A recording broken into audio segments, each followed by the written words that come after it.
Yo, yo, yo, yo, yo! What's up, what's up, what's up? Give up the rock! And hello to my fellow revolutionaries. You know who you are, and welcome to today's live stream. It is Tuesday, the 14th of July. And what a special day it is. It looks like people have already been going off in the chat there. Sorry I am late.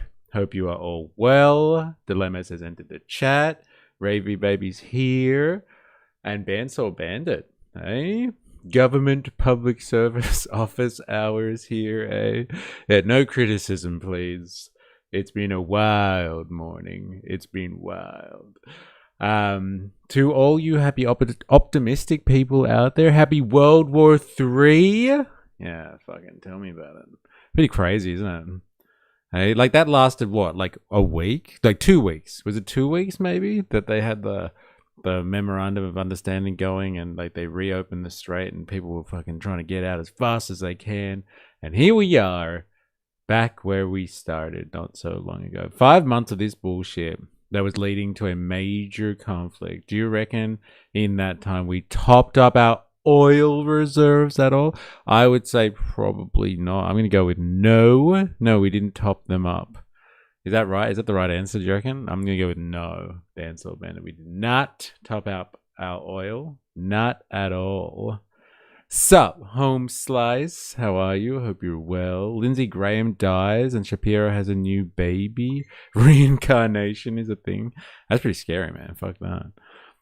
It was always about resupply and repositioning. It was never a ceasefire. Eh?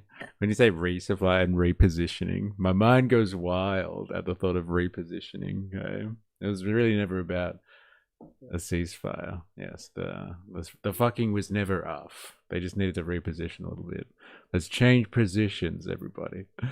Yeah, all right. Well, anyway, we're going to get into a bit of this stuff today. It's been a wild weekend, man. Like, just honestly, like a few days off from streaming and like everything goes mad. It's just crazy. You don't get a bonus. You don't get bonus points for answering the bloody obvious. Yeah, fair enough. I guess it's not a thing. But like, I noticed that like all the petrol prices are down. In Australia, oh well, in my part of the world, and I had to go regional New South Wales over the weekend, and like I thought it was actually pretty reasonably priced, petrol, diesel, all that sort of shit. So I guess this is just like the calm before the storm. The calm before the storm. They took out McConnell, Graham, and Brian Johnson in the same week. I still believe in karma. Huh. And Brian Johnson, we're talking about like the guy who does blood transfusions with his son. Voted to a haircut, looks fresh. Yeah, I shave the sides. I'm feeling streamlined today, baby. Oh yeah. There it is. Yeah, not for long. Not for long. Alright, we'll fill up your jerry cans, kids. Not gonna be long. Yeah, McConnell? But like McConnell's not dead, I thought. I thought McConnell was just like tired, fell over at home and was tired or something like that. But yeah, Graham, he might as well be dead. Yeah, what did Sam Neill do wrong though? That is Nigel Neal to you. Life's about to get more expensive. Yeah, fair enough. All right, so yeah, let's cover what is going on with Iran. We'll just get a snapshot of what the mainstream media is saying about this whole situation, I guess. Right, let's just do that. And then we're going to go to Janta Car Reporter to check out, like, you know, their take on things. Because, like, it's just hilarious when he refers to Trump as the deranged occupant of the White House and the serial killer, Bibi Netanyahu. Mitchell isn't dead. It's just his soul left early. Who cares if the Russians killed Lindsay? Like, is that like an actual thing? And like people really conspiracy theorying this stuff up? I guess why not? Why the fuck not? And like, why would it be the Russians as well? Like, there's so many other culprits. Do we need the mainstream media view, really? Yes, I think we do, actually. because it contrasts nicely with what you get from someone like Jantakar reporter. And like, it's good to know what they want us to believe. Like, I feel like the mainstream media on this Iran situation have really kind of been like, oh, look, Iran shot at some commercial shipping. Naughty Iran. We didn't want to have to do this, but here we are again. And so like everyone in, well, I guess the world outside of Iran and the axis of whatever they're called now. Yeah, like everyone outside of Iran, Russia, and China are probably like, oh yeah, wow, Iran, you shouldn't have done that. Oh God, what were you thinking? Hey, shooting at those poor commercial vessels. America had to respond. Like, seriously, they had no other choice. And that's like the way they've framed the man Khan on this one. But like, I thought it was quite clear from the MOU that Iran was going to control the strait. They signed up to it. And so like, if they're trying to sneakily get ships past Oman, Iran wasn't going to stand for that. And so like, America has been encouraging people to break the MOU, and so people try to run the pass on the southern part of the strait, and then get shot at by Iran.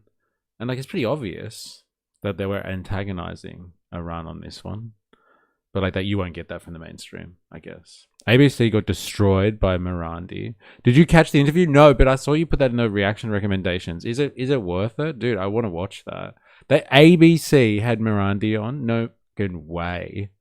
No way they did. Oh man, I want to watch this now. All right, well, let's get into it then, shall we? Let's get into it. Let's figure out what that, like, again, go away for like 3 days. It's only 8 minutes long, bro. Let's check it out. I saw you put that in there, and you're like, look at this slop or whatever. Yeah, it's brilliant. Okay, all right, let's get our bearings then, shall we? I'll go to Al Jazeera. That's like less Western-y than all the other slop out there, I guess. Yes, worth it. Lop Jeff in the house. How you going? Hope you're well. Hope you're very well, sir. Now let's have a look at this. Let's ascertain what we're supposed to think. Skip to the interview part halfway through. Got it. All right. I'm going to do it. Yeah, like I said, let's do Al Jazeera. I want to get a mainstream analysis of this situation. I want to know what I'm supposed to think, and then we'll make up our own minds, shall we? Shall we?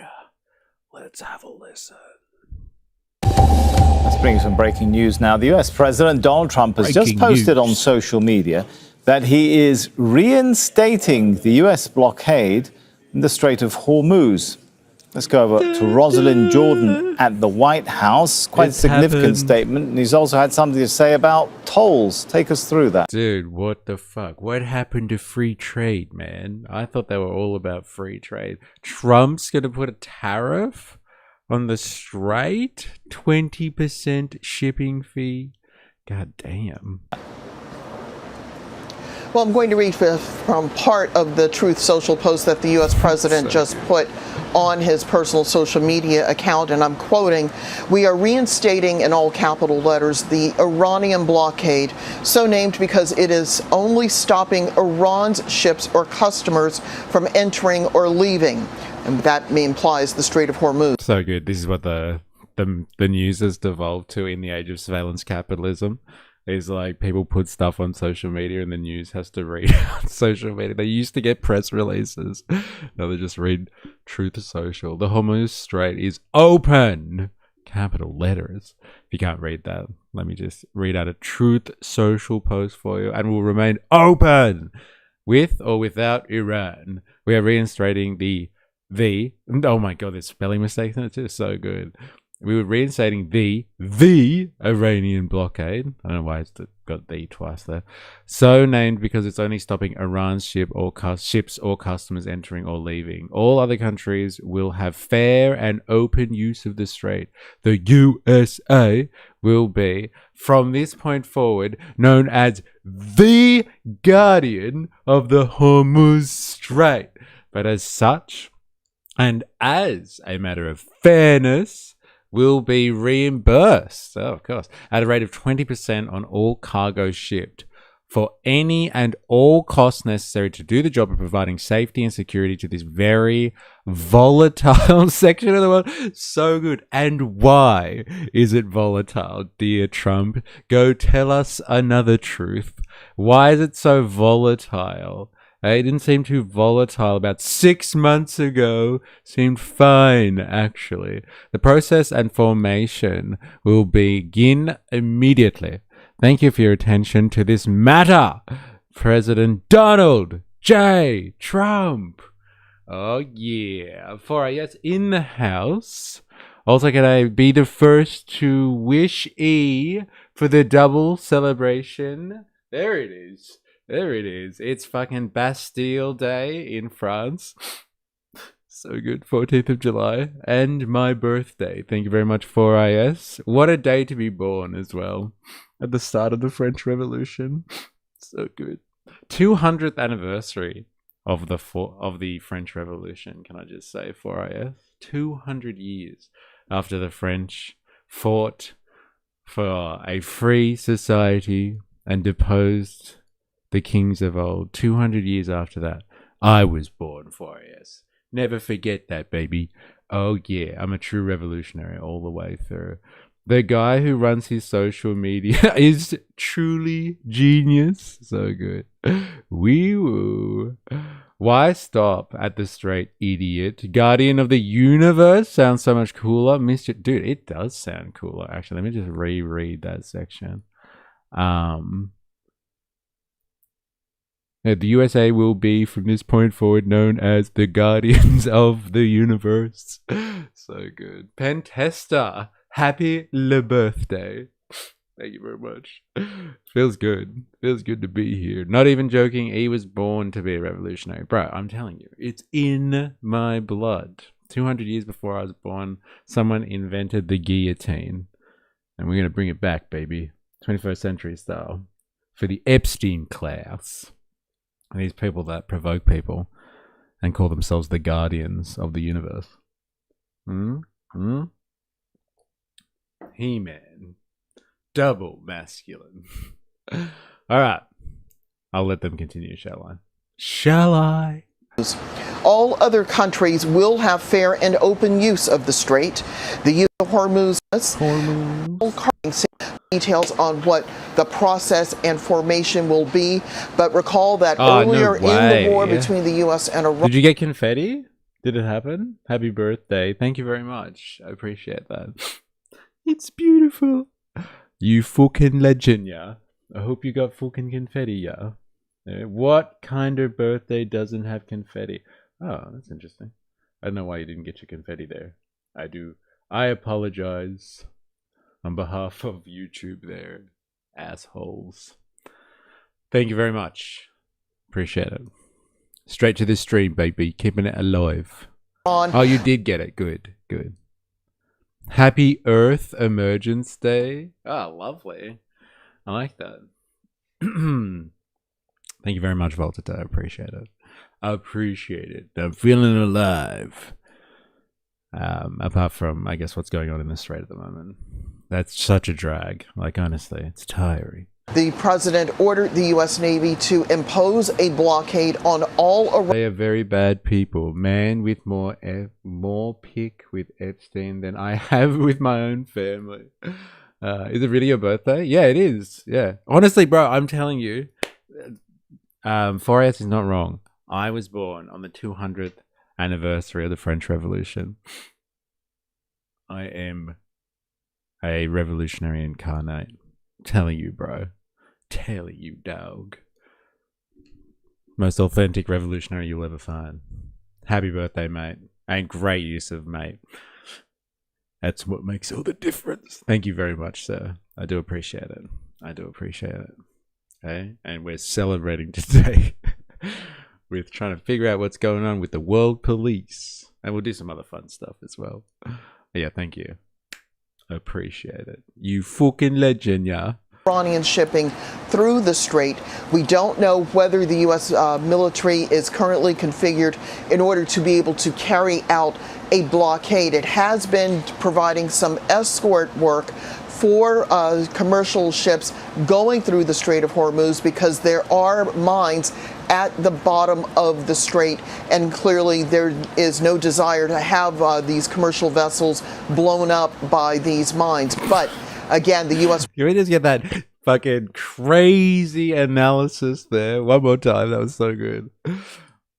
I've been watching the updates all morning. It's been it's so tiring, isn't it? Fucking hell. But like, this was funny. Let's just get this very acute, erudite analysis here from the mainstream. At the bottom of the strait, and clearly there is no desire to have these commercial vessels blown up by these mines. And clearly there is no desire to have these commercial vessels blown up by these mines. Clearly, I've talked to everybody. Nobody wants their ships to be blown up unnecessarily.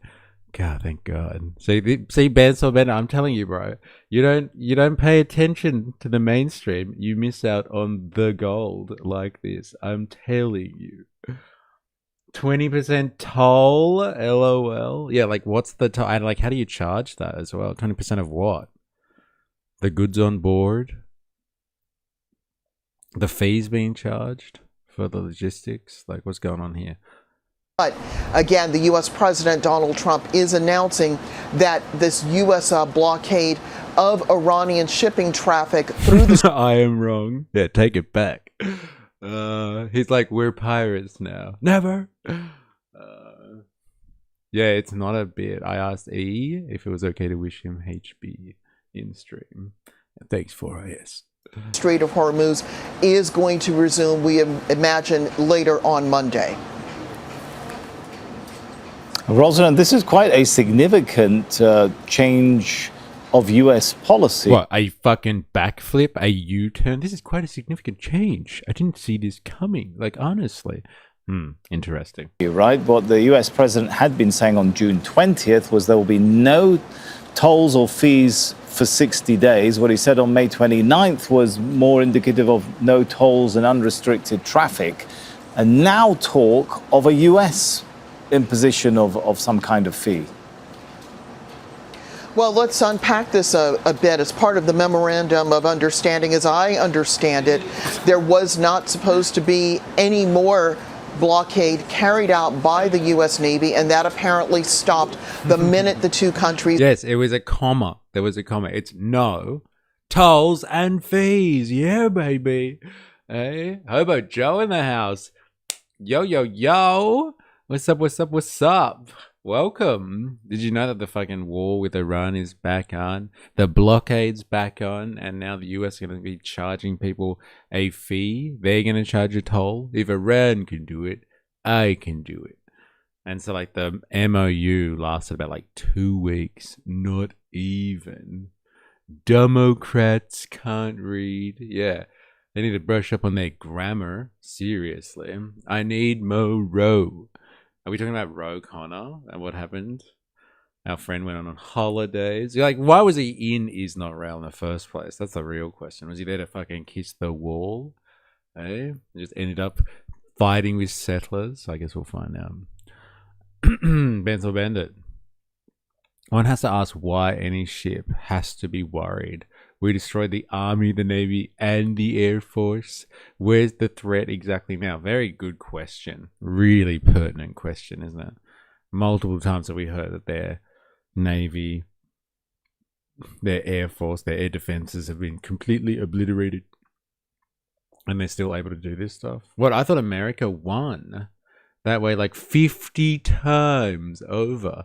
50 times. Marines? Question mark? Yeah, actually, you're right. And like, what did Rubio say? There wasn't even a war. It was just Operation Epic Fury, which we have finished with. So there was no war. The Coast Guard? I don't know. Coast Guard? This is lame. I gotta agree with you. Bender. This is lame. Agreed to this memorandum of understanding. That said, the U.S. military has been providing some escort services to commercial vessels because the strait has not been fully cleared of mines, and so there is that safety risk. But in terms of preventing Iranian vessels or company or vessels doing business with Iran, whether it's the government or businesses. I think she's just making up on the fly. I don't think she really knows what's going on. But like, does anyone know what the fuck is going on? Nice bob cut. Thanks. It was questions like that made me fail journalism school, sadly. Well, because you actually asked pertinent questions. Hey, you can't say that. You're not asking real questions here. You're just supposed to be towing the line. What's this? Bogan intelligentsia. What is this bogan intelligentsia? I think I've heard people in the chat talk about this. Dilemmas, maybe. I think I've heard Heidi the Sausage talk about bogan intelligentsia. Anthony Clan reveals he's not rail lobby's grip on Australia Royal Commission. Oh, well, that was pretty fucking obvious, wasn't it? Like, didn't they get to choose like who was heading the commission? Like, remember they were talking about that like ages ago when they were going through and setting up the Royal Commission in the first place, and they were handpicking people. I think Michael West Media was covering that, kind of like Batuta Advocate. Oh, okay. I was talking about the Al Jazeera lady, LOL. Ah, yeah, no, what's more impressive is her fucking necklace. Don't you reckon? Like, that looks heavy as fuck. There's like this Australian lizard called a shingleback. I thought she had a shingleback around her neck at one point, but it's not. That's just that's a gangster chain. War is keeping Mitch McConnell alive. He needs the power. Yes. Obsidian? Is it? Is that what that is? Yeah, this is what... I wonder if I can find it. I'm sure it's called that. Shingleback lizard. Yeah, check this out. Mr. Rabbit. Yeah, like this. I want to see it. I want to see a black one. Oh. I can't type. Yeah, this. Look at these lizards, man. They're crazy. Like armor plated. I thought that's what she was wearing. Something like that.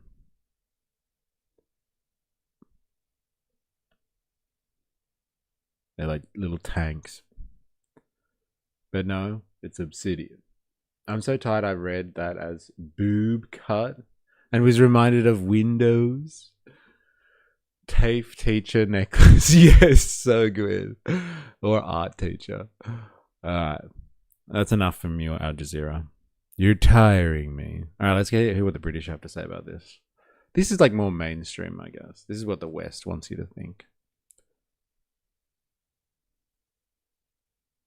Bob Windows. Yo, Mr. E, it's your boy. Finally made it to a live stream? How you been? I don't know. How have you been? KS Firasa. It's your boy. Look, I've got a few boys. Might have to be a little bit more specific, but I'm glad you made it. Fuck yeah. Hope you're well. Hope you're well. Remind me, please. It's Kareem. Get the fuck out. Oh, I can see your profile picture there. Fuck yeah. Kareem in the house. No way. Ladies and gentlemen, if you are not aware, this is the legendary Kareem the Dream from the podcast. If you ever listen to the podcast that me and 4AS do, Kareem is our resident AI explorer, Australia's #1 AI explorer. Welcome to the chat, bro. Fuck yeah, it's good to have you. My God. If only Pauline would wear a shingleback necklace, now that would get me over the line. Hell yeah. Yeah, me too. But I'm tired. We had a tree take our power lines yesterday. God damn. Missiles make me randy. It's good to know. It's great to know. All right, let's listen to the British take on this one. Thanks, bro. Appreciate the hype up. Oh, man. Anything for you, baby. Welcome. Over more than a week, this has become a familiar sequence, but no less concerning for it. The United States launching airstrikes last night after an Iranian attack on commercial shipping, this time a container ship off the coast of Oman. Iran responding with strikes on US military targets in Bahrain, Kuwait, Jordan, and now on US radar systems in Oman. The country, it says, it's trying to coordinate with to restore traffic under a new fee-collecting system through the Strait of Hormuz. Under Article 5 of the Memorandum of Understanding, Do missiles make you horny, baby? Lobbing those bad boys. Eh? I like to lob a few of those. Who's whinging about data centers now? The Australian public is being armed to whinge about data centers now. David Pocock and what's his name? Punters leading the charge there. our effort was to work with Oman to establish a mechanism to ensure the safe passage of ships through the Strait of Hormuz. Unfortunately, this did not materialize because of overt and covert US pressure on Oman. Already, shipping through the strait has dropped to its lowest level since May. The United States had been insisting on its interpretation of the agreement, a full return to toll-free traffic. Today, though, Donald Trump seeming to extemporize a new approach, live on Fox News. We're going to keep the strait, and we'll probably run it. We'll become the guardian of the strait. Maybe we'll call it the guardian angel of the strait. And we should be reimbursed for that. When we do that, we're going to be reimbursed because the other nations are very wealthy. They're on our side. Later confirming he meant a reinstatement of the US blockade against Iranian shipping, a 20% levy on the value of all cargo flowing through the strait. Best not tell his national security advisor and Secretary of State last month trying to reassure America's Gulf allies. It's an international waterway. No country is allowed to charge tolls or fees on an international waterway. That's existing international law. So good when people start to get all like, you know, up in their high horse about international law, like they give a fuck at all. Like, isn't this guy actually calling right now, like, for everyone to like leave the UN or the International Criminal Court or whatever it is? So why can the US do it? Yeah, that's a really good question. It's like, this is an international waterway. You can't charge a fee, but we're going to hit everyone up at 20%. Oh my God. Do you feel the boots on the ground announcement coming? Dude, that is a fucking crazy question. I don't know, but you know who has been repeatedly saying this? Is that guy, Professor Zhang, has been like, yeah, man, they're going to fucking ground invade any minute now. It's happening, man. Kareem, forgive my ignorance, but doesn't trade hurt both sides? Feel like a scorched earth policy by continuing war? Yep. I don't think there's any ignorance in that statement. They're definitely destroying. They're bringing down the world economy, actually, or they're bringing it to its knees at the moment. It's not. That's not true. Panama Canal, Suez Canal. Ha! Yeah, that's pretty funny. Are they considered to be international waters, though? I wonder. They were tripping on the Panama Canal. You can't charge a fee until you can. But those fishing boats wish they cared about international law. It's going to happen this week for sure, in my opinion. Fuck Xiang. All right. Calm down. But he did say it, though. I feel bad for any US POWs. Won't be good. Yeah, well. That's a fair point, actually, isn't it? All right, back to it. Implemented, this would all but mandate an escalatory response in turn from Iran and reinstate the kind of economic risk the president had said he'd averted by signing the agreement last month. Iran's military warning regional countries that cooperating with the US would be seen as an act of war and that they would be engulfed in its flames. And in a further widening of the conflict, Houthi rebels in Yemen accused Saudi Arabia of striking Sanaa's international airport. The Saudi-backed Yemeni government saying the runway was targeted to prevent an Iranian plane from landing. It instead was diverted to another rebel-held city. A series of Iran-backed anti-Semitic attacks in the UK leading to action here too. Keir Starmer reassuring Jewish groups that they would target Iran's Islamic Revolutionary Guard Corps and another Iranian body.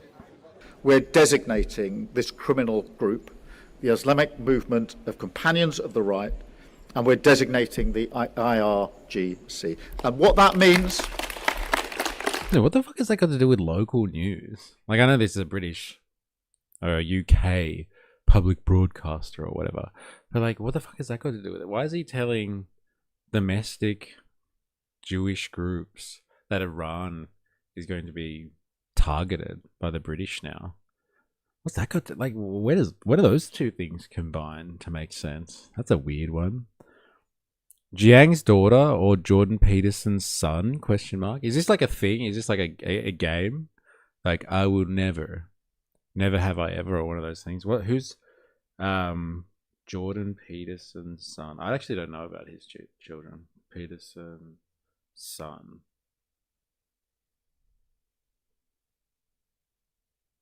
This guy. Is that Jordan Peterson's son?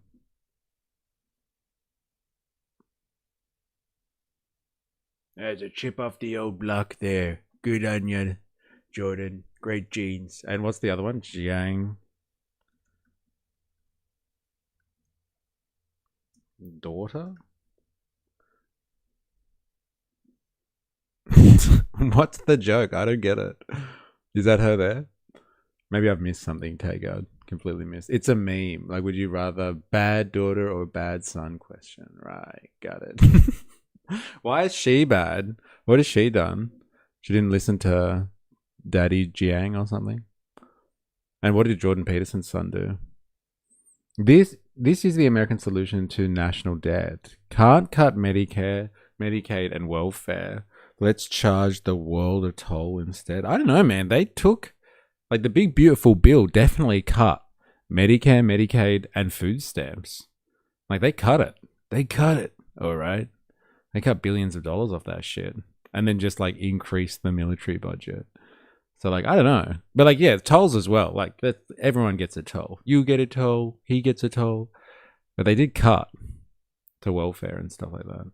When it's Chinese or Russian boots on the ground, that's when you really have to worry. Till then, it's a scuffle. Oh, damn. Does anyone else freak out at how advanced some of the Iranian shit is? I hear about drone swarms on their sides too and start freaking out. Not that I should have any reason to believe otherwise. Yeah, well, like, they have quite advanced drone technology, actually. And I think they sell their drone technology to, like, the Russians and all that. So, like, they're used all around the world.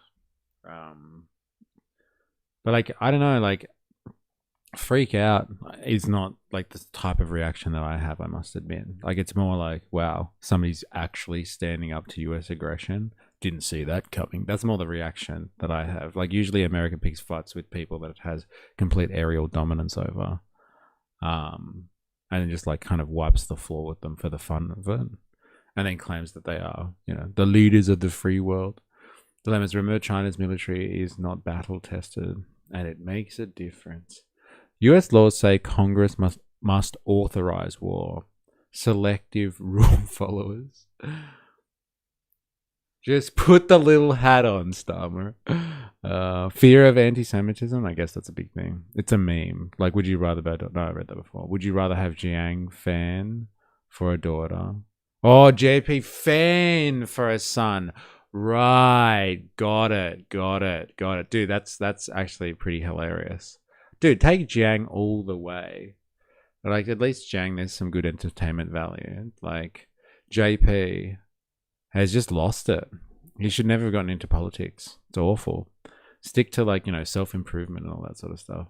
He's fine in that domain. Congress don't have to approve war. Police action will do just fine. It's a jostle within a jerk circle. You could say a jostle circle. No, wait, a jostle jerk. Yes, let's go with jostle jerk. I like that. Got a nice ring to it. How did anyone not see Iran standing up? I don't know. I just, you know, it's rare to see. It's very rare to see people, you know, giving it, and, like, in their own, like, not just, like, fighting valiantly in the face of American aggression, but, like, you know, sticking it to them. That's rare to see, I think. Under Article 1, Section 8, Clause 12, the Armies Clause, Congress is explicitly prohibited from appropriating money to raise and support armies for a longer term than 2 years. Kareem, that's a good point. Aerial dominance seems to dictate the course of war, whether it's missiles, drones, or fighters or bombers. Makes sense why airfield Airfields and air carriers are so important. Yeah. Jossel got me the Wordle yesterday. You murder their spiritual leader, wife and granddaughter, plus 50 of Iran's top leaders, was never going to escalate. Yeah, it's pretty audacious, isn't it, to think otherwise? Very audacious. To think it's not going to escalate. And like, I've heard reports of like people talking about like attempts on Trump now. Like Trump's Mushtabah is going to go after Trump personally for what he did to Daddy. To the Daddy Ayatollah. That's an interesting take, isn't it, as well? A foreign state taking out a president. Not like their own people. Like some madman with a gun. I'm tired. I was woken up by a tradie at 1 a.m. talking about his balls. What the fuck? Why were they trying to cut it through a tree at 1 a.m. talking about their balls? It's crazy. All right, what's all of this in the stream chat? Aaron New, Palantir, Cook, Pauline Hanson's plan for Australia. God, what a dump. Thank you. Don't be fooled. There's some interesting Palantir stuff in there. Took down all the power lines through the strait. Fuck.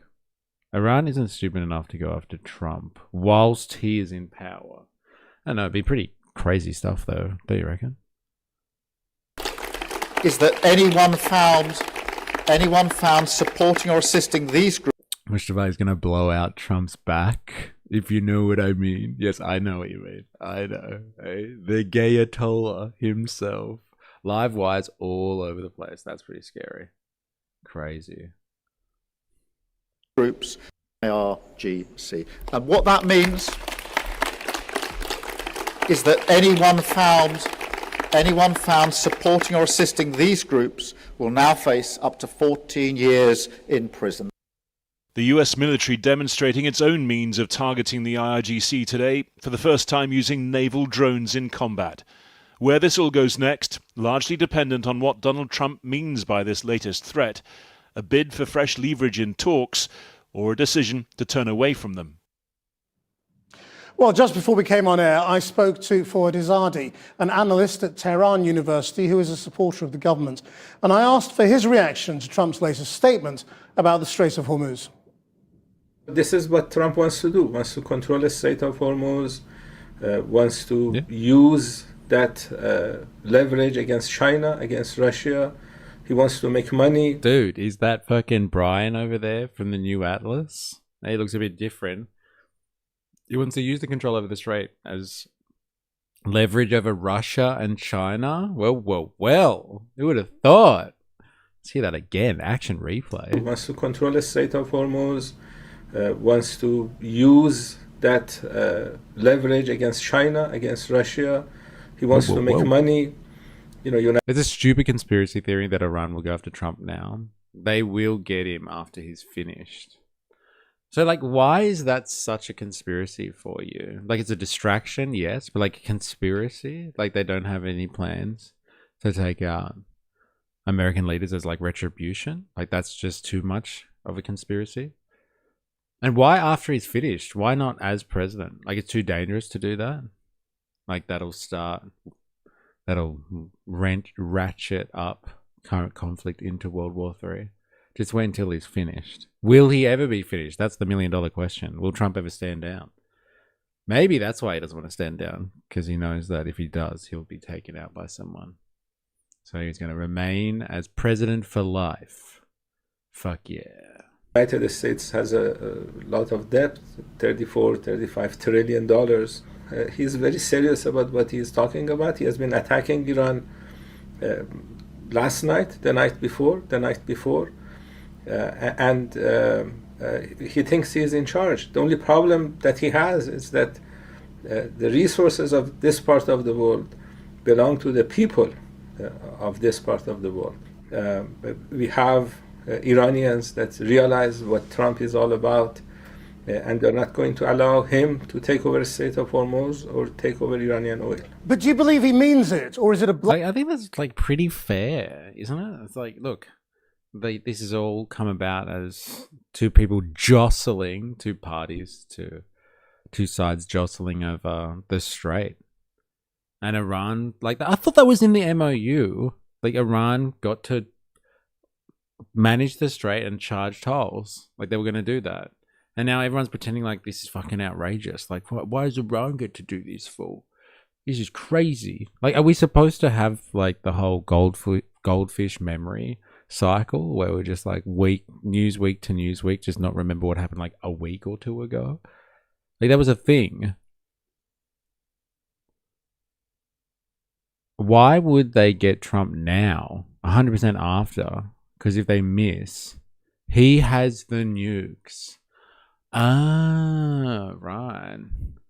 Interesting. So it's about that response. Like, Trump will just nuke him. Interesting. Okay. Meanwhile, Mitch McConnell's wife is a spy for China, probably. Right, because she was in China while he was, like, on his deathbed. And she's just like, yeah, he'll be fine. Don't worry about it. McConnell's sister-in-law got trapped in a Tesla and died? Damn. Wow. Like, under, like, extenuating circumstances?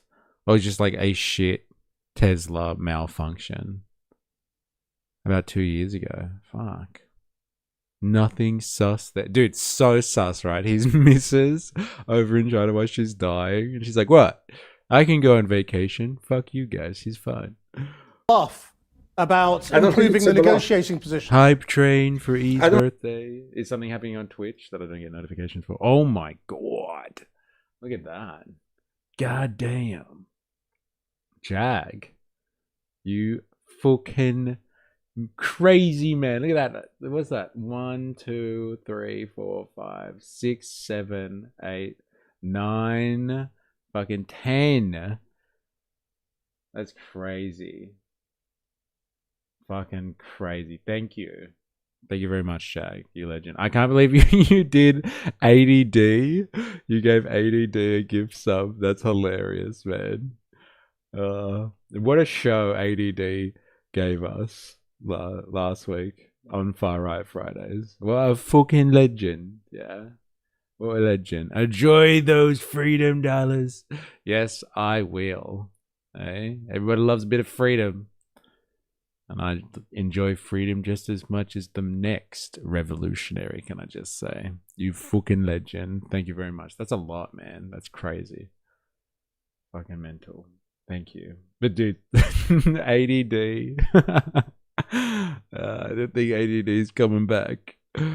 Oh, man. Ah, you did as well. One for Hobo Joe. Thank you for IS. Legend. Thank you for the Twitch party going on there, gentlemen. I do appreciate it. Keeping the stream alive with those freedom dollars. Legends. Thank you. Thank you.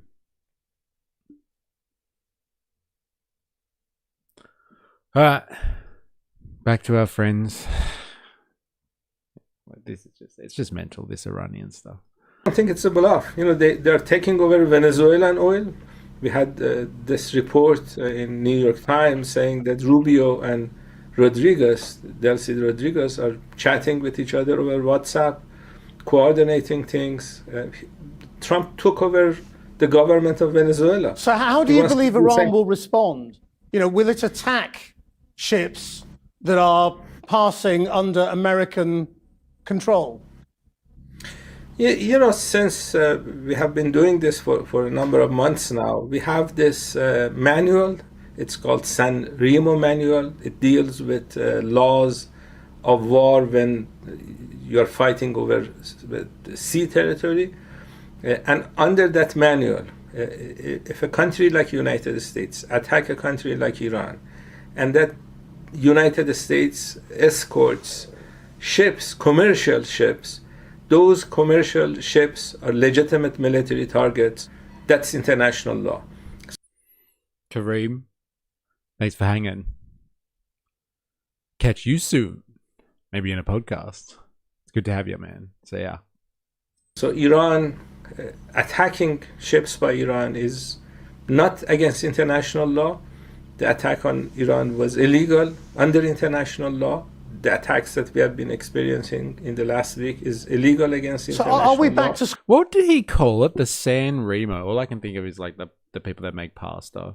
You can buy it in Woolworths. San Remo rules or something like that. Let's have a listen. Let's have a look. There are rules for escorting ships and like charging tolls during war. Is that right? Since he's quoting international law, what's it say about human rights again? Spandog in the house. There you go. What an entry, eh?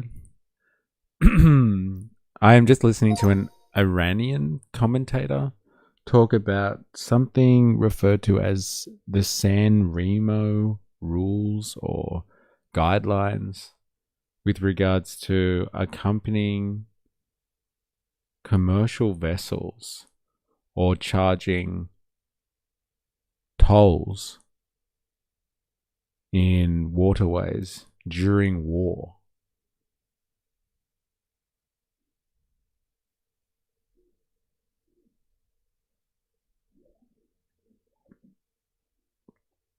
Do you know anything about this document or guideline?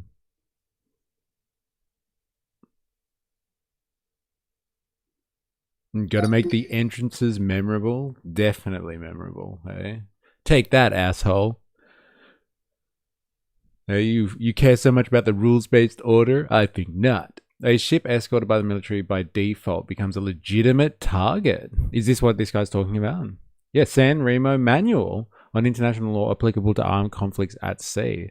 Despite the name, it is not a treaty. It's not legally binding itself. Rather, it is an influential manual prepared by international legal and naval experts that restates what they consider to be the existing law of naval warfare, drawing on treaties and customary international law. It is widely cited by governments, militaries, academics, and international courts when discussing the law of naval warfare, naval blockades.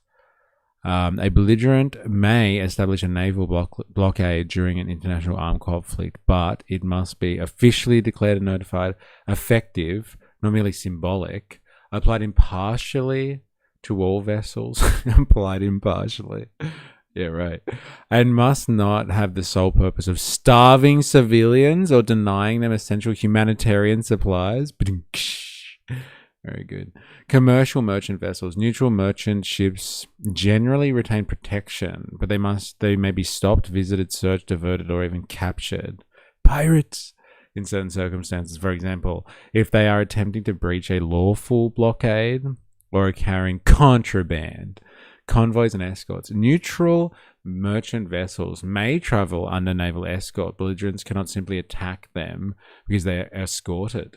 Well, apparently it is something. You can't just attack them anyway. Although the presence of a military escort can affect how the encounter is handled, rules on identification, inspection, and interference become important. Tolls or transit charges, the San Remo Manual, does not create a right for a belligerent to charge tolls for passage through international waterways. Instead, it deals with military measures such as blockades, exclusion zones, interception, and capture. Charges for using canals, straits are generally governed by other bodies of international law and treaties applicable to those waterways, not by the San Remo Manual. Interesting. I still can't just... All I can think about is pasta right now. Bad bot.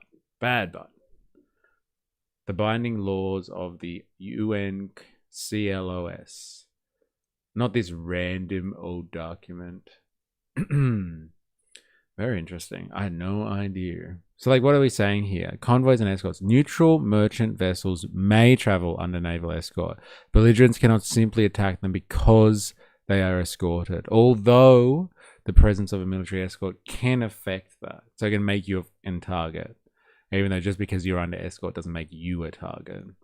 Or IHL, which is why I said what I said about human rights, LOL. The San Remo Manual. Just like Mama used to make. Yes, thank you. I'm surprised anyone goes to war these days, considering all the legal implications that are heavily enforced by the good international police. Lawyer up. XNF. Iran has no right to charge tolls on maritime traffic. That's why the US needs 20% to recover the cost of reopening the strait. Like, that's a joke though, right? Like, you're being facetious, aren't you, XNF? Like, Iran has no right to charge tolls. That's why the US needs to charge tolls. Like, tell me if you're being facetious or not. I can't tell tone just by reading text. Please clarify. The Belligerents would make a good punk band name. Fuck yeah. Me? Joke? Never. Okay, fair enough. I'll take that as a yes. Iran ain't charging tolls, baby. They're fees. They ain't tolls. It's fees, baby. What's this? United Nations Convention of the Law of the Seas and the International Humanitarian Law. Thank you very much. Anyone who wants to do some extra reading after the stream, public service, really. All right, back to it. Are we getting any value out of this? That's almost finished anyway. Square one then. I mean, are we back to the position we were in before the ceasefire and the MOU? No, Iran is actually stronger. We have this unified nation, rally around the flag effect. We didn't have all these things before all this mess that Trump had. And let me tell you, if Trump is successful with Iran, the same way he was successful with Venezuela, he would want to take over Greenland and Canada and Cuba and other places. He is unleashed. He thinks he can take over other countries' resources. But it doesn't look like the markets believe Trump. I mean, there hasn't really been much of a reaction. The oil price hasn't gone crazy as it did before. I think they're going to react because I think they realize that the Iranian government gave Trump an off-ramp to basically finish this mess that he has started. And he's not interested. He has taken some oil out and he wants it all. And this may work when you're a real estate tycoon in New York, but when you're doing geopolitics, that's not going to work. So we're back to war. We are on the receiving end of American bombs as we speak. We are at war.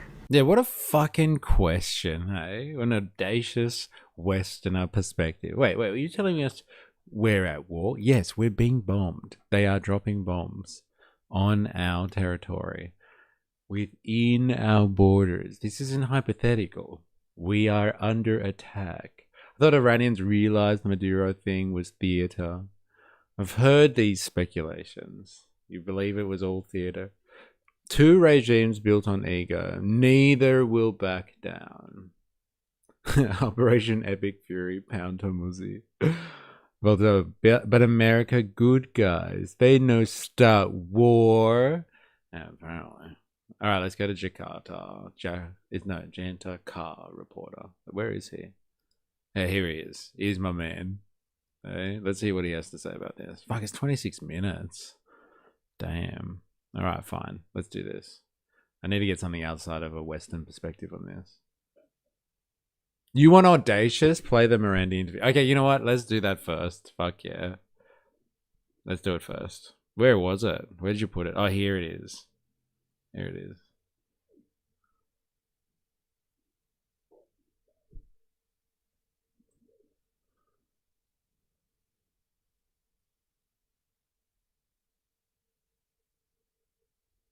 Can't believe ABC interviewed him. Of course they did.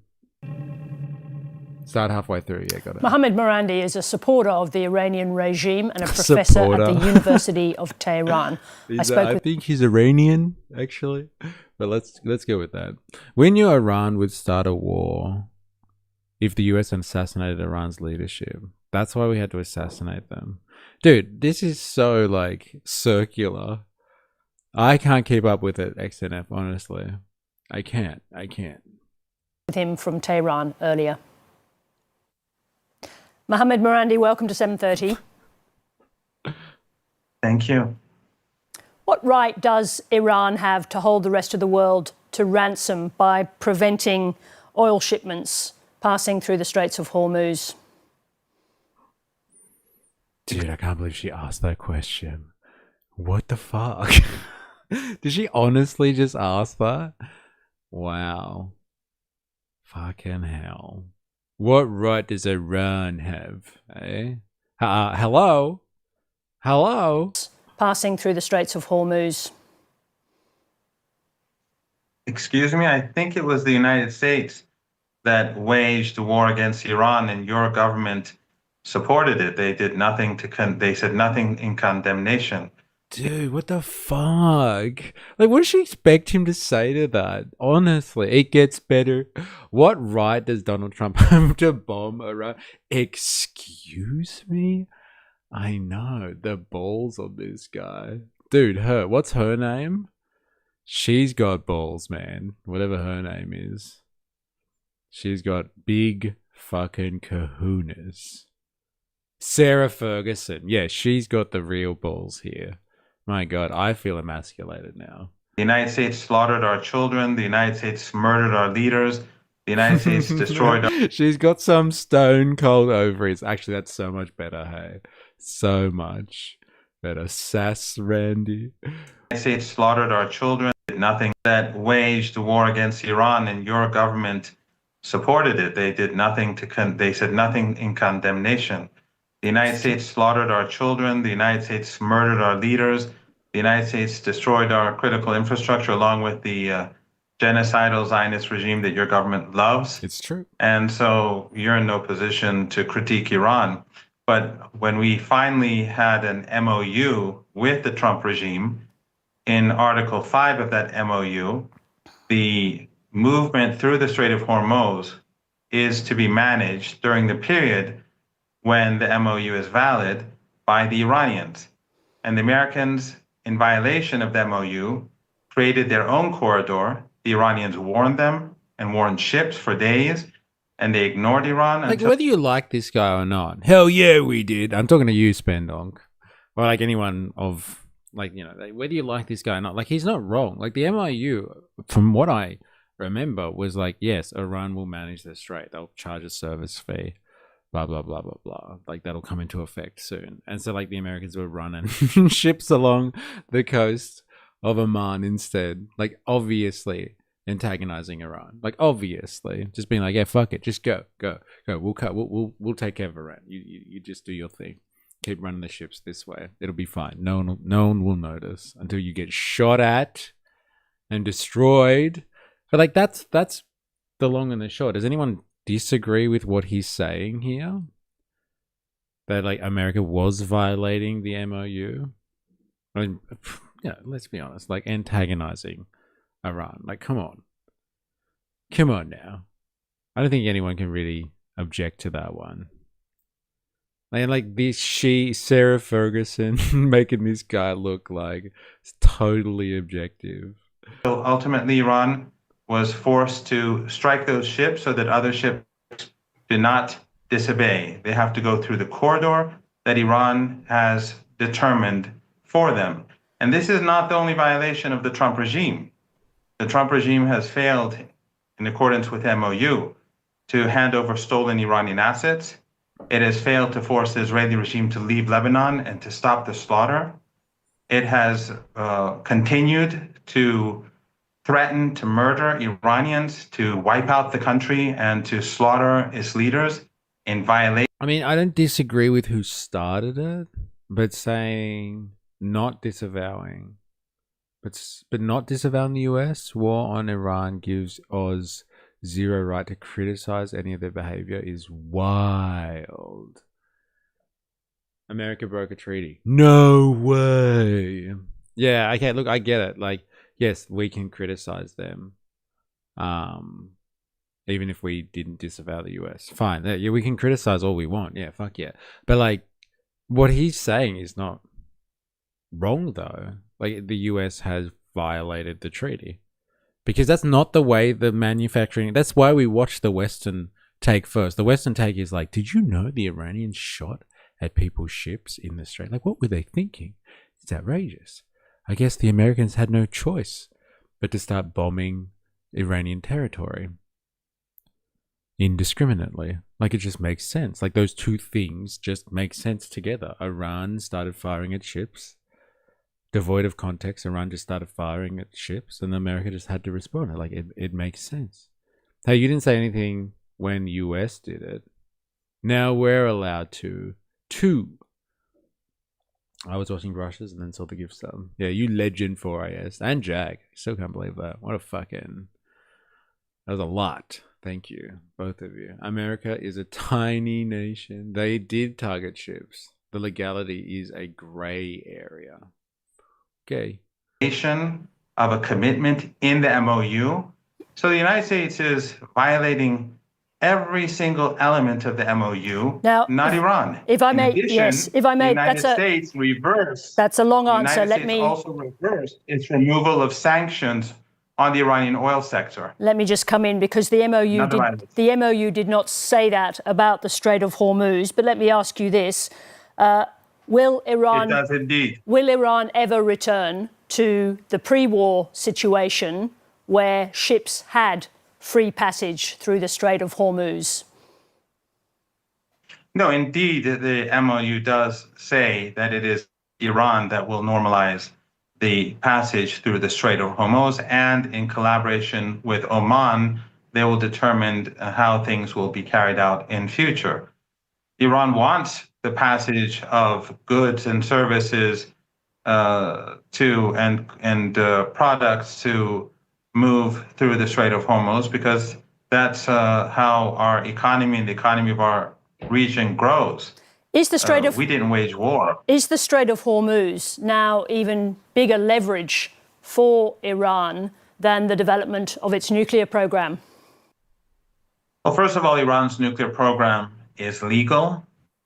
And the United States attack on Iran and the destruction of parts of Iran's nuclear program was illegal and violation of international law, which your government supported the violation of international law, just as it supports genocide in Palestine.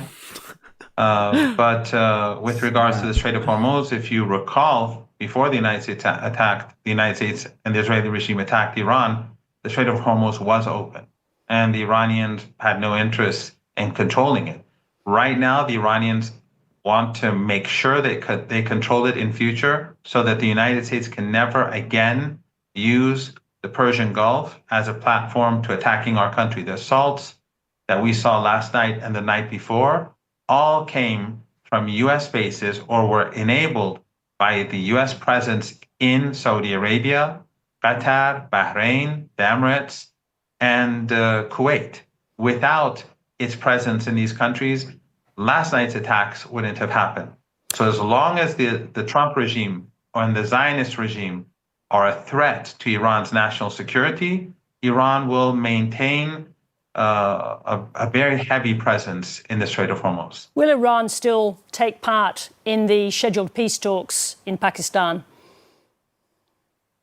No, there are no talks scheduled as long as the United States refuses to abide by its commitments and murder Iranians and refrain from carrying out the MOU and end the occupation of southern Lebanon. There's no reason for Iranian senior negotiators to meet American senior negotiators. Let me ask you this. However bold your statements are in defense of Iran, it's still a country in the midst of an economic crisis. Many of the population, as much as 40% of the population, lives below the poverty line. The war has badly damaged your industrial base.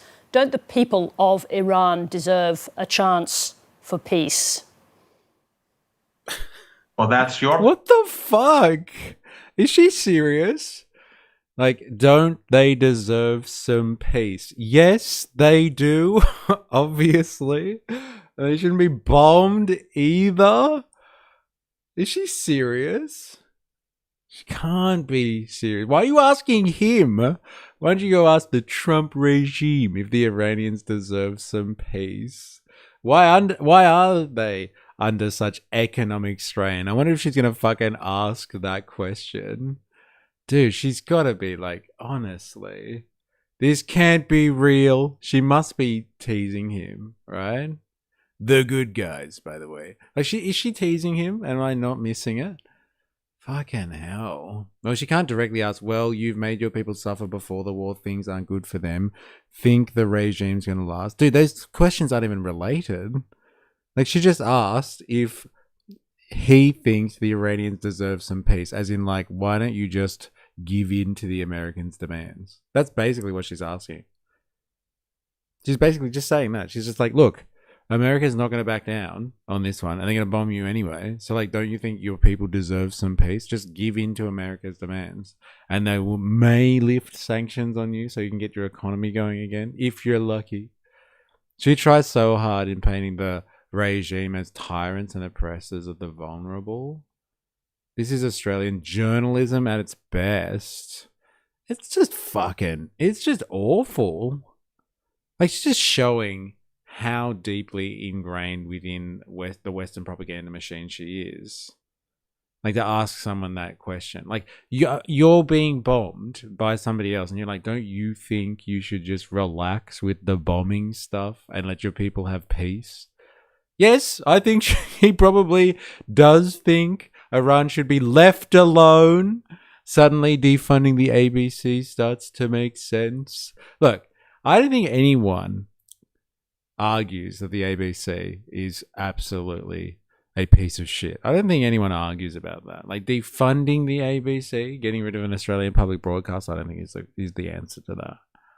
I don't think so at all. But, like, who should be, like, actually in charge of the ABC, how they should use their funding, definitely up for question.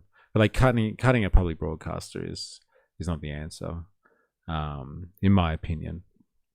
So, like, defunding the ABC is not the way to go. But, like, this is just fucking awful. This is just manufacturing consent stuff for Western thought. It's just the narrative handed to her by her bosses. It's all just shite. You're getting triggered, Mr. Dude, I am so... Like, it's just dumb. Like, what a dumb thing to ask, okay? Don't you think Iran deserves some peace? Yes. Yes, it does. Maybe you should tell the people that are bombing us to fucking stop. Like, honestly. Your tax dollars pay her to ask these questions. Yes. Dude, fucking don't trigger me again, bro. I can't handle it. Don't do that. Don't use the B word, honestly. I'm sweating. Did somebody just say they're buffering? Don't lie. Don't say it, man. Oh my god. My god. B. What does not deserving peace justify then? Honestly. I mean, the coverage is dipping, the quality is dipping, the standard, even ABC needs some serious reform. Yeah, I can get down with that. Absolutely. But I love a public broadcaster, honestly. Yeah, this is just outrageous, though. You're right. This is fucking outrageous. As much as 40% of the population lives below the poverty line. The war has badly damaged your industrial base. Don't the people of Iran deserve a chance for peace? Yes. What? Well, that's your problem, isn't it? Your aggression. That's you support the aggressor. I think the question is about the people of Iran. I'm asking you a question about whether the people of Iran deserve a chance for peace and to establish some economic future for the country. Yeah, saying we need a public broadcaster, but a good one, yeah. They don't hire the public, though. No, they hire from the professional managerial class. Eh? That's a real jerk circle, the ABC and those public broadcasters. And they're just like, it's just a nepotism pool. They all look after each other and scratch each other's backs. Trump now claiming war is won again. LOL. Dude, your updates are hilarious. I like this one about him draining the pool. We drained the beautiful reflecting pool today in order to fix the scars and the damage that was done by vandals 2 weeks ago. What a fucking nut job he is. Honestly.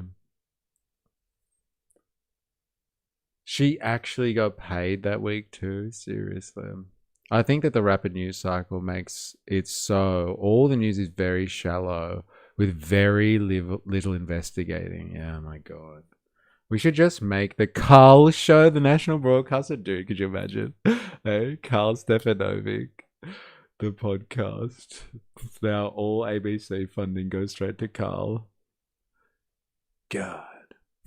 Scratching backs and balls. I'm literally just giving you the news. But still, they're hilarious. And who has business and elite connections? Sorry, wait. It's all who knows who and which lineage you were born into as a family, it looks like. And who has business and elite connections. Yeah, I went to school with ABC. What's the word? Families, I guess you would say, call them. ABC royalty. And yeah, it was very much like that. If you listen to it again and interpret peace, not just in terms of war, but in terms of general, financial, humanitarian, etc. Yeah, but like you can interpret, it's just like, don't you think your people need a break? So just give in. Why don't you? Why do you fight? Why do you fight against the machine? Like, honestly. I feel that's what she means, which is why she keeps emphasizing the people. I don't know, man. It's very difficult for you to tolerate anything that goes against your narrative, isn't it? It is your... Ah, dude. One more time. That's I think the question is about the people of Iran. I'm asking you a question about whether the people of Iran deserve a chance for peace and to establish some economic future for the country. It's very difficult for you to tolerate anything that goes against your narrative, isn't it? It is your problem because you have supported aggression against Iran. If the Iranian people are suffering, it is because wars that your regime has helped enable by supporting Trump, by supporting the United States. 3 wars have been imposed upon our country for the last 47 years. All 3 were supported by the United States, and in all 3, the United States was directly involved. The maximum pressure sanctions on the Iranian people are because Iran supports the Palestinian people, while your government supports the genocide. Let me ask you a question, if I may. Let me ask you a question about those sanctions. The sanctions that were imposed on Iran by the European Union and the United States were in relation to Iran's development of a nuclear weapons program. Now, as things stand, if the conflict continues, the USA will not deliver the billions of dollars in unfrozen assets to Iran, as was agreed under the terms of the MOU. Doesn't Iran need that cash to rebuild the country? When you mean frozen assets, you mean stolen assets, right? I mean what I said. And in addition, exactly what I said. Frozen assets under sanctions, yes, you mean stolen, delivered to the Iranian government because of its development of a nuclear weapons program. Go ahead. Don't be too cowardly. Stolen assets. What was an Iranian nuclear weapons program? Where's your evidence of this? Where did we have a nuclear weapons program? Dude, this is fucking crazy. Ben Bandit, you're right, bro. This is next level. Dude. Hey, don't be such a cowardly little bitch, Sarah Ferguson. Call it what it is. Stolen assets. Man, that is hilarious. What goes around comes around, and the support Iran gives to Russia to bomb Ukraine while blackmailing them as the cause is something that comes around, which they are doing.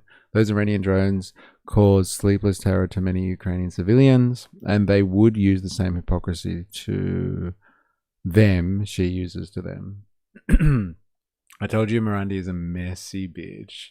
Messy as fuck, man. Saudis suspected of attacking Yemen. Yeah. I think we saw a bit of that clip in the last piece as well. Very interesting. Iran claiming attacks on Bahrain. Source your claim. Answer the question if you would. Doesn't Iran need the money that was promised to Iran in the memorandum of understanding or committed to Iran if peace talks continue? Doesn't Iran need that money to rebuild the country? First, source your claim. When did Iran have a nuclear weapons program? We're not going to get into a debate about that because we've got about a minute left to discuss. I want to stick to the subjects of the day. That is the breach of the MOU by Iran attacking ships using the southern corridor through the Strait of Hormuz. I want to get one thing clear, that Iran will continue to attack ships who use that southern channel through the Strait of Hormuz close to Oman. You're not very much of a journalist, are you? Iran did not violate the MOU. The United States has been violating the MOU on multiple levels from the beginning, starting from Article 1 and including Article 5 with regards to the Strait of Hormuz. You know this, I know this, everyone knows this. But since you are Australian and you are affiliated to the state, and since you've been supporting genocide in Gaza, I don't expect anything from you. Mohammed Morandi, thank you very much indeed for joining us. Dude, that was so fucking good. So good. Thank you, Ben. So bad. So good. You're not much of a journalist, are you? LOL. I don't expect much from you. You are Australian. Derogatory. Yes, and a representative of the state. I don't expect anything from you. Useless. Useless woman. Fucking hell. I was savage. My God. He cooked her. Bro, he cooked her hard. Oh my God. Fucking hell. But like her questions were awful. Like it really was just, it's such a crazy example of the manufacturing consent machine. Like she had questions that were supposed to shape the narrative, as in the evil Iranian regime resisting American aggression, just to sabotage their own people. And he was like, no, it's not. It's not about sabotaging Iran. This is actually war. We are under attack. Can you not see that? Like, we're not asking for somebody to attack us. We would actually prefer it if they didn't, really. And if they could unfreeze our stolen assets, that would be lovely. But no. No. Of course, it's our fault that we're under attack, of course. Thought you'd enjoy that, Mr. E. Happy birthday. Thank you. What a birthday present that was. Is it his birthday? It is. It is, actually. And what a day it is, can I just say. Hey, it's fucking Bastille Day. Long live the French Revolution. Has he said why they attacked the ships, or is he just deflecting thus far? Not saying he's incorrect, but also ducking the question. I think he did. I think he mentioned that the US were diverting ships via Oman, and that was in violation of the MOU. So I think he did. I'm pretty sure he did say that. Jingle Jangle Jam. It looked like two children, and then one of them called the other a big poopy head, and the other said, "No, you are." And one left. Then people get blown away. Blown up away. Sorry, blown up. Anyway, maybe. In the world. Yeah. Happy birthday, sir. Thank you very much. Happy birthday. Thank you very much, both of you. I do appreciate it.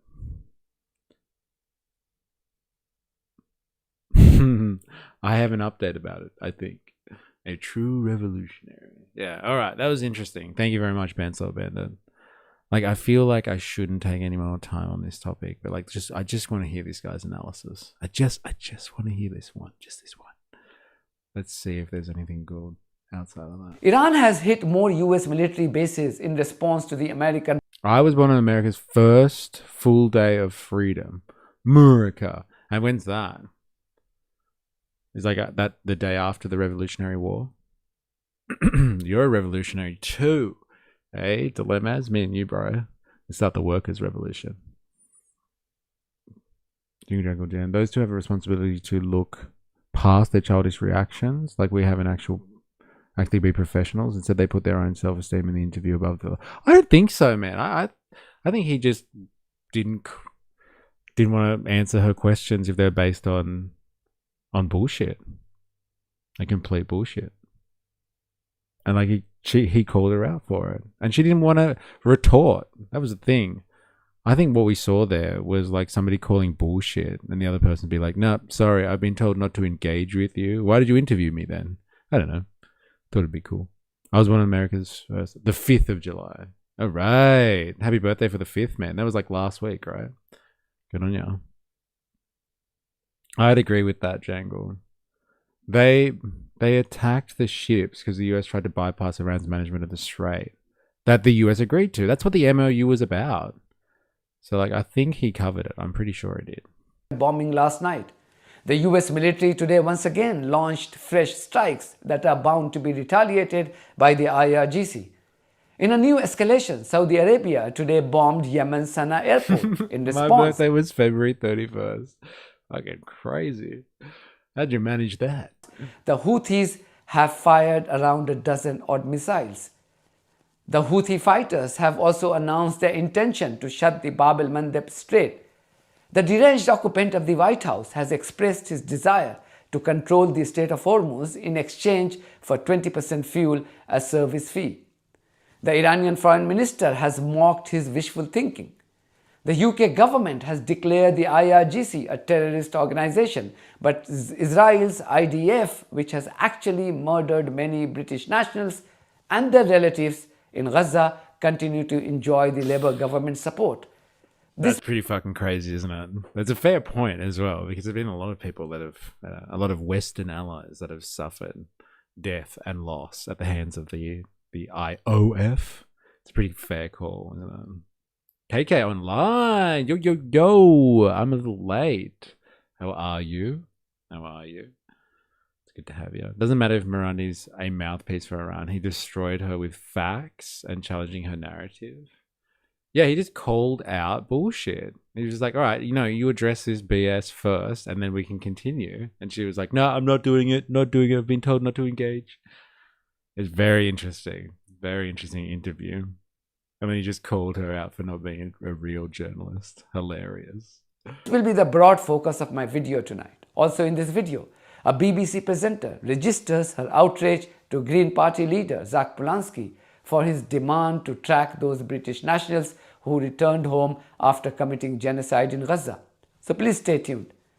The situation in the Persian Gulf today spiraled out of control after Iran retaliated the US military aggressions and hit several American military bases across the Gulf region. Iran once again targeted Kuwait, Bahrain, Qatar, Jordan, and the Omani coast and claimed unprecedented success. According to the Iranian state media, the IRGC hit Ali Al Salem Air Base in Kuwait by completely destroying fuel storage tanks and Patriot air defense batteries at the base. Iranian missiles also hit Ahmed Al Jaber Air Base, resulting in severe damage to an FPS radar tracking system. Kuwait said it intercepted several Iranian missiles and drones.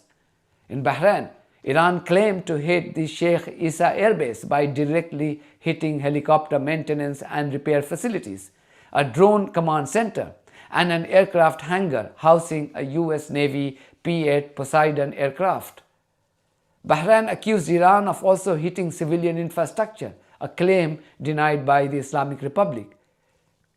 Iran also targeted a coast surveillance radar site in Oman as it claimed to completely destroy a long-range aerial radar and a vital vessel detection radar used to monitor the Strait of Hormuz.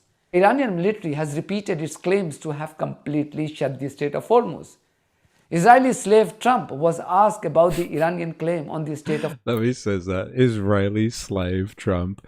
The list of the things, you don't get that often. Oh, not in the West anyway. The list of all the targets that have been taken out. Bro, homes hit 700k medium in my regional town.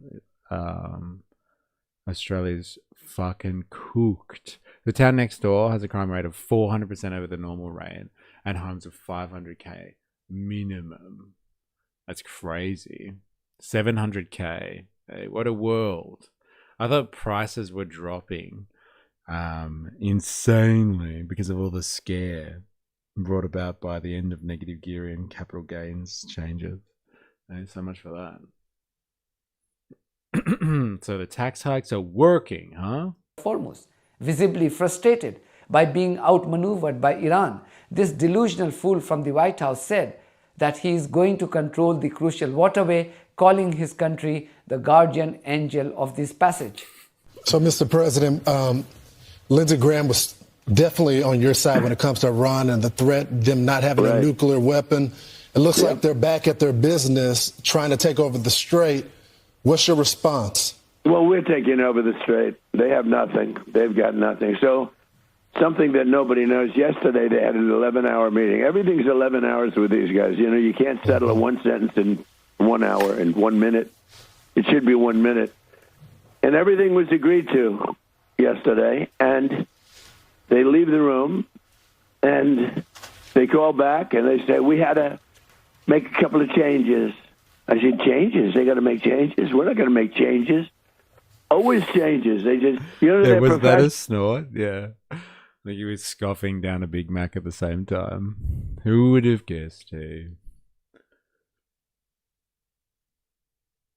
Almost like those changes were long-term and the short-term speculation has worn off. Yeah, who would have thought? Was that a pig to the list? National negotiators, that's all they are. I don't even call them good at it. They haven't gotten anything. They got nothing from me. We hit them very hard last night. Every time they send a drone, we hit them very hard. Whoa, why did that audio drop out? What nobody knows, we had a deal. It was a done deal. And then they broke it. They always break it. We've had 10 deals with these people. And so we're just going to hit them very hard. And we're going to keep the Strait, and we'll probably run it. We'll become the guardian of the Strait. Maybe we'll call it the guardian of the Strait. And we should be reimbursed for that. When we do that, we're going to be reimbursed because the other nations are very wealthy. They're on our side. And we can't be expected to do that for nothing, unlike we had for many years. You know, we guarded the Strait all first. Dude, the audio's fucked. Mock this Israel. Trust the Iranians to not let go of any opportunity to mock this Israeli lapdog's wishful thinking. Iranian Foreign Minister Syed Abbas Araghchi tweeted, and I quote, "POTUS is absolutely right. Whoever provides secure and safe passage of commercial vessels through the Strait of Hormuz should be compensated for this service. Iran has always been the guardian of the state and will remain so forever. 20% is, of course, too much. We will be fair." End quote. Let's not forget that Trump's minion Marco Rubio was telling us only last month how collecting fees or toll for the free passage of ships was illegal. Let me ask you about Hormuz, if possible. Can the U.S. and allies, can they guarantee navigation, freedom of navigation in the state? Well, that's the law. It's an international... Are my discounts bigger than yours? Yes, so good. So good, they're whipping out their Ds. My discount's bigger. Yeah, 20% is a little bit too much. We wouldn't charge that. That's outrageous. American. So much for free trade, hey? Doppler is... waterway. No country is allowed to charge tolls or fees on an international waterway. That's existing international law. That's the way it is in international waterways all over the world, and that's the way we expect it'll be here. So I don't think we have anybody to convince around here in that regard.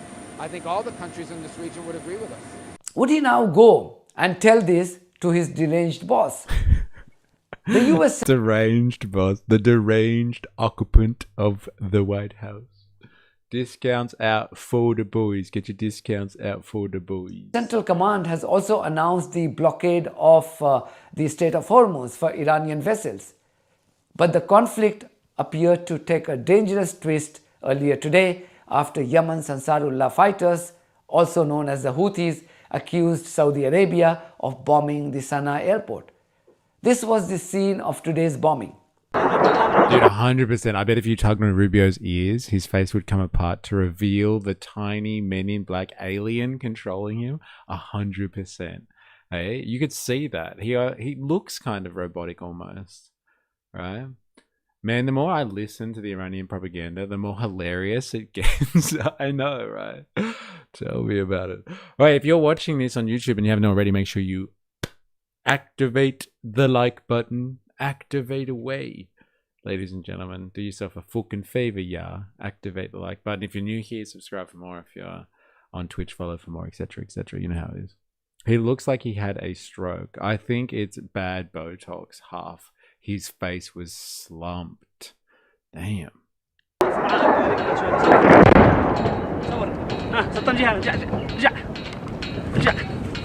في هذه اللحظات مشاهدينا الكرام كما تشاهدون غارات يومية عدوانية على مطار سلمان. In response, the Houthis fired several... Dude, I wonder if you could see, you ever catch Sarah Ferguson down there on the fucking front line reporting on a bombing at an airbase somewhere.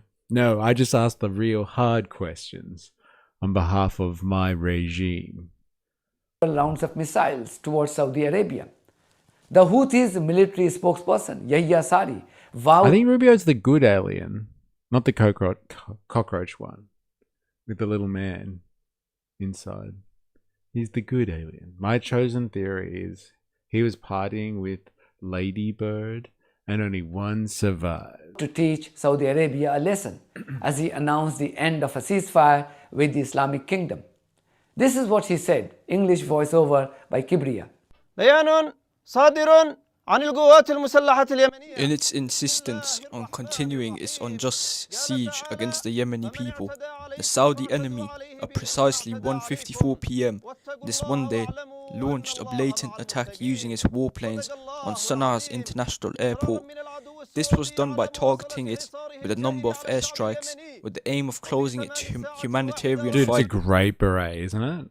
I have to get myself a beret, I think. Yeah, it's a hectic one. Carrying patients and stranded individuals to and from Sana'a International Airport. The armed forces engaged the enemy aircraft to repel this treacherous and cowardly attack.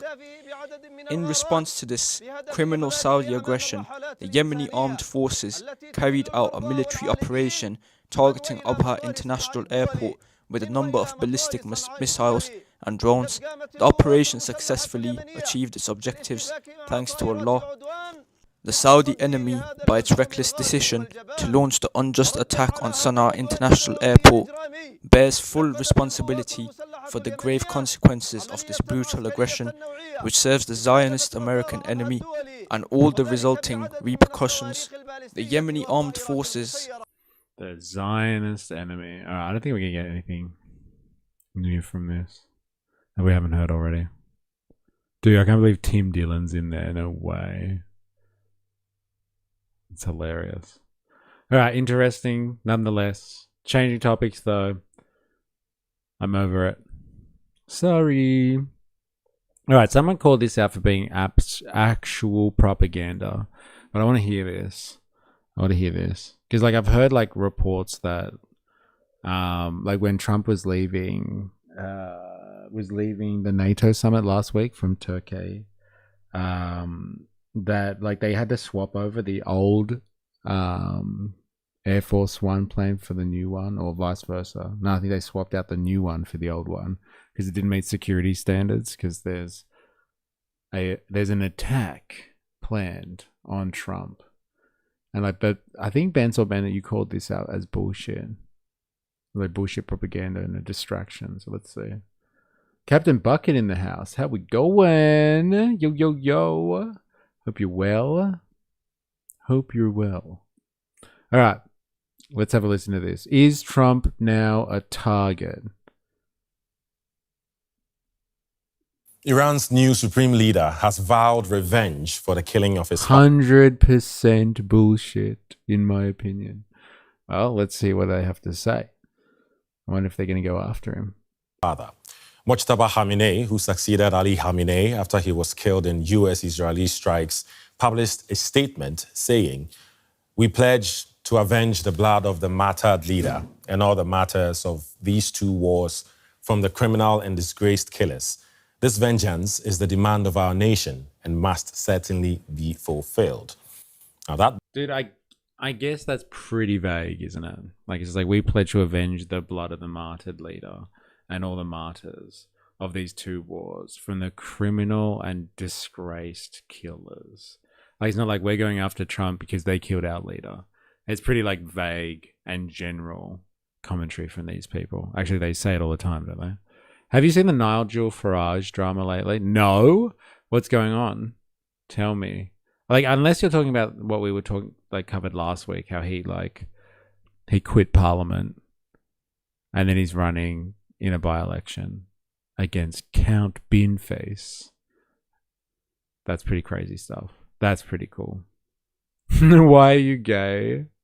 Who, this guy? Mojtaba, the gay Ayatollah. Hey, you should have the Thomas Sankara beret. Adjacent hat. Let me have a look at this. Oh, that's the one that you're talking about, Captain Bucket? Yeah, we were covering that at the end of last week. It's pretty cool stuff. Hey, I'm all for Count Binface, baby. Ah, okay, this style of beret.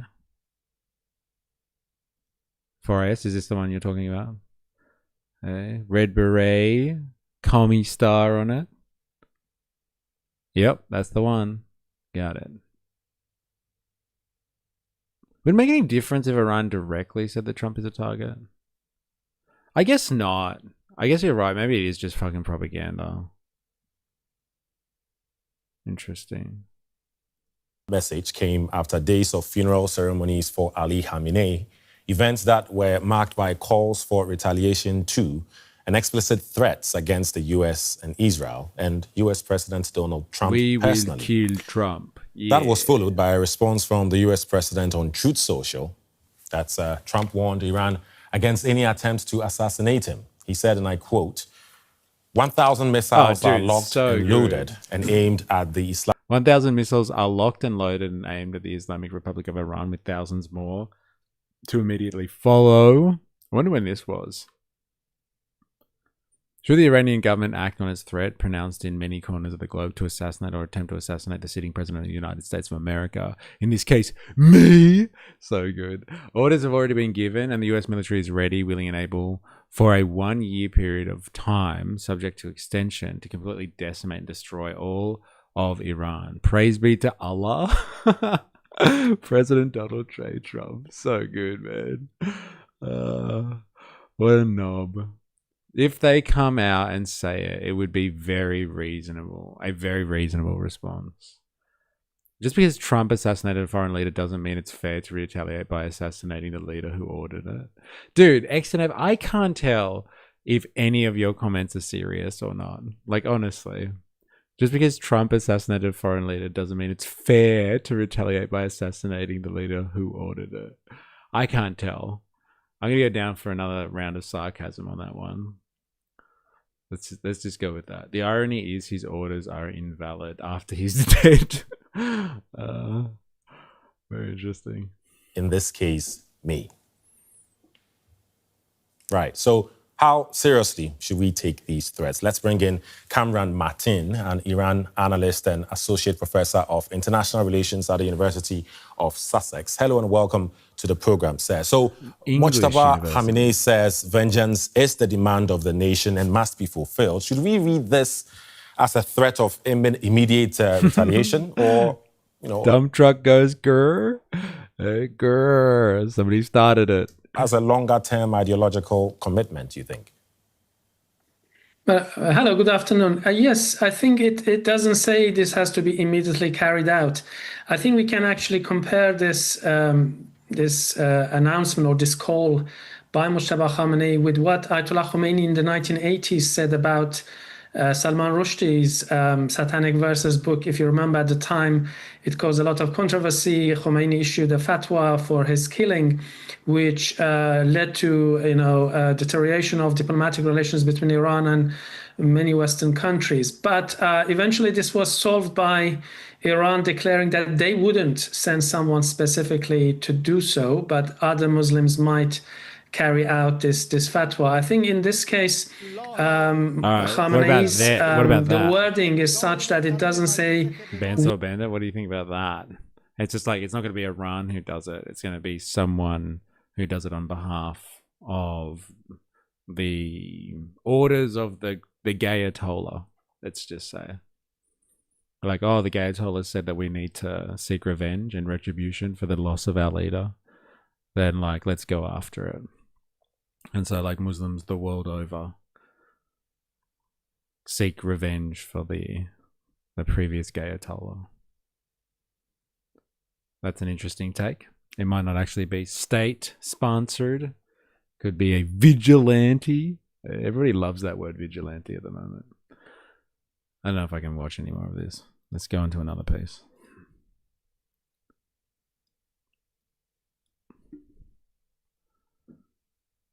All right, this is the one that was causing a bit of speculation towards the end of last week, I think, when Trump was finished with NATO. I don't know if you heard about this, but like they swapped his plane out because the new Air Force One plane sucks when it comes to defense or like security.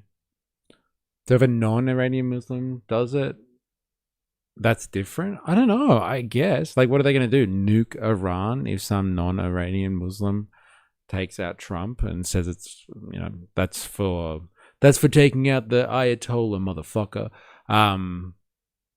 Yeah, do they still nuke Iran if Iran's just like, hey, we didn't have anything to do with it? That guy was a lone wolf. Just crazy, man. Crazy. I wouldn't rule out TNWs soon. It's time for the Qatar jet, yes. Yeah, who would have thought? Doesn't meet the security standards required of the President of the United States. That'll be safer.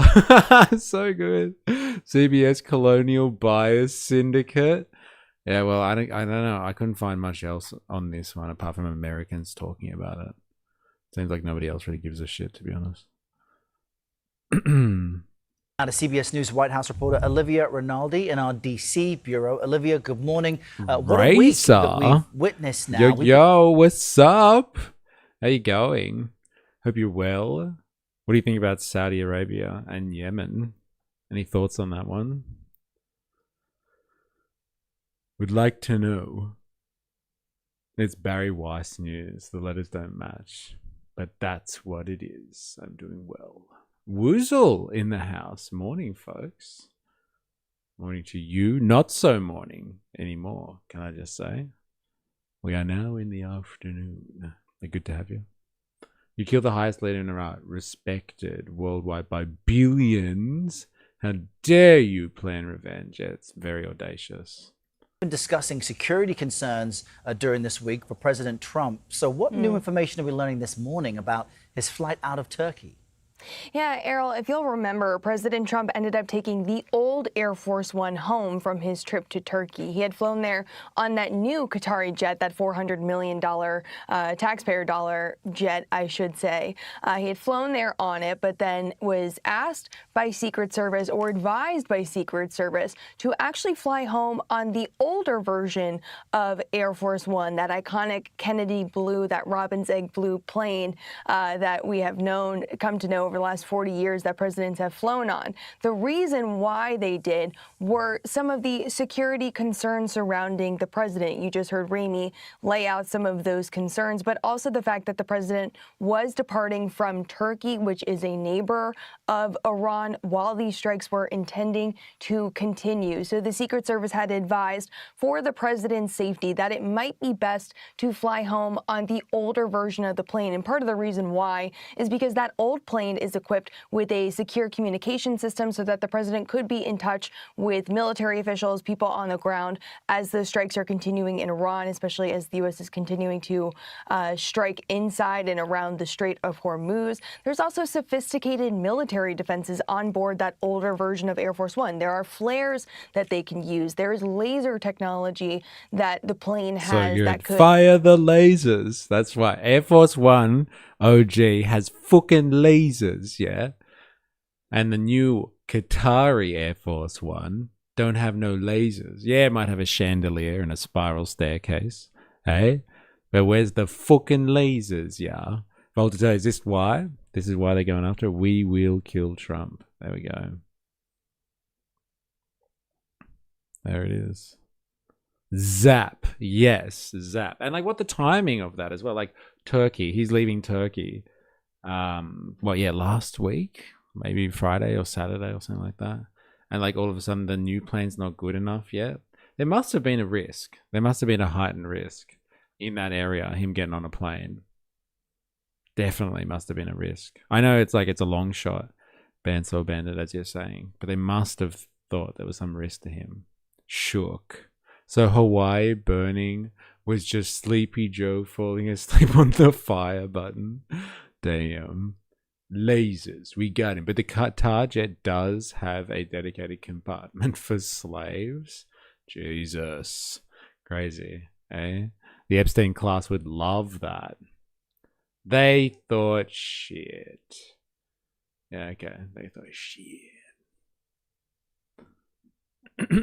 Plays into the narrative. Fair enough. scramble some incoming missiles towards the plane. We just don't know if the new Air Force One is equipped with that at that point, because we do know that it was a supercharged timeline to get that new plane delivered to this administration in order to replace the older versions of Air Force One, which they are pretty old. They're about 40 years old, which is old tin to be flying in the air. But essentially, when you're talking about the security of the president, Epstein regime, of course. And you throw slaves at incoming missiles like they are chaff. Cheaper to the taxpayer. Dude, fucking savage, man. Seriously. we just don't know what this new jet is equipped with. So because of that, the Secret Service did say to President Trump, or advised him, that it might be best to fly home on that older version. And Olivia, I want to ask you about something our viewers will likely see on their feeds as they wake up today. President Trump firing the remaining members of the Election Assistance Commission. TikTok attention whores love this narrative. Who needs Jewish space lasers when you can have American aerospace lasers? Yeah, and who was the one who wanted the lasers on the dolphins? Was that the Iranians who were training the lasers on the dolphins? And who would have thought? It's Air Force One that had the lasers the whole time. They should have flown that over Iran. Could have taken out those dolphins. Could have taken out all of the mines in the strait as well. Just needs... She could pass for an Aussie. Just needs more R's and W's. WW's. Alright. Alright. That's enough of this. And the bees. So good. Weren't the dolphins the US minesweepers? Oh, maybe it was. Oh, okay. I thought... Yeah, maybe you're right. Dolphin minesweepers with laser beams on their heads. Maybe you're right, actually. Yeah, I take it back. I stand corrected. It was the minesweeping laser dolphins. Of course. Of course. Now, this is like an unrelated story, I guess. Unrelated, but not really. So Ro Khanna was visiting Israel and got like attacked by settlers in the West Bank. And people were like, whoa, man, what the fuck? We spent all this money supporting Israel and you attack our Congress people? This is not fair. And like I wasn't around yesterday, so I missed all of this unfolding. Not sure if you've been across this one, but I thought it was very interesting. No, the Americans accused the Iranians of training dolphins. There it is. Ravia remembers. I never forget a trained dolphin. Never. I sit corrected. Oh, this video. Banger. Yeah, what's going on here? Does anyone across this story? I need to patent the slave trebuchet anti-air system before Lucky Palmer does. Lucky Palmer. Hey, you get yourself a Hawaiian shirt too. Despite the Americans previously training dolphins. And the Russians too. The US graped the dolphins and covered it up. Alright, let's have a listen to this piece. There it is. Military marine mammal. Oh man. Like the guy who fell in love with a dolphin. Wait, what? What are you guys talking about? Seriously. Alright, let's have a listen. Being in the West Bank and in Israel is the first time that I have really been acutely aware of being brown. I feel like people have seen me first as brown, second as an American congressman, and third as an American citizen. I saw the arrogance in the eyes of those settlers, 21 and 22-year-olds with guns, laughing that they had detained us. The arrogance of those young IDF soldiers that my tax dollars are funding, having no respect for the fact that they were detaining Americans. No respect that there was an American congressperson in that bus. Dude, I don't know which is funnier, like the fact that settlers have done this and like it's just caused everyone to reconsider the whole American relationship with Israel again over in the US somewhere, or it's the fact that this is just another prime example of like American exceptionalism. Like the story that this guy is taking away from this whole incident about him, a congressperson being detained by settlers, is just like, but I'm American. I'm American. They can't do this to me. Don't they realize what they've done here? I hate those inbred settlers. There's some crazy footage of those settlers as well. Like Mamupa's profile picture, if you've seen it, that guy with the crazed face laughing. Yeah, what an ugly looking human being. How could the IDF let this happen to me? But like, it's to me because I'm American. Like, that's what he's saying. He's basically like, but I'm from the United States of America. This stuff can't happen to Americans. In Israel? Yeah, the hairy dude. Gross, hey. Gross. The way he's laughing. Nope, racism doesn't exist outside the West. That's a myth. So it sounds like he's trying to appeal to America First types. But like, it's weird. Like, I don't know which is funnier. His American exceptionalism. Or the fact that it's just like reopened discussion about like US-Israeli relations. And like, what are we paying for? We give them all this money and then they just like fucking attack us when we go over on holidays. He's trying to appeal to the American narcissists that run the government. It's an interesting take. And laughing when our translator told them that there are Americans there and the American embassy is concerned. It is the arrogance of power, of a power that has had no accountability, total impunity, and has created a toxic culture of oppression.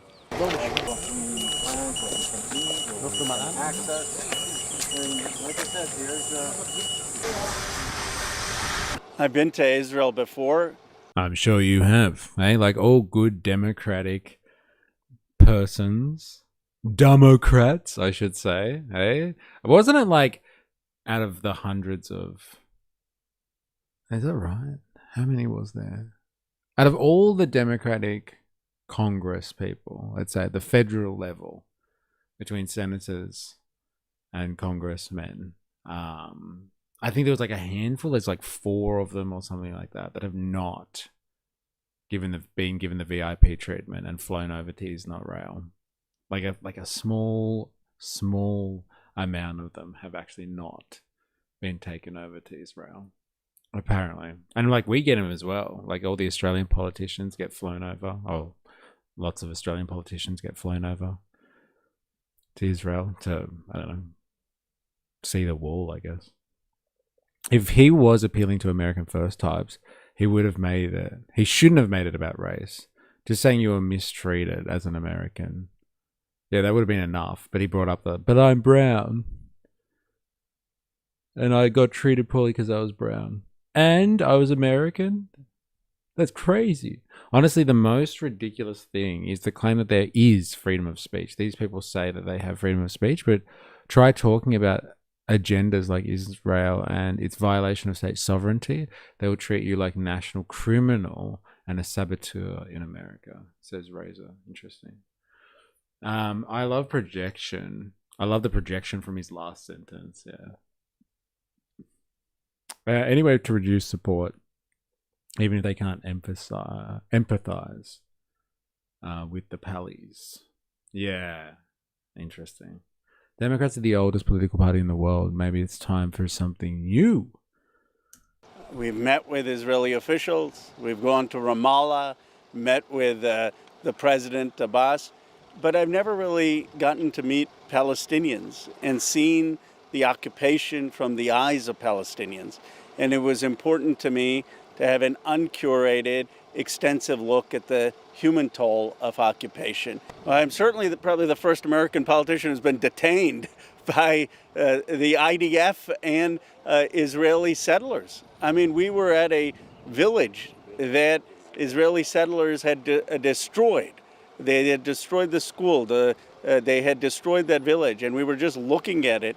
And these hoodlums come in with machine guns, an M4, an American-made machine gun, and they detain us. They block off the road.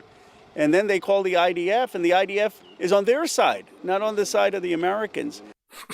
So good. It's so good. They were on their side? But who pays for the IDF? I pay. You know how many times I've supported funding to Israel and they detained me? This is outrageous. I can't believe it.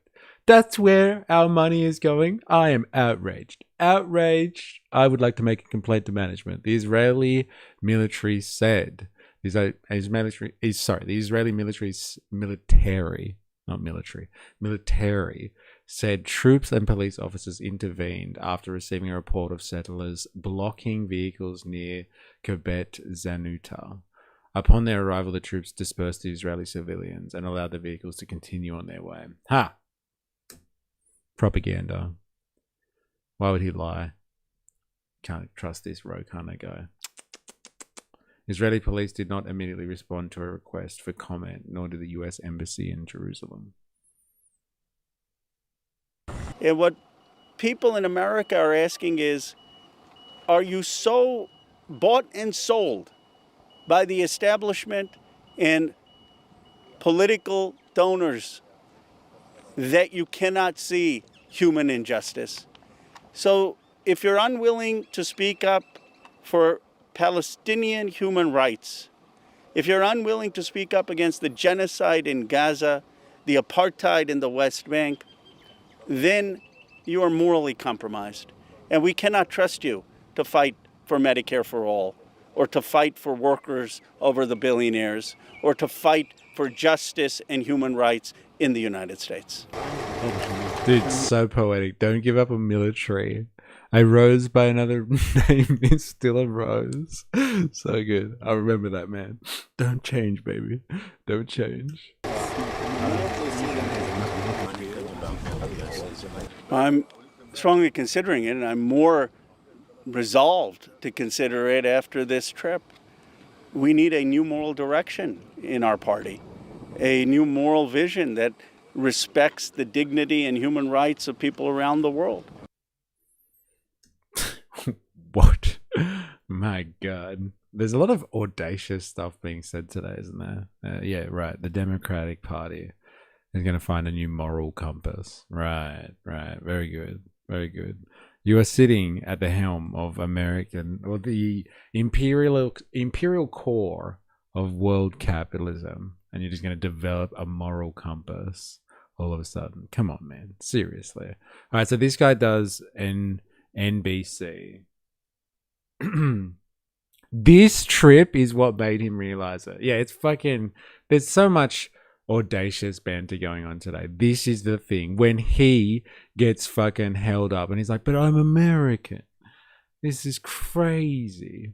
All of a sudden, I'm seeing all of these human rights violations going on. All of a sudden, they just came out of nowhere. Who would have thought? Cue seal music, baby. I compare you to a kiss from a rose on the grave. Oh, man. I heard a new term today that I hadn't heard before. Pretendicide? Let's see if the tiny hat picks it up. The tiny hats pick it up. What the fuck is pretendicide? You have to explain that one, Dilemmas. Alright, let's have a listen to him explain what happened. I do want to ask you, because you just returned from a 3-day trip to the West Bank this week. You say you were held by Israeli settlers with rifles.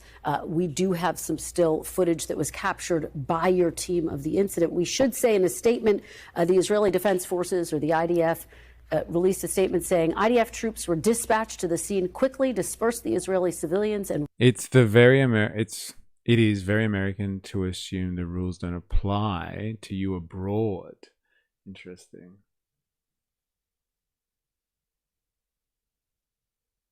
Pretendicide is when you're keeping it real. LOL. Reopened the blocked road. Statement, the Israeli Defense Forces, or the IDF, released a statement saying IDF troops were dispatched to the scene, quickly dispersed the Israeli civilians, and reopened the blocked road. The IDF soldiers operating in the area did not take part in blocking the road. Walk us through what you experienced. The IDF is lying. What happened was unprecedented. They had violent settlers detain American citizens, including an American government official. You had these settlers brandishing M4s, kicking the tires of our van, laughing at us, mocking at us, videotaping us. We were detained for about 20 minutes, fearful of our lives. Then the IDF comes, 4 soldiers. They tell our translator that they're on the side of the settlers. They further detain us and block us in. We had to call the American embassy. Fortunately, David Brownstein helped, and he got to someone in Israel. And 75 minutes after the detention by the IDF soldiers and by these settlers, we were unprecedented. That's rich. let through. Now, I heard the Prime Minister, and he says that Israel is a country of law and order. Well, let me be very specific. The Prime Minister needs to open an investigation on these violent settlers who are connected to Yanon Levy, who has destroyed Zanuda's village and is a known person who has killed Palestinians, and these settlers were connected to him. They need to be prosecuted, including Yanon Levy. Their outpost needs to be investigated, and he needs to have an investigation on these 4 IDF officers. Yeah, just these 4, right? Like, it's not like we haven't seen thousands of videos of IDF brutalizing the West Bank all over social media. He acts surprised. This ain't a kept secret. Like, yeah, come on. Like, is this guy legitimate? Like, this is the thing that has caused him to wake up to this. He's like, I've seen it with my own eyes, man. It's not the same. We were in the car. In the car. Sounds like a Tuesday for settlers. I know, right? Jesus Christ. What is going on here? Reza, I don't mean to question this person's sincerity, but they seem like those American politicians who didn't care about Israel's war on Palestine until popular support began to be built on that moral issue. And now he's having some fucking awakening. And he's just like, oh my God, look at his face. He's like, this is actually happening. And we've funded it. And they came after me. Me! Why? How could they do this? After everything I've approved and rubber stamped through Parliament. Everything. Bastards.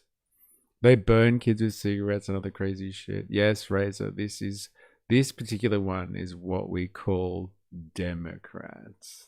Democrats, actually. They forget to be because they're so silly. Ro is a Silicon Valley poly who tried to redeem Musk. Hey? Uh-oh. Silicon Valley elite. Watch out. Security cameras can see that they were involved in the detention of American citizens. Yeah, I know, right? I thought those woke lefties were just being hysterical. But they were pointing American weapons at me. Security cameras can see that they were involved in the detention of American citizens. How dare they mistreat people with an American passport that way? Well, we appreciate your weighing in on that. Obviously, that has gotten a lot of attention. I want to ask you about something else that has been under a microscope, your endorsement of Senate candidate. No, don't want to hear it. Not interested. Before I let you go, I do want to give you the opportunity, if you would like to respond. Dude, I can't believe she's interviewing this man. Eh? Look at him. Eh? Now that is one evil motherfucker. Netanyahu reacts to Ro Khanna saying that he was detained in the West Bank. Alright, everyone strap yourself in. This one's going to be fucking great. Publicity stunt. I personally can't tell if he's feigning naivety or he's actually that dumb. But he went to Yale, so best to assume the worst. Interesting. On to Congressman Ro Khanna. He is going to be on this broadcast. He says he visited the West Bank. He was blocked by settlers wielding guns. He says the IDF did not help fuse this situation. Do you have any comment on that this morning, Mr. Prime Minister? Yeah, we're a country of laws, and people who break the law, we take them to court. In the West Bank, in Judea and Samaria, we've had thousands of attempted attacks and warnings against terrorist activities, against innocent Israelis, families, mother with their children driving along the road. They're stopped by terrorists and they kill them. And this has happened again and again and again. There is a vigilante effort, not by the settler community. They're 99.9%, law-abiding citizens. They work, they serve in the army and so on. There are 150 juvenile delinquents that are not part of that community. They come from the other. Vigilantes, taking the law into their own hands. We are a law-abiding nation. Okay? All right? All you fucking naysayers out there. We just want to do the right thing and follow the law. But there's a bunch of kids out there with weapons. Go around threatening people in the West Bank. We've tried to get rid of them, but we just can't stop this 150... This group of 150 youths. We just can't handle it. We can literally shut down an entire area, fence it off, blocking millions of people. We can handle millions of people and like cram them into an area and basically wipe them out. But 150 kids with weapons, we've tried everything. We just can't stop these crazy kids. If only we could do something about them. If only. While you're on the lunatic, all right, give me a second. Let him finish, and then we'll change it up a little bit. I'd love to see some evidence of this, Mr. BB. BB has fangs, I'm pretty sure. That are not part of that community. They come from the other parts of Israel. We are, I don't want vigilantes of any kind, and we are working to put them under the law. But I think if we put things in perspective, we should see that we have thousands of attacks and some few, but obvious breaking of the law. Then we apply the full measure of the law against them. Israel, unlike our neighbors, is a democracy and a country of law, and we act against those who break the law. That's very interesting. So that's like the new angle. Like they're talking about how like America and Israel are democracies against the world kind of thing. The angle at the moment. They've dropped the Judeo-Christian thing. Oh, it's like, well, we're democracies, eh? We are working on it just very slowly. Just like when this comes to the limelight, that's the only time we're working on it. If you're watching this on YouTube and you haven't already, make sure you activate the like button. Activate the like button. Do yourself a favor. Netanyahu reveals why Graham went ballistic over U.S. military aid to Israel. Great. Well, Prime Minister, will that drawing down of foreign aid from the United States to Israel be compensated by the proposal to have a merging of some sort between our Pentagon and your military? Yeah, I'm calling it from aid to partnership. So we take away the money that is given to Israel, which is one part, but the other part is we co-invest in equal measures in the new technologies that are needed to give our military and your military the advantage. So there are some unbelievable projects. So we invest jointly and take the fruits equally. You move from aid to partnership, and I think that represents what Israel is. And remember, the other thing is that we share with America unbelievable intelligence to save American life. General Keegan has said that when he was working in American intelligence, what Israel was giving the United States was worth, he said, 5 CIAs. Now, I'm not trying to be mathematically exact, but Israel's contributions to America's defense are important. Our technology is incredible. And since yours is incredible too, and you're the great champion of liberty and free markets, I think the meshing of our two... Dude, he said the free market thing. That's crazy. Is this Fox News or Fox Business? I can't tell. Thank God for free markets. It's the free market world versus the axis of whatever they are. This is crazy. Man, they are merging. No more fucking funding. Everybody's on to them about the whole funding. We're going to stop funding Israel. We're just going to merge our militaries together, if you're wondering. So it doesn't look like actual assistance, just like pouring American money into Israel. It's going to go through the military directly now. Why beat around the bush? Just do it directly.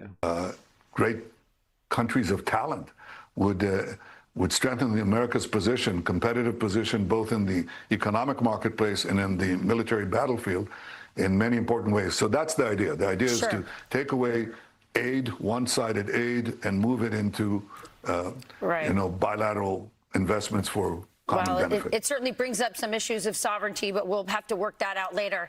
Thank you so much, Prime Minister. We appreciate you joining us. Issues of sovereignty. Well, merging America's military, the Pentagon, with Israel or the IDF. That's pretty crazy. You can tell America is a complete afterthought for him. Good for Izzy. And you. Izzy needs this. So do you. This person's a criminal, ugly dictator who doesn't possess a single good quality so far. Eh? I don't know. Not a good quality at all. He's great at being a puppet for whatever establishment requires his services. Very interesting. Very interesting. Scary stuff, to be honest. The merging of Israel and America's military. And is that just a way to get around with like this discussion at the moment, like American First stuff, which is like, hey, we shouldn't be funding Israel anymore. That's it. No more money, American money going to this state of Israel. And they're just like, well, fuck it. If this is the way it's going to be, and we've gotten such bad PR recently, let's just get rid of the funding element, and we're just going to merge the Israeli military apparatus with the American military apparatus, and we can share technology because we both need each other so much, and the money will just flow in via the Pentagon or something like that. And the Pentagon is already a massive black hole that no one can account for or audit because it's all like classified. It's all secretive. So like they can take $1.5 trillion and not account for like almost $1 trillion of it. And so like, yeah, you don't need to give money to Israel anymore if you can just merge the two. So if you're not aware, there was legislation, which is completely unrelated, I'm pretty sure, but there's legislation on the table at the moment, which includes a clause to merge the, like, I think it's more tech focused, like technological arm of the Israeli military and the US military. They're going to link them together so they actually work together as a single unit. And so they transfer information between them and resources. So I guess this is a way to get around it. If you have like Democrats like Ro Khanna that are calling out Israel because they've had a lived experience being trapped in a car, and they're going to be like, let's stop sending money to Israel, then like this will be the way to do it now, by connecting the two militarily. And like, who knows, you'll never be able to trace that money ever again. Ration packs just got kosher. That's pretty funny. That money disappears like the supports of Tower 7. Yeah, it just came down. Who would have thought? I'm certain the average US person would love to experience what it's like to be raised on the ground firsthand. Sorry, to be raised to the ground firsthand. All the glorification of war in their history. With no real world experience. Yeah, it's just a Hollywood game, isn't it? Imagine meeting Bibi. I bet you would get a headache from hearing his lies and his boundless manipulation. Yeah, it's more the manipulation part, isn't it? Interesting addition there. Thank you very much for that for that piece. That interesting piece. All right, where were we? Ooh, who got censored before? Oh, that was ages ago. Thighs like Condoleezza Rice. A yam between some fat gams. Oh, I wonder why that got censored. Bro just looks like he's trying to shepherd those who oppose the establishment back into the hands of the establishment. Kind of like Bernie did. Interesting. Yeah, I can get down with that. Imagine the bombings UK experience happening to the US. Do you think they'd be so eager? Spandog's actually describing me. Right. Got it. Very interesting. All right. Where was... I think somebody had some reaction. Something. Where was it? Oh, this one, Voltaire. I wanted to have a look at this. Voltaire, thanks for, like, people had put some interesting stuff that I haven't covered yet. So like, we're just changing topics now, by the way. I'm just going straight over to something that Voltaire had granted us. in the stream chat or in the reaction recommendations. This is now Atlas, from what I understand. Atlas is some large and amorphous think tank that kind of provides information to a whole series of other agencies that kind of disseminate a conservative American kind of agenda or American kind of soft power understanding of the world. And so this is Dangerously Informed with Evie. She's grown heaps. Like, I remember when we first started watching her, Voltaire, when you suggested her to us, like it was like a year ago. She was like 50k subs max. But like, she's grown heaps, and she does some very interesting investigations if you're interested. Yeah, Atlas, we discovered Atlas like a few weeks ago when there was a Green senator who was calling out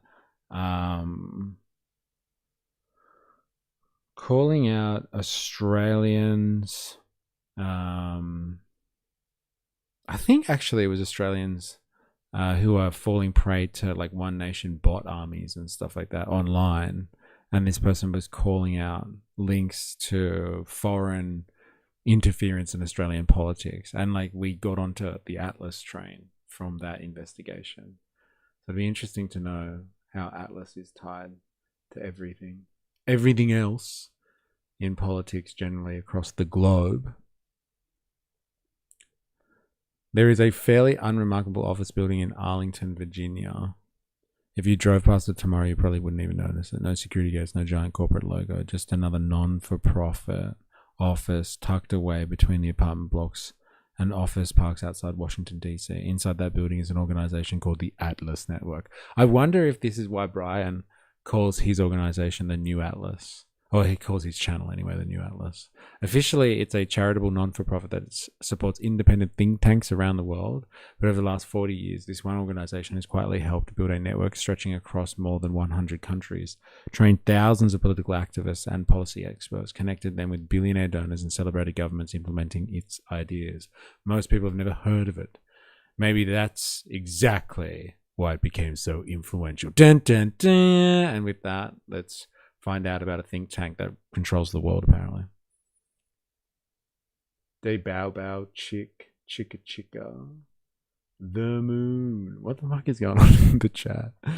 There is a fairly unremarkable office building in Arlington, Virginia. If you drove past it tomorrow, you probably wouldn't even notice it. There's no security gates, there's no giant corporate logo. Just another non-profit office tucked between apartment blocks and office parks outside of Washington, D.C. Inside that building is an organization called the Atlas Network. Officially, it's a charitable non-profit that supports independent think tanks all around the world. But over the last 40 years, this one organization has quietly helped build a network stretching across more than 100 countries. They've trained thousands of political activists and policy experts. They've connected them with billionaire donors and celebrated governments implementing its own ideas. What's this? I'm supposed to know this, right? It's Always Sunny in Philadelphia. Another reference I need to understand. Give me a second.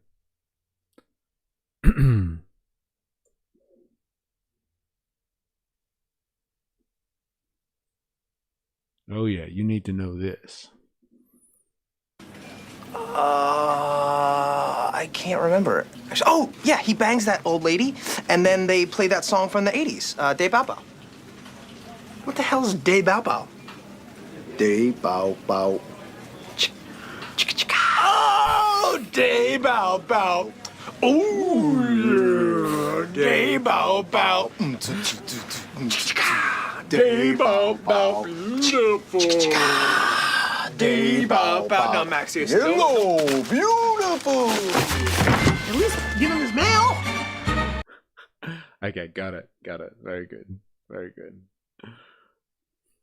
Most trained quietly helped build a network stretching across more than 100 countries. They've trained thousands of political activists and policy experts. They've connected them with billionaire donors and celebrated governments implementing its own ideas. Most people have never even heard of it, but maybe that's why it became so influential.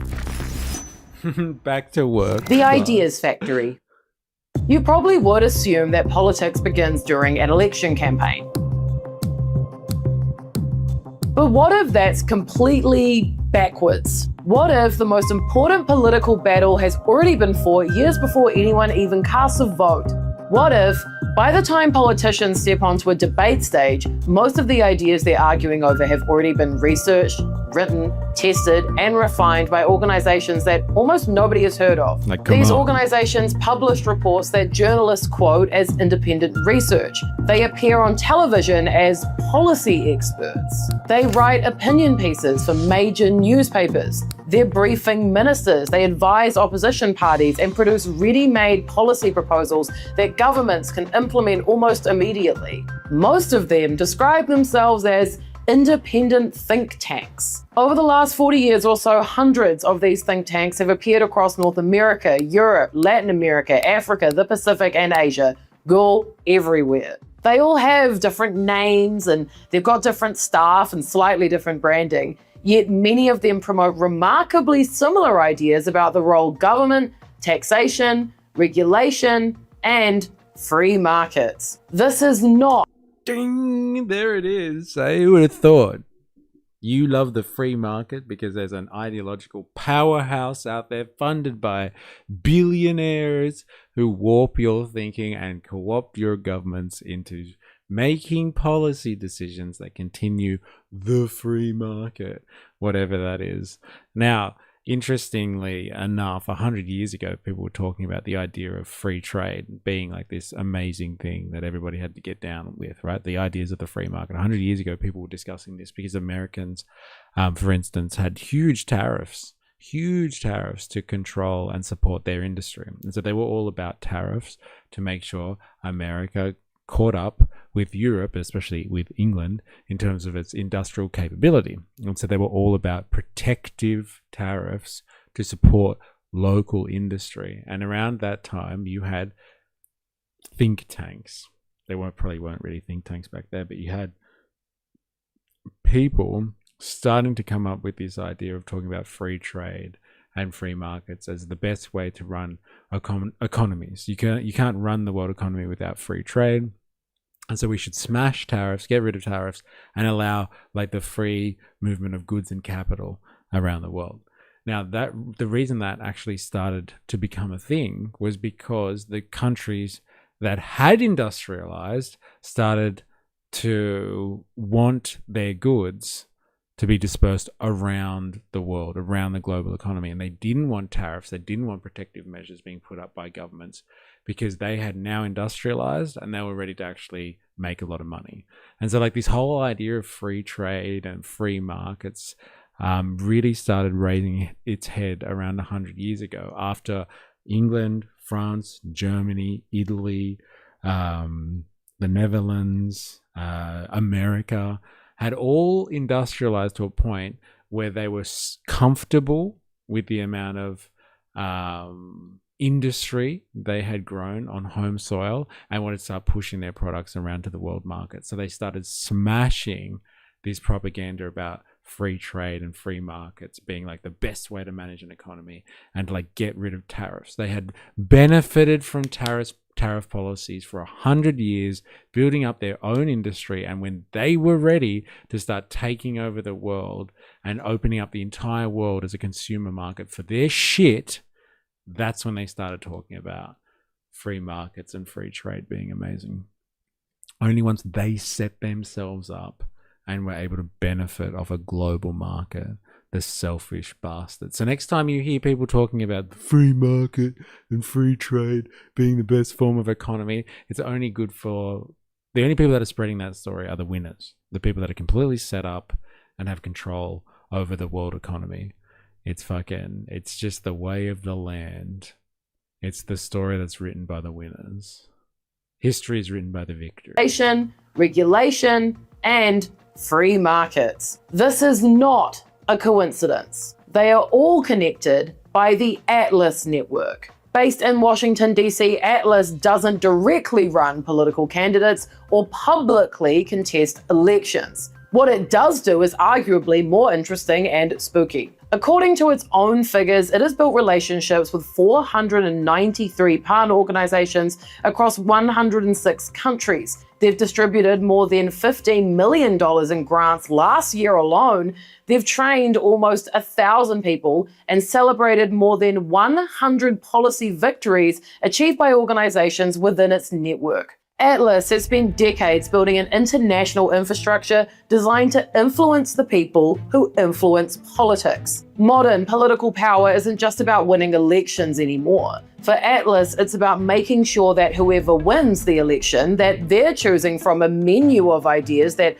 you've already spent decades putting together. Anthony Fisher, the man who would eventually found the Atlas network, understood this decades before a lot of other people did. After reading Friedrich Hayek's The Road to Serfdom, Fisher wanted to enter politics himself.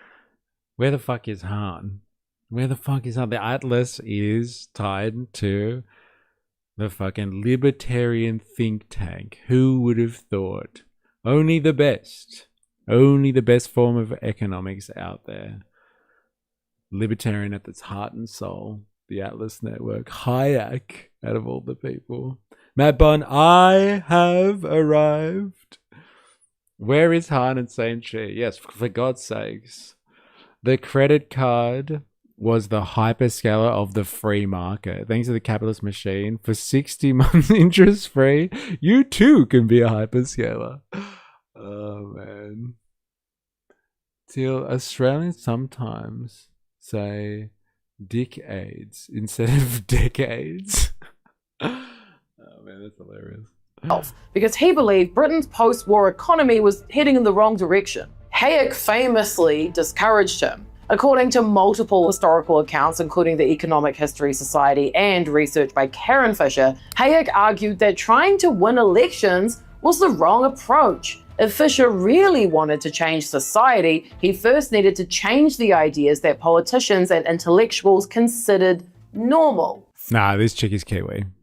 She's Kiwi. That's why she speaks like that and says decades. Yeah. She's Kiwi. Not sure if it's AIDS or AIDS, but interesting either way. Freedom, TM. Today, Atlas describes itself as a non-profit based in Washington, D.C. that has the mission to strengthen the worldwide freedom movement. That believe in the following: individual liberty, private property, limited government, free enterprise. Now, those seem like reasonably broad philosophical principles. In reality, they usually translate into a fairly consistent set of policy goals. Like the following: lower taxes, especially for rich people, fewer government regulations, privatization, freer trade. So, like neoliberalism or just straight up libertarianism? Yes, but Atlas would simply call it economic freedom. Now, according to Atlas's own reporting, the organization now works with almost 600 partner organizations spread across more than 100 countries. They give out money and grants, they do little award shows, they run leadership training, they host international conferences, and they connect organizations with experienced mentors and donors. Read between the lines there. So Atlas also measures its success through what it calls policy victories. In its 2025 report, it claimed 126 freedom-expanding policy victories. In Brazil, Atlas highlighted the work of Institute Freedom policies. Thanks for us delivering that freedom. Never call a Kiwi an Aussie. Interesting. What happens? Oh man. Getting hit up with ads. Outrageous. Outrageous. This one's for you, XNF. Love from Dilemmas. So back home. I'm sorry, where's home? Australia, right? What do you mean by that, mate? Zoe's from New Zealand, and you never, I repeat, never call a Kiwi an Aussie. That is, unless you want your ass kicked. I'm so sorry. I really am. Oh, that's okay. We're just taking the piss out of you, mate. Savage. I thought she was gonna fucking deck her. But no, Dick her, I should say. Dick. The party that is associated with Atlas over here is starting to say the revolution of policy. Dude, people got to stop using the word revolution. It pisses me off.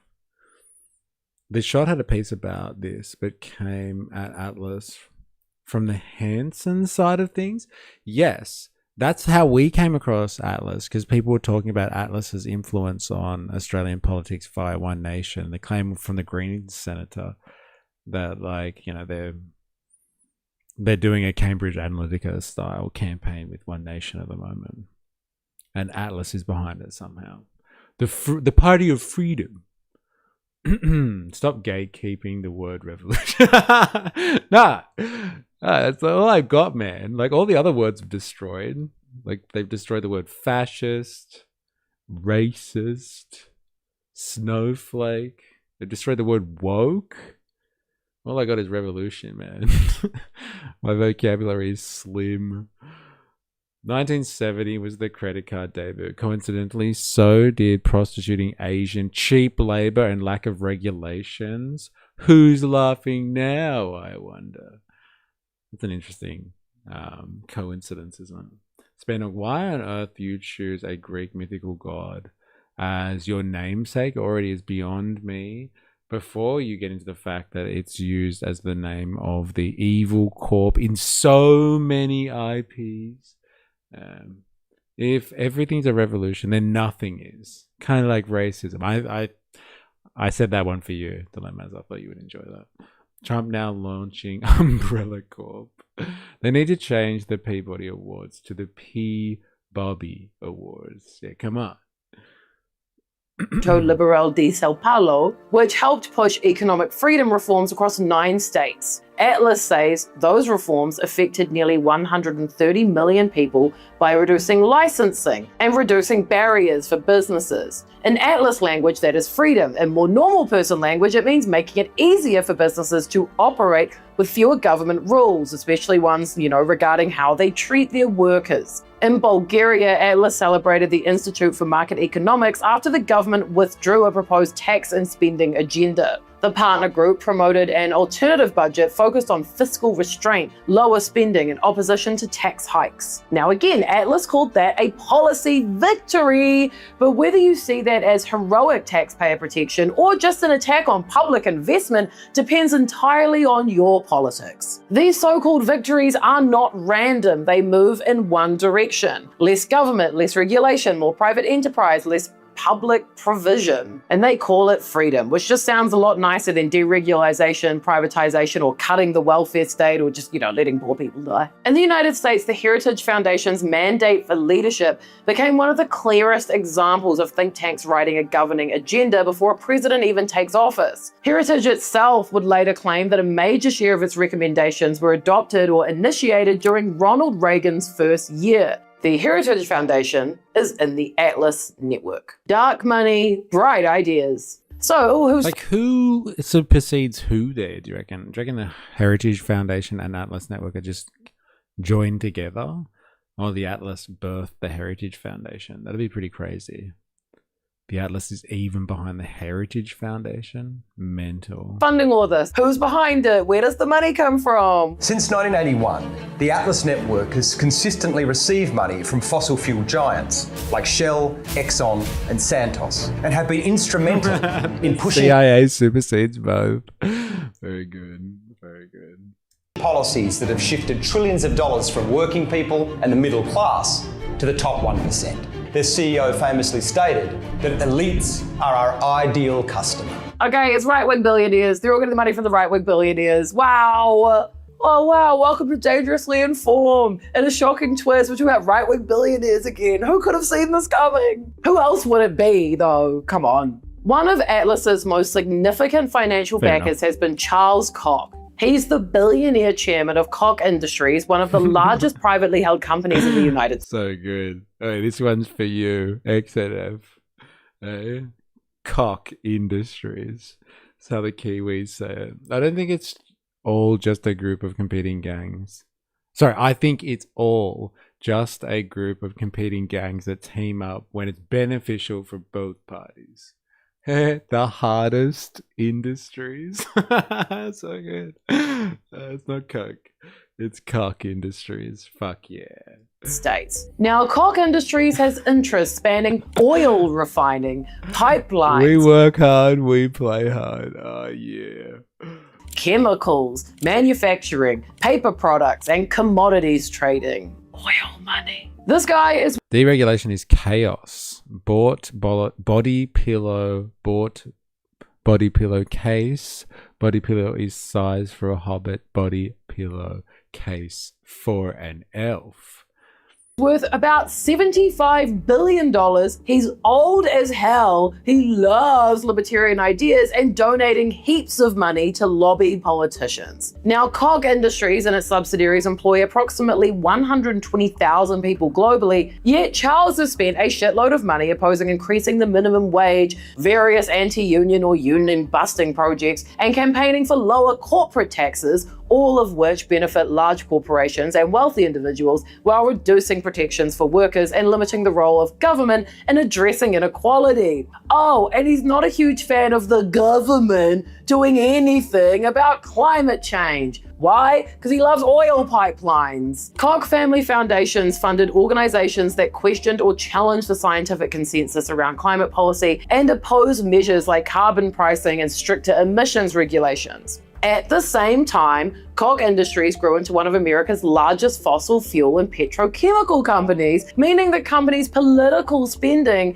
has always aligned closely with its commercial interests. Koch Inc. also has a sprawling history of discrimination lawsuits. I mean, who's surprised? But that's neither here nor there. The point is, Atlas has received millions of dollars from both the Charles Koch Foundation and the Charles Koch Institute. I wonder if he gets anything out of that. Then there is Donors Trust. Founded in 1999, Donors Trust isn't a think tank or a lobbying organization. It's what's known as a donor-advised fund, essentially acting as a financial middleman between wealthy donors and the conservative and libertarian organizations that they want to support. Donors can contribute money to Donors Trust, receive an immediate tax deduction, and then recommend where those funds should eventually be distributed. Now, because these donations are routed through Donors Trust, the identities of the original donors often remain private. So the Cock tank.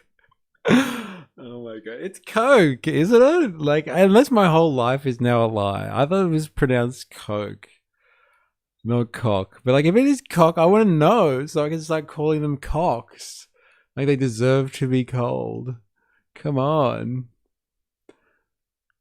I rigged Revolution. I can't even read it. Till I realized I'd have to give up. Hit soon. It's pronounced. It's pronounced cock. Coke. Look, if it's got a cock, I gotta know. Okay, it's said as cock. Are you sure? Unfortunately, it's pronounced Coke. I thought it was Coke. It's so much better as cock, though. So if we all want to be happy to move ahead and we've like pass a motion and we all refer to it as cock from now on, happy to run with that. If your name is pronounced cock in the Western world, wouldn't you start pronouncing it coke? Like, I guess. Was that a rooster? It was just cock. Can we hire her to say that cocks have been influential for decades? Oh man. Fucking hell. Oh. Basically, a dark money ATM for the conservative movement. Donors Trust is donated to far-right organizations, hate groups, anti-immigration groups, and generally just whatever extremism feels right to them on any given day. They are quite genuinely, comically evil and rich. In 2021, they received around $1 billion in donations, including 2 anonymous gifts worth over $425 million each. Donors Trust rejects characterization that it funds extremism, maintaining that it exists to safeguard the charitable intentions of libertarian and conservative donors and to support organizations committed to the principles of a free society. Free society! I can't. When they say that. Free society for them. Come on. Now, we Come know on. Atlas has received funding from them because Donors Trust's own IRS tax filings list multiple grants to the Atlas Economic Research Foundation, including funding for general operations and international projects in Venezuela and Iran, as well as entrepreneurship programs. In 2024 alone, Donors Trust disclosed more than $578,000 in grants to Atlas. Atlas has also received support from other right-wing philanthropic organizations, including the John Templeton Foundation, the Bradley Foundation, and the Lilly Endowment. So why am I talking about this? Well, they illustrate an important point. Yeah, why? Atlas isn't surviving on a handful of small donations from people who like free markets. Some of the largest and most influential philanthropic institutions in the United States have decided that building an international Oh, come on. Neck week. Are these like copper ads from New Zealand? I've seen some of them. They're pretty funny. Quick diversion for some more NZ culture, please. The Cock Endowment has endured decades. Police 10-7. A driver should be worrying about his court date. When's it next week? Nick what? Next week. Next week. Next week, yeah. Next week. Oh, come on. What the fuck? Come on. And this is not a joke either, is it? A driver should be worrying about his court date. When's it next week? Nick what? Next week. Next week. Next week, yeah. Next week. Oh, come on. This ain't a joke. Oh man, that's so good. Come on. Hey, so good. I'm immersing myself in NZ culture at the moment. I am learning the ways of our brothers and sisters across the strait there. We can call it a strait, right? This ain't a joke. Sounds like a Cumberbatch trying to say penguin. network of free market think tanks is a worthwhile investment. And it's a bunch of spooky frickin' billionaires. Historically, the list becomes, even more surprising, not even surprising, I don't know. Atlas has also received historical funding from companies like ExxonMobil and Philip Morris, as well as being heavily intertwined with the tobacco industry. Let the kids smoke their cigarettes and work in their mines, and don't you dare pay them a minimum wage. The Atlas alumni. So we've talked about money, ideology, and influence. But none of that really matters unless the ideas Atlas promotes actually end up shaping governments. And it real does. It really does. It's happened. President of Argentina, Javier Milei, is closely tied with the Atlas network. In fact, on the Atlas network website, they're literally celebrating him and his policies. Here is an article titled "Sharpening Milei's Chainsaw. Atlas network partners spur reform." Good copywriting, I'll give him that. Atlas openly claims Milei and his victory as evidence of their decade-long strategy working. And it's no surprise either. In 2018, Fundación Atlas, one of Atlas Network's Argentinian partners, awarded Milei its Liberty Prize in recognition of his advocacy for libertarian economics. And the connection, Javier Milei and Atlas, doesn't even stop there. Many of the people that occupy senior positions in the Milei government were already deeply embedded within Atlas's wider network. His chief economic advisor served on the academic council of Fundación Atlas. One of his closest advisors was also a member of that very council, while other influential advisors like Alberto Lynch had worked extensively with Dude, look at these people. Fucking look at some of them. Just die already. Seriously, stop funding think tanks to get neoliberal government policy to reign supreme across the earth. It's done enough damage. Honestly, you people need to just die. Stop. Iran claims strikes on US's Fifth Fleet in Bahrain. The IRGC says that it has launched missile and drone attacks targeting the US Fifth Fleet. It said the strike set fire to fuel depots at a base and destroyed a Patriot radar, as well as the fleet's air control radar. a CRAM early warning system, and the control and monitoring center for the unmanned surface vessels. Interesting. The retaliatory operation continues. There it is. This is outrageous. Only the left are allowed NGOs that run the world. Like, go on. Name one, dude. Honestly. Name one that's as powerful. Like, honestly. A left-wing, whatever that means anyway. Like a left-wing NGO that runs the world like Atlas. I'd like to know.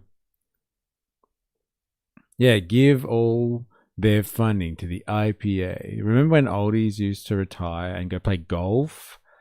Yeah, I know. Fucking hell. Bring those days back. I said IPA. What, an IPA is on the scale of the Atlas network? Honestly? I think anything's at this scale.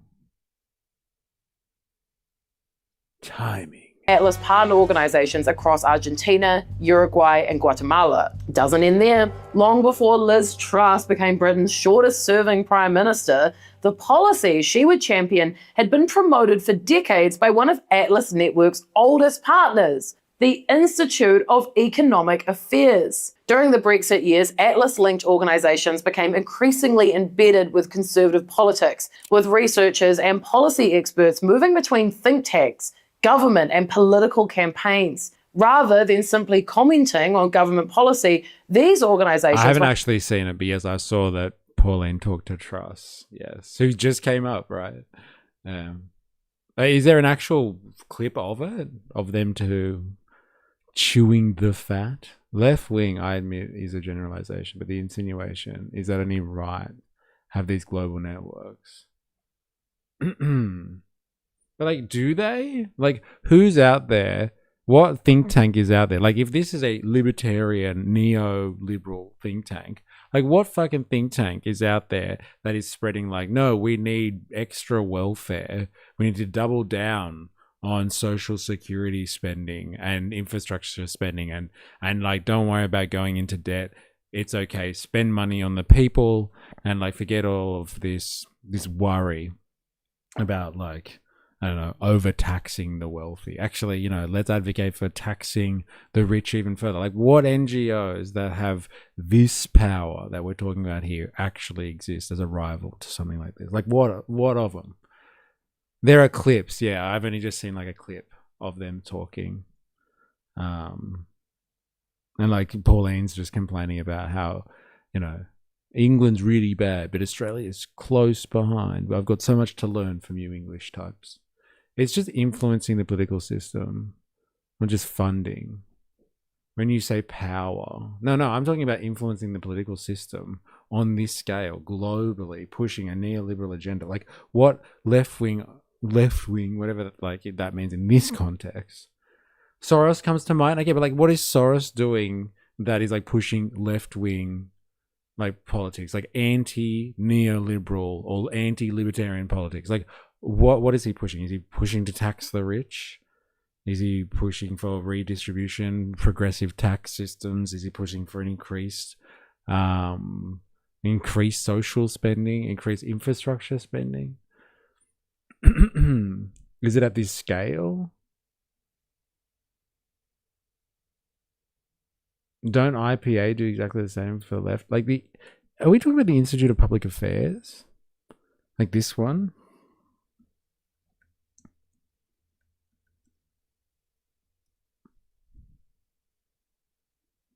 Like, I don't know about that, man. I wouldn't go there. I don't think so. International Progressive Alliance.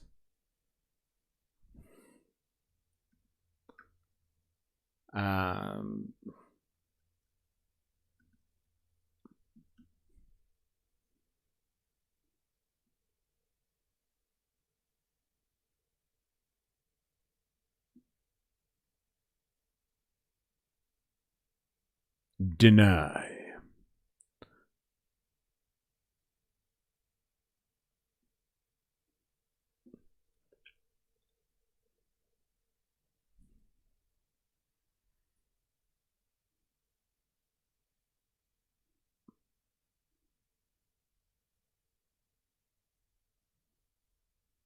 Sorry, just give me a second. Let me find something.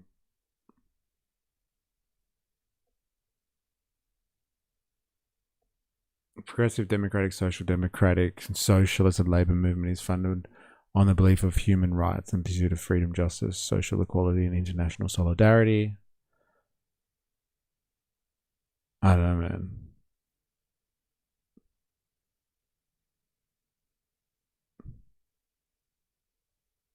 I just don't see this organization that is promoting socialism getting like billionaire funding on the scale of something like the Atlas. They work with Yanis and Geordies here. Lumping all those leftist tropes together, DEF ain't getting far. No, not in scale of funding, I would say.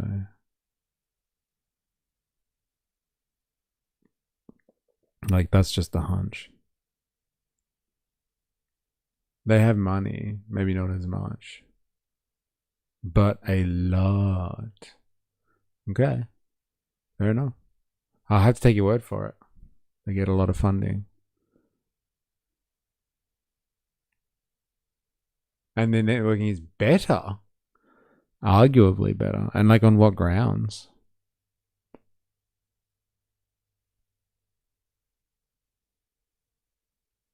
No complaints either. Just playing devil's advocate. Right. It's interesting. And what was the other one? The Soros Foundation. What was Soros as a communist? So like this organization is on the same level as the Open Society Foundation work to build vibrant, inclusive democracies. I don't know, man. That sounds like the same thing. It's just like with a rainbow flag. Where we work, United States, Latin America. George Soros is a communist. Apparently. George Soros is the founder of Open Society. He has given away more than $32 billion of his personal fortune to fund the Open Society Foundations.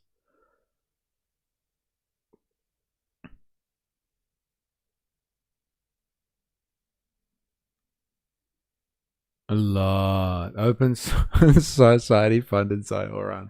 Is that true? Is that true? That's mental. The Open Society Foundations champion the search for bold democratic solutions. I don't know. Whenever they say democracy and freedom, like it's just status quo. This one wants rainbow colors and the other one wants families to be upheld. Yes, 37 million. Oh my God. He is a communist. I knew it. I knew it. Our approach seeks to counter the narrow pursuit of political self-interest and short-term opportunism in pursuit of a sustainable future of the people on the planet that leaves no one behind. Yeah, I'm sure, bro. Fair enough. I had to restart. Did we settle on Coca pronunciation? Their Dutch origin. So that has to account for the way it's said. Yeah, I guess. Anyone Dutch here want to tell us how to pronounce K-O-C-H? I'm sticking with Coke. But like, cock is more fun. Like, way more fun. Or Zioran isn't as grassroots as he claimed. Apparently not. Eh? Social media doesn't do all the heavy lifting. You need tens of millions of dollars from the communist Soros. Who would have thought? It's closer to cough. Okay, so it's cough. Let's go with cough. The Koch brothers. All right, back to it.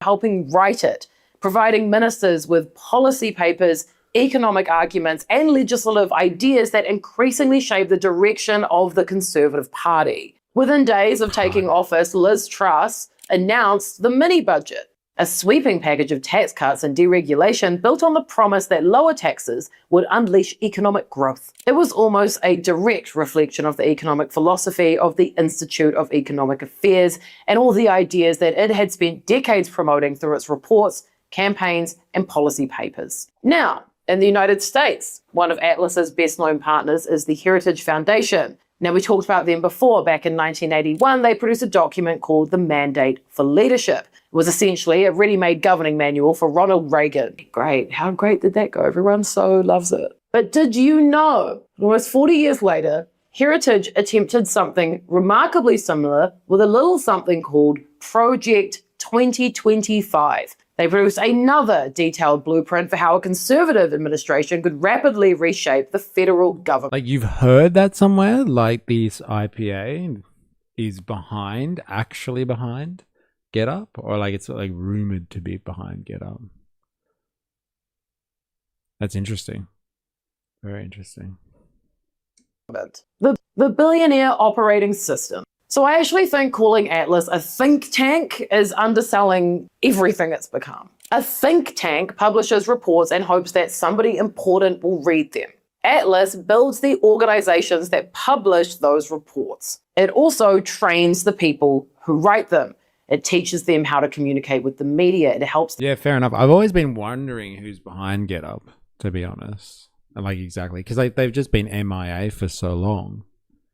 And then they've just returned in time to go after Pauline Hanson. And like, I thought they were linked somehow to the Australia Institute. And thus maybe some form of Twiggy money. Now, just remember, just because a bunch of capitalists fund an organization that is like progressive, like it has a rainbow flag on it or something like that, yeah, doesn't make them left-wing, in my opinion. Like, they'd have to be like anti-neoliberal to be left-wing. Not just like, oh, let's put some black people and, I don't know, some gay people or something in this poster on our website. It has to be like, you know, wealth redistribution level style of politics. More taxes, more government spending, like that sort of stuff.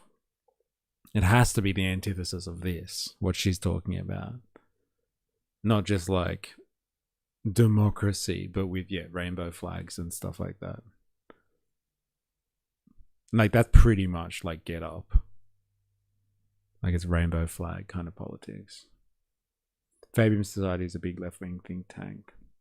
Excluding the conversation about what is actually left and right, of course. Yes. I think they're all just like different warring factions of the capitalist class, funding their own organizations for tax breaks and political influence.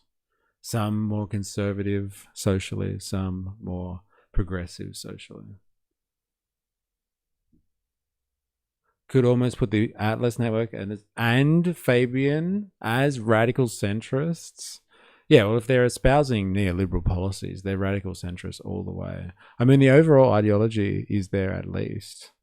It's just a slow movement. Change from the inside versus revolution. Capitalist without identity discrimination. Yeah, can we get some of those? That's nice. They don't build their platform on identity discrimination, which is lovely. There's not really left-wing politics. We're working class. And I'd like to see a think tank that fights just for the working class with significant global reach. Like, apparently, you know, with the ability to help throne world leaders like Malay and Truss. I'd like to see that. I'd argue most people participating other than direct investors still espouse socialist change. I'd argue most people participating other than direct investors still espouse socialist change. Fabians have big ties to Australia and UK Labour. I don't think either has my best interests at heart. Interesting. Tell me again about your position when it comes to Medicare and the NDIS. I think you would be hard-pressed, honestly, to think that they don't have your interests. Whether you agree with all of their decisions, but like if you don't benefit from Labor decisions, like I would argue with you on that one. I'd argue with you on that one. I think most of us live with a legacy that is built on good Labor policies. Now, you could argue that's too far in the past to be relevant. I'd rather have that conversation. But just thinking that Labor doesn't have your interests at heart at all It's a bit of a stretch, considering the systems that you benefit from. We've established I'm pro safety welfare system to a point you benefit from the safety welfare system more like it. So like it is in your interests. Whether you like it or not, that's another question. But is it in your interests? I'd say so. Massively. I read a bit of that progressive website. They claim to fight for wealth equality / redistribution and workers' rights. Not sure if they follow through. But like even if they do, like that'd be great. But like do they have the reach of the Atlas Network, the Heritage Foundation, the National Endowment for Democracy? Like come on. Otherwise your slow change turns into revolution very fast after pushing for change. Them raise money, it connects them with donors, it introduces them to political allies and brings them together through leadership academies, workshops and international conferences. And remember, according to their own figures, that network now includes almost 600 partner organisations operating in more than 100 countries. For anyone in New Zealand, guess where David Seymour gets his ideas from? He went to an Atlas thing in Canada one time. Now the Atlas Network is handing out... This one time. Who's David Seymour?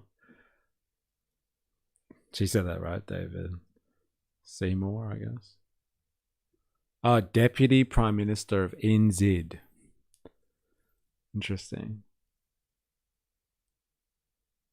I would say current Labour are not the Labour of the past. They were for the workers. Now, not so much. I'll tell you about him on Thursday. Fucking can't wait, bro. Can't wait. Let's do this, baby. Oh, yeah. Interesting. David Breen Seymour. Seymour! Yeah, top right photo there. Oh, this one? Okay. Dude's 43. And he's a fucking, hey, deputy PM. Good on you, brother. Hey? Why is he doing duck face? That's a good question. I think that's just his face. They now have a TV presenter in their party. Was released today. Wow. All right. Millions of dollars. They've trained almost 1,000 people and celebrated over 100 policy victories achieved by organizations within its network. Every year, another generation of economists, researchers, journalists, communication specialists, and political organizers, and more realistically, annoying white guy libertarians, move through its training program before returning home to work in think tanks, universities, advocacy groups, organizations, media outlets, and of course, governments. It's just another way that billionaires are asserting their control. They fund these weird networks that slowly but surely shape the world around us and, I don't know, get a bunch of laws that they like to happen. It is crazy. That is a completely different kind of political power. I feel very the board today. I feel very red string. Crazy, got my tinfoil hat on. Feeling very that today. Don't worry about it. Don't worry about it. Bye. Bye. Annoying white guy libertarian. I feel so seen. So good. Oh man, that's hilarious. Han. Wow. She retarded? No, she's from New Zealand, bro. Calm the fuck down. That's not nice. Yeah, she took aim at you libertarians, that's for sure. Ever heard of the Atlas Network, Han? Ever heard of it? Wonder if you're a fan. She is a queen. I love her. Hey, Han, watch out, bro. Watch out. All right, we're going to have a quick break. And we're going to be back. If you are watching this and you're on YouTube and you haven't already, make sure you activate the like button. Activate the like button. And if you're new here, you know, subscribe for more. Follow for more on Twitch, all that sort of stuff. We have Discord as well. So if you are not on that, come and join us. Here's the link, etc, etc, etc. Here it is. And here's the link for the Patreon. Do yourself a favor, go over to Patreon, become a member for free. No strings attached, just so I can get you on an email list. Do yourself a favor, do that. All right, we'll be back. You know what to do. Activate the like button.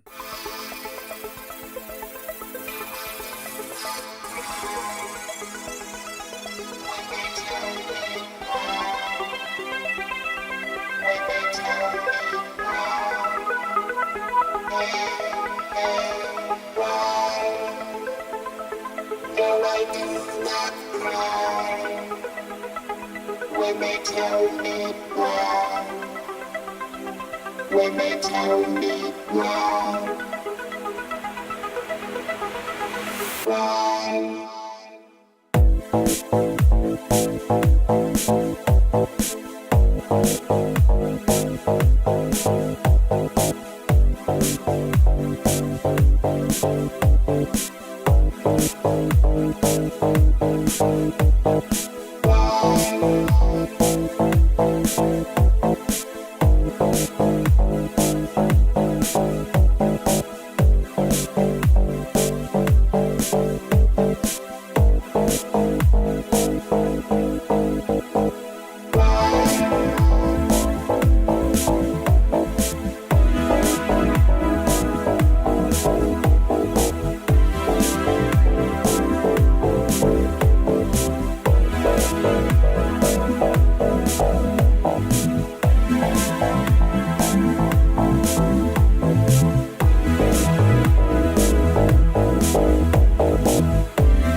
No, I do not cry when they tell me why.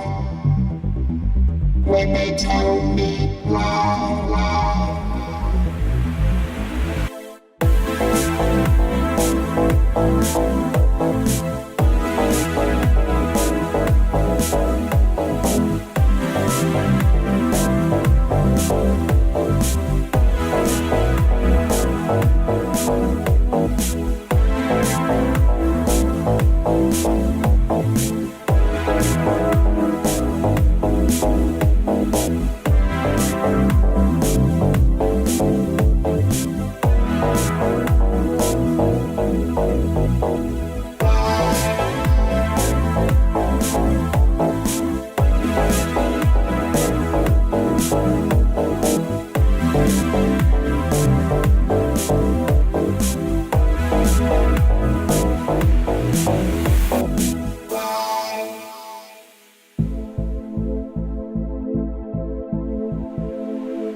No, I do not cry when they tell me why.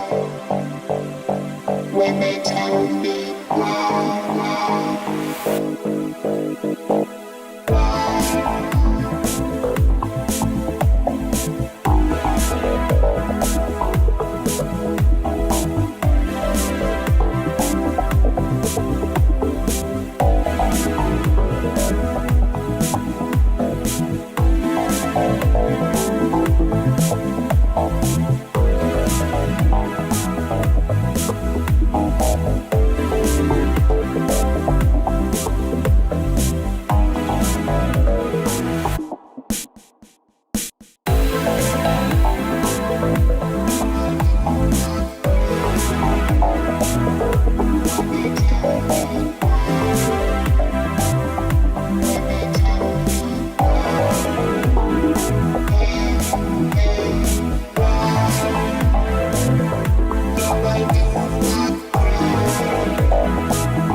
No, I do not cry when they tell me why. When they tell me why.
All right.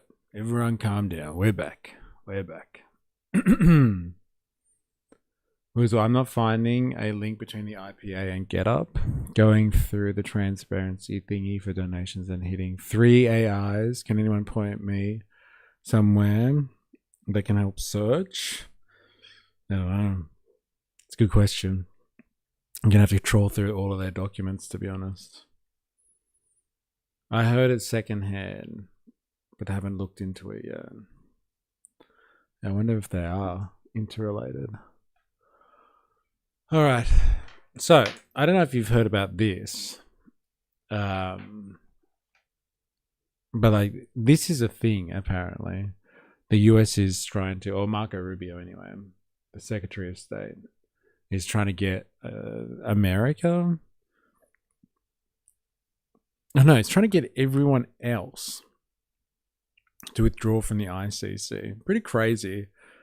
Like, we were listening before about people talking about what's going on with Iran and that whole situation there, and people like teaming up with Israel, like the Americans teaming up with Israel, and like Israel justifying its actions locally, I guess you would say, with settlers and stuff like that, and calling it a country that is all about law and order and takes law very seriously. And then you have the US, who are outright calling now, it would seem, through Marco Rubio, for an end to the International Criminal Court.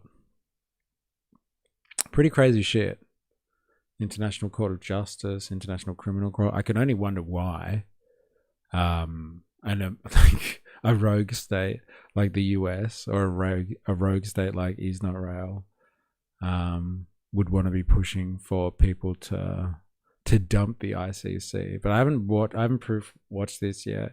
It's only just come up in my feed, and I thought it would be interesting to have a look at how the leaders of the Imperial Court justify not needing to follow the International Criminal Court, or not needed to take it seriously, I guess. It's like, hi, I'm your local murderer. Please follow me down this dark alleyway. I had an AI tell me some connection, but I can't remember which specifically. Would have to go into it. All right, let's have a look. Why would America want to pull out of the ICC? Guilty conscience, potentially. I don't recognize your jurisdiction anymore. But America's part of the world. Really? No. Still. I don't recognize your jurisdiction. Independence. Because they probably want to act on the Gaza gen. Yeah, probably. They need to do something. And like, they're sick of being impeded. Let's have a look. Independence is our birthright. We will never let foreign bureaucrats take that away from us. This administration will not sit by as the ICC and its allies seek to threaten our people. If they believe they can deprive us of our sovereignty, we will teach them the full meaning of American resolve.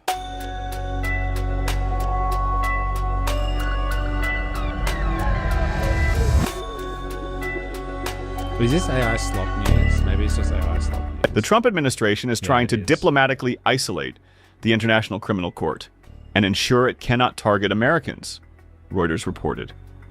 In that direction, United States Secretary of State Marco Rubio announced a broad new campaign to counter what the Trump administration describes as the International Criminal Court's threat to U.S. sovereignty. The initiative will involve a government-wide effort to weaken the ICC's ability to operate, pursue cases against American service members or officials, or otherwise challenge U.S. sovereignty. Here are a few options Trump and company are weighing to target the institution. Urging other nations to withdraw from the ICC. Countries that work closely with the U.S. military or law enforcement are asked to reject the ICC. What is going on here? Urging other nations to withdraw from the ICC. Countries that work closely with the US military or law enforcement are asked to reject the ICC's authority over American officials and service members. Greater scrutiny from countries that rely on the US aid but refuse to accept the ICC's claimed authority. Diplomatic outreach urging non-Rome Statute nations to join the US campaign against the ICC. Visa revocations and travel bans for ICC personnel. Savage. increase sanctions against ICC and affiliated organizations. Damn. Remember Trump Dumpy has his board of peace. Well, so they don't need international organizations anymore. Very interesting. No, this is too sloppy for me, too AI sloppy for me. But I wonder where they got this from. I'm asking my research assistant. I have heard reports that the US is urging allies and friends to reject the International Court, Criminal Court, and boycott it. I believe there is an article from Reuters to this effect. Are you able to substantiate this claim?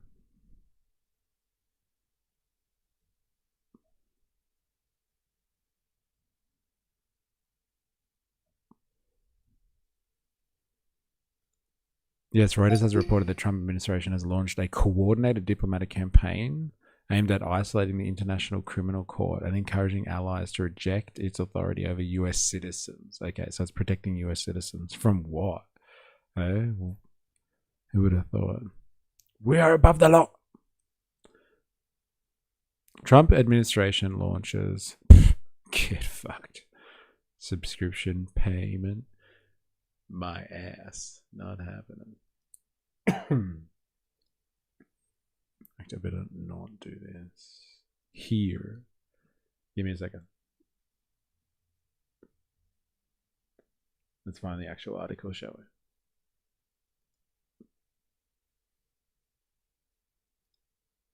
I'm not a robot. I'm not a robot.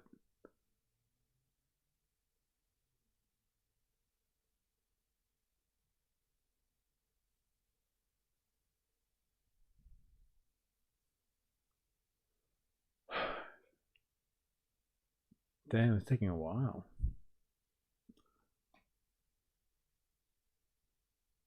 So what's Australia going to do? We support a Palestinian state, but also support the war in Iran, LOL. Actually, do we support a Palestinian state anymore?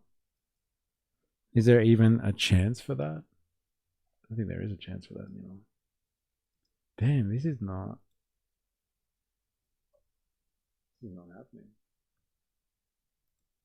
It's taking too long. I have to wait for that then.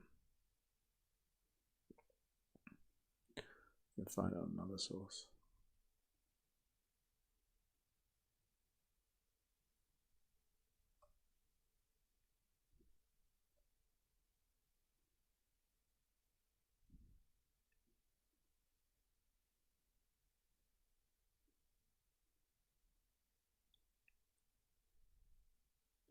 You let that load. Secretary of State Marco Rubio urging U.S. allies to reject the ICC's claimed jurisdiction over Americans, diplomatic pressure on partner governments to distance themselves from the court, sorry. The continued use of threat of visa restrictions, travel bans, and sanctions against ICC officials, potentially others who assist ICC investigations involving the United States. This follows earlier Reuters reporting that the administration has already reaffirmed that it considers the ICC to have no jurisdiction over US nationals and warned that it would oppose any attempts by the court to investigate or persecute Americans. There you go. I posted a link to him speaking about it. Oh, thank you. Legend.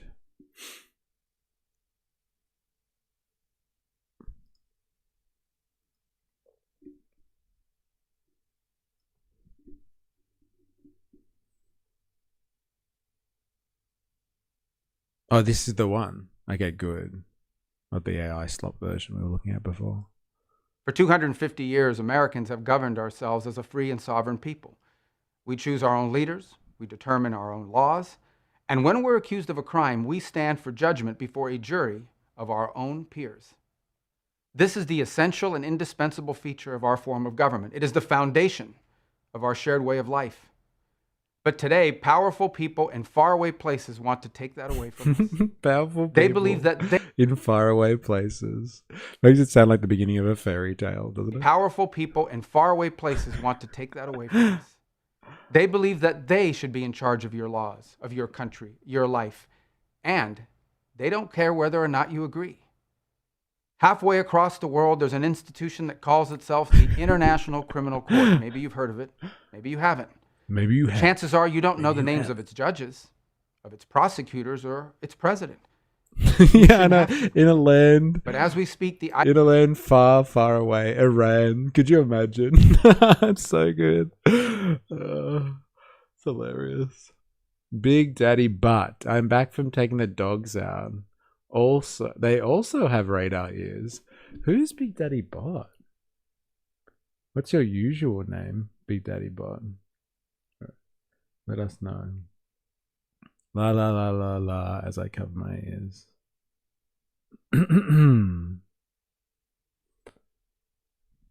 ICC and its friends are waging a war against our country.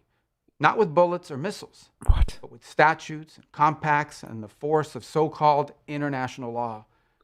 When the Oh, Mr. Abbott. Oh, you have changed your name to Big Daddy Butt. Okay, very good. Okay. Welcome back. ICC was born 24 years ago, they told us that it was international law. When the ICC was born 24 years ago, they told us that it was merely a narrow backstop, a global court that would step in to prosecute only the gravest offenses, things like genocide and war crimes, and only when a nation's courts were unable to prosecute them on their own. But the truth is, they told us they would be used against other countries, not us. Not us powerful nations that control world politics. They'd be used against, the little pissant ones. Eh? And you bent to our political will. And now they're doing the whole criminal justice stuff. Outrageous. Outrageous. We object to this strenuously. Strenuously. We are not going to be subjected to international law. We're a rogue state. We do what we want. Yeah, Bretton Woods, we agreed. We agreed. Fucking such whingy rubbish, isn't it? International standards. We're Americans. No way. it was something far more radical and extreme. It was a global tribunal staffed by unelected globalist bureaucrats who claim their power is almost unlimited. Like, this is the Heritage Foundation's Project 2025 in a nutshell. America has ceded its power not only internally to a bunch of bureaucrats, and like the president has to take all those powers back. That's hence why you had Doge. They fired all government employees, was like this idea that came from someone like Curtis Yarvin. Like, fire, like get rid of the government employees as fast as you can, and that power has to go somewhere. So it goes back to the executive, it goes back to the president, and the president can do some pretty wild shit and justify it.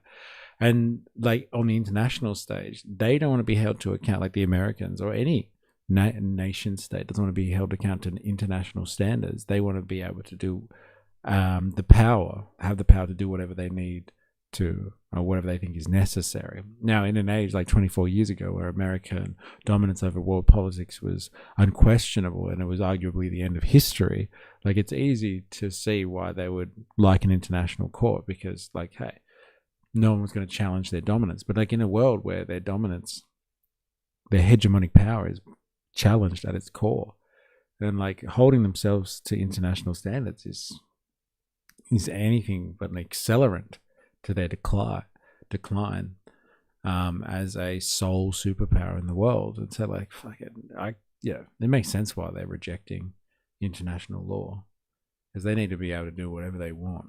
Oh, sorry, whatever they think is necessary in order to survive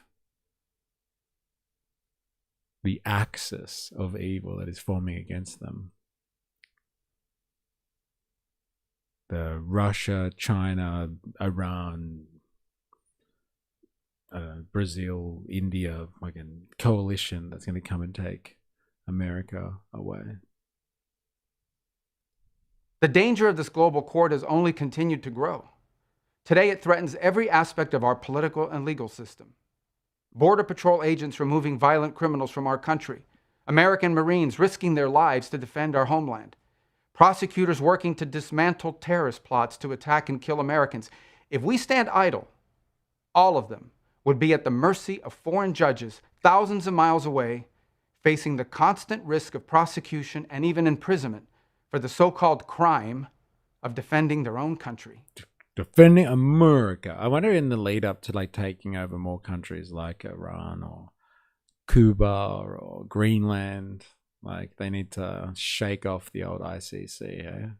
Get rid of that dead weight. Fucking ICC. It's getting in the way of our plans. I would have gotten away with it if it weren't for you goddamn kids. Eh?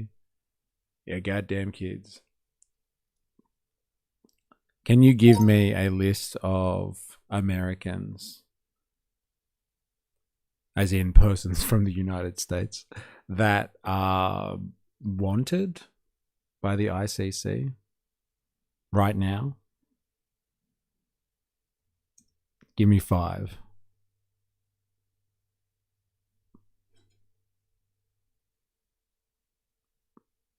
What? What? Wait, let's just take a moment. At present, there are no Americans who are subject to publicly known ICC arrest warrants. The International Criminal Court has not issued arrest warrants for any US citizens or any US government officials. Look at this guy over here fighting against fucking ghosts. Like, what is he worried about? He did say that, right? Staffed by unelected globalist bureaucrats who claim their power is almost unlimited. The danger of this global court has only continued to grow. Today, it threatens every aspect of our political and legal system. Border Patrol agents removing violent criminals from our country. What's up, boys? We're having a curious commie sesh today. No homo. Dude, so good. I forgot about that. I'm a curious commie. No, commie curious. Are you commie curious, false avatar? Hey? Ask yourself the question. While we figure out what this guy's doing over here, fighting against like nothings. There's no Americans. I wonder if that's true or it's just AI hallucination. There's no Americans who are actually wanted at all. And it's just him fighting ghosts in his head. And this is from the International Criminal Court, this source. I can't truthfully provide a list of Americans wanted by the ICC, because such a list does not currently exist. The issue has been politically contentious. Also, although the ICC has previously investigated alleged war crimes by US personnel in Afghanistan and asserted that it can have jurisdiction over nationals and non-member states when alleged crimes occur on the territory of an ICC member state. It has not issued arrest warrants for US nationals, supposedly. It would be good if they arrested Rubio. I am a little, although I half Ranger, so I got a bit of the old Red Scare in me, mystery. Okay, what does half Ranger mean? Is that code for something? Or is that Ranger? Ah, Ranger. Got it. Half Ranger. So I got a bit of the old Red Scare in me. Dude, that's hilarious. I'm so glad I read that properly. Would be good if they arrested Rubio. No, I read that. It's the specter of communism that is looming over Europe. Yeah. Ranger, your dog. Yeah, got it. Sorry. Epstein-related crime won't get prosecuted. Ooh, I wonder if it's that. I wonder if it is that, actually. That's a pretty good one.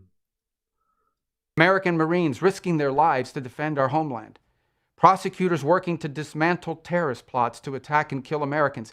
If we stand idle, all of them would be at the mercy of foreign judges thousands of miles away, facing the constant risk of prosecution and even imprisonment for the so-called crime of defending their own country. Yeah.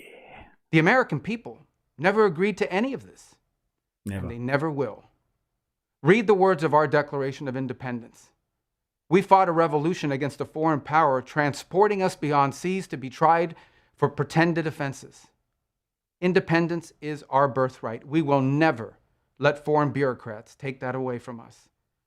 This administration will not sit by as the ICC and its allies seek to threaten our people. If they believe they can deprive us of our sovereignty. So Hitler's crime was defending his home country? Yes. The simplest conclusion is usually correct. America doesn't want the world wagging their finger at them. Yeah, I guess. Especially if they're apparently on the territory, or if they're carrying out their crimes in somebody else's territory. A signatory to the ICC. I wonder who are the Western countries that are signatories. What Western countries are signatories to the ICC?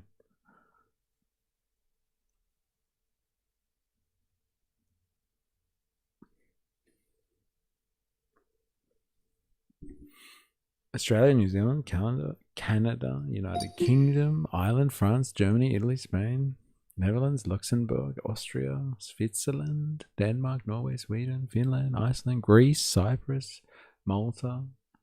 In addition, most Central Eastern European members are also parties. Poland, Czechoslovakia. Oh, I shouldn't say that. Czech Republic and Slovakia. Hungary, Romania, Bulgaria, Croatia, Estonia, Latvia, Lithuania. Notably, Western countries that are not ICC. United States, Israel. So good. Turkey signed neither as a Rome Statute nor became a member. So good. Man, AI is insane and hallucinates more than me on acid. Yeah. Bro, look at Marco's ears. He Dobby Max in chat. So good. Chechnya E. I got told off by a Czech for that the other day. Chechnya. Okay, Chechnya. I'll say it right. It's the Czech Republic, apparently. I'm sure AI wouldn't lie about that. So good. United States is not real. Turkey.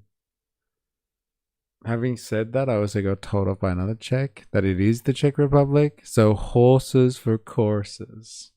Interesting. Whoopsie. Alright, back to it. This administration will not sit by as the ICC and its allies seek to threaten our people. If they believe they can deprive us of our sovereignty, we will teach them the full meaning of American resolve. Well, what are they going to do? Bomb the International Criminal Court in Hague or something like that? If they threaten our people, what threats? There's no one actually got a warrant. No Americans have got a warrant. Why are they fighting against imaginary ghosts in this guy's head? What's going on here? There must be something else going on.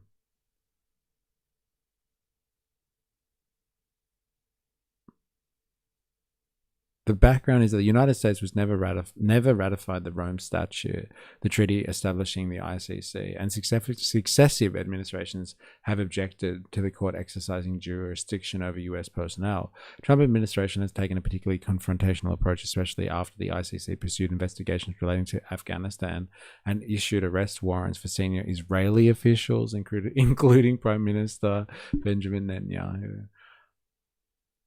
Interesting. He's just admitting Americans were participants in the war crimes in Gaza. God, I guess that is part of it, hey? They're planning to use more force. They're going to do some big stuff soon.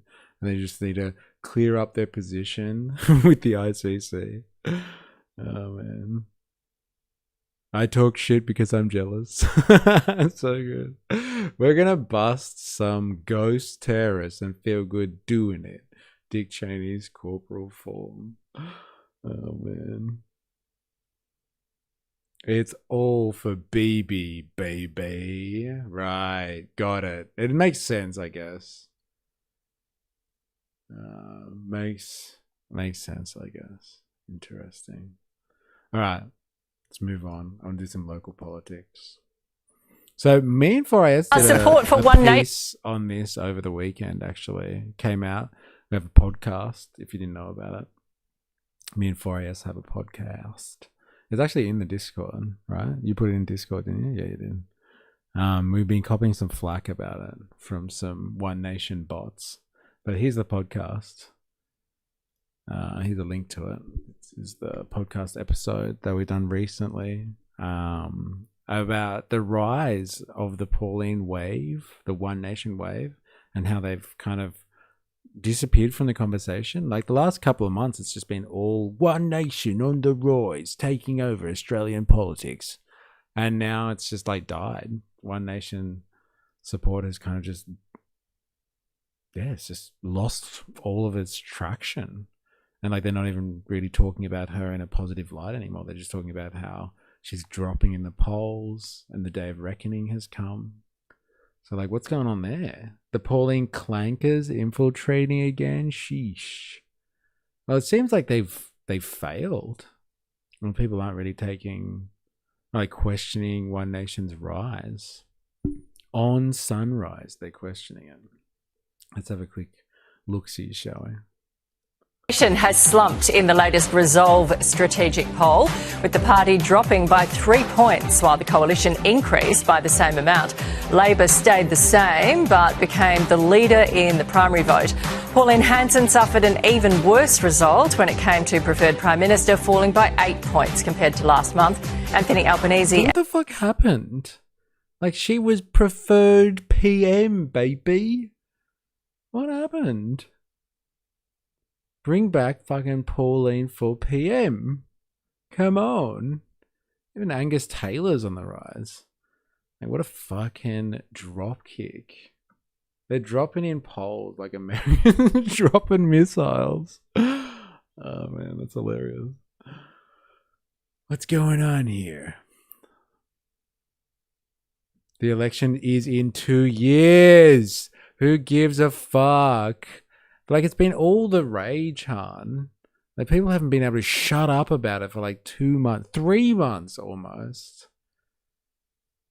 Like, American drop-in politicians over the age of 70. And Angus Taylor both lifted in support. For their take, let's bring in One Nation MP Barnaby Joyce and Community Strong MP. Pauline opened her mouth and Gina Trump fell out. That's what happened. I think there must be a bit of that, hey? I think like her talking points have been too American culture warsy. And people are like, yeah, okay, fine enough. But we have problems in Australia too. And like, here it is, fucking head of the Teals. My God. Up against fucking Barnaby Joyce. Oh my God. Allegra Spender. Good morning to both of you. Barnaby, Community so the pollsters Strong? say... Is that what the Teals are calling their new party? Yeah, we looked it up the other week, I think it was. They just formed a party. It's called Community Strong. They jumped the shark with the grrr and haven't been able to recover. Yes. Yeah, I think they need to double down on the grrr, and get that orange bulldozer out. Like, people will get behind that. Community Strong is so wanky. Dude, it's horrible, isn't it? It's fucking awful. Are migrants and women were the two biggest groups, weak to both of you. Barnaby, so the pollsters say are migrants and women were the two biggest groups where you lost support. Have your party's positions on multiculturalism, abortion and parental leave hurt you, do you think? Well, I've always said, haven't I, on this program, that the polls are an indicator that they're not a vote. And you always expect there to be fluctuation in polls as you go through a process. I think that what there is an indication is that Pauline Hanson is... Community Strong, and that just Commie Strong is actually Commie Curious. Anti-LGBTQIA rally in Brisbane had 40 people listening to Hanson. So I read. And what 1K showed up to show opposition. Community Strong. And together, strong. We got a grr. Can we get a yoga? Like the old-timey car to signify rolling back our rights. Child sexual assault. Did they not workshop the name? Just a little bit. Rangers together is strong. Direct. She doesn't try and gild the lily. She's straight down the barrel with what she says. And issues such as when she said monoculturalism, of course, we have a choice in Australia. We can have multiculturalism, which means you're accepting of a whole range of things, which may be anathema to the Australian people, or you can have an Australian culture which has to work within guardrails. And I believe that's well supported, the idea that you have guardrails that clearly say that you must work in a form that can interact that respects other people's liberties and views. And if you want to have views outside the guardrails, then it's untenable for Australia. And when she says big things like that, big sort of policy ideas, I guess, and then dips 8 points, which is significant in, I know it's only one poll, do you think that has affected her? Paid parental leave got a lot of coverage, and so did the monoculture. Has that affected her? Well, I think that people understand that one of the big things about One Nation, one of the big things about Pauline is social cohesion and making sure that the issues, especially what we saw tragically at Bondi, are not repeated. And it requires us to stand. Such a boon, hey, Bondi. Such a boon for them. They're so happy that Bondi happened, so they can mention it every now and again. They're just like, but just remember, hey, Bondi happened. And without One Nation around, hey, it'd happen again and again and again. I know Barnaby isn't an alcoholic because his nose isn't as purple as my old man's. Be good. Be a good auntie Hanson vid. First scene is she swallows a lie. I swear to God, it's always the same rhetoric with these politicians. Statement. You've got to be brave enough to make it. If you don't want to make it, then I suppose you accept that it'll happen again and again and again, and each time we'll say, oh, that's terrible. No, that's not good enough. You have to say, well, we have to have a clear statement about what is appropriate in being an Australian citizen and being part of this nation, that you have to respect other people. It's not a statement about people's colour or their creed or their religion. It's a statement about how people act and a statement about the paradigm and the guardrails which you have to work within as part of that. Dude, what the fuck is he talking about? Didn't he just ask her what happened with the parental leave situation? And now he's talking about monoculturalism. Formed a minor party of your own. Are voters heading back to the two main parties, or is this just one poll? Look, we will see. As said, I think polls are polls, but I think what's most important is actually really talking to people and listening to people. And I think that, in terms of what's going on right now, families are hurting. And I'm not surprised they walked away from Pauline Hanson when she said things like, getting rid of paid parental leave, because families are really hurting. That's actually one of the reasons why they're going away from the major parties. And I do want to call into contrast into what Barnaby Joyce just said about monoculture and multiculture. Because in my family, we were immigrants. My mum was Italian, stepped off the boat with no English, made a huge contribution to the country. And we grew up in a culture where we had the best of Italian culture, but we knew every single day that we were Australian. We don't need to have this fight of monoculturalism or multiculturalism, because I'm really proud that Australia has people from around the world, and we get on. All right, get off your fucking high horse. Yeah, we get it. There were other gaffes we didn't cover in the pod episode. Hanson, after the press club, also came out and said that the Socceroos were an example of monoculture, which is hilarious since the team is full of migrants.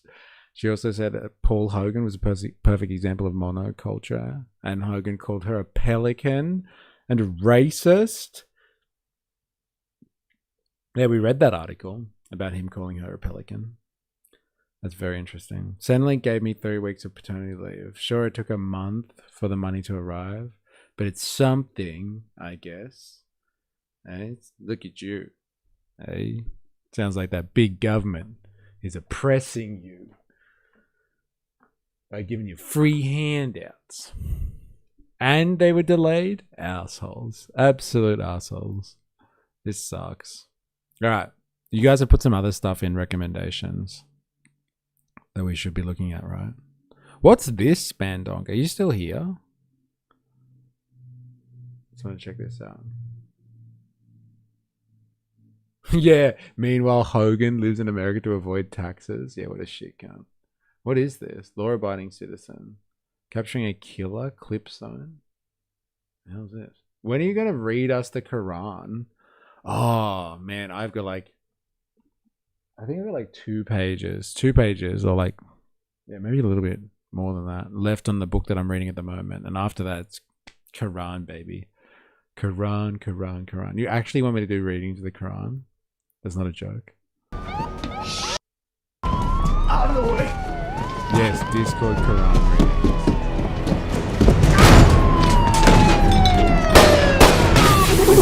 Dude, what the fuck is this? Law-abiding citizen. I might have to watch that on my own time. Alright, Voltato's got some extra ones in here as well. Bansel Bandit, we watched your one earlier today. And what's this?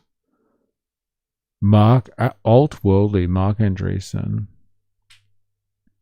I'm busy, but I ran back to say, hell yeah! Sorry.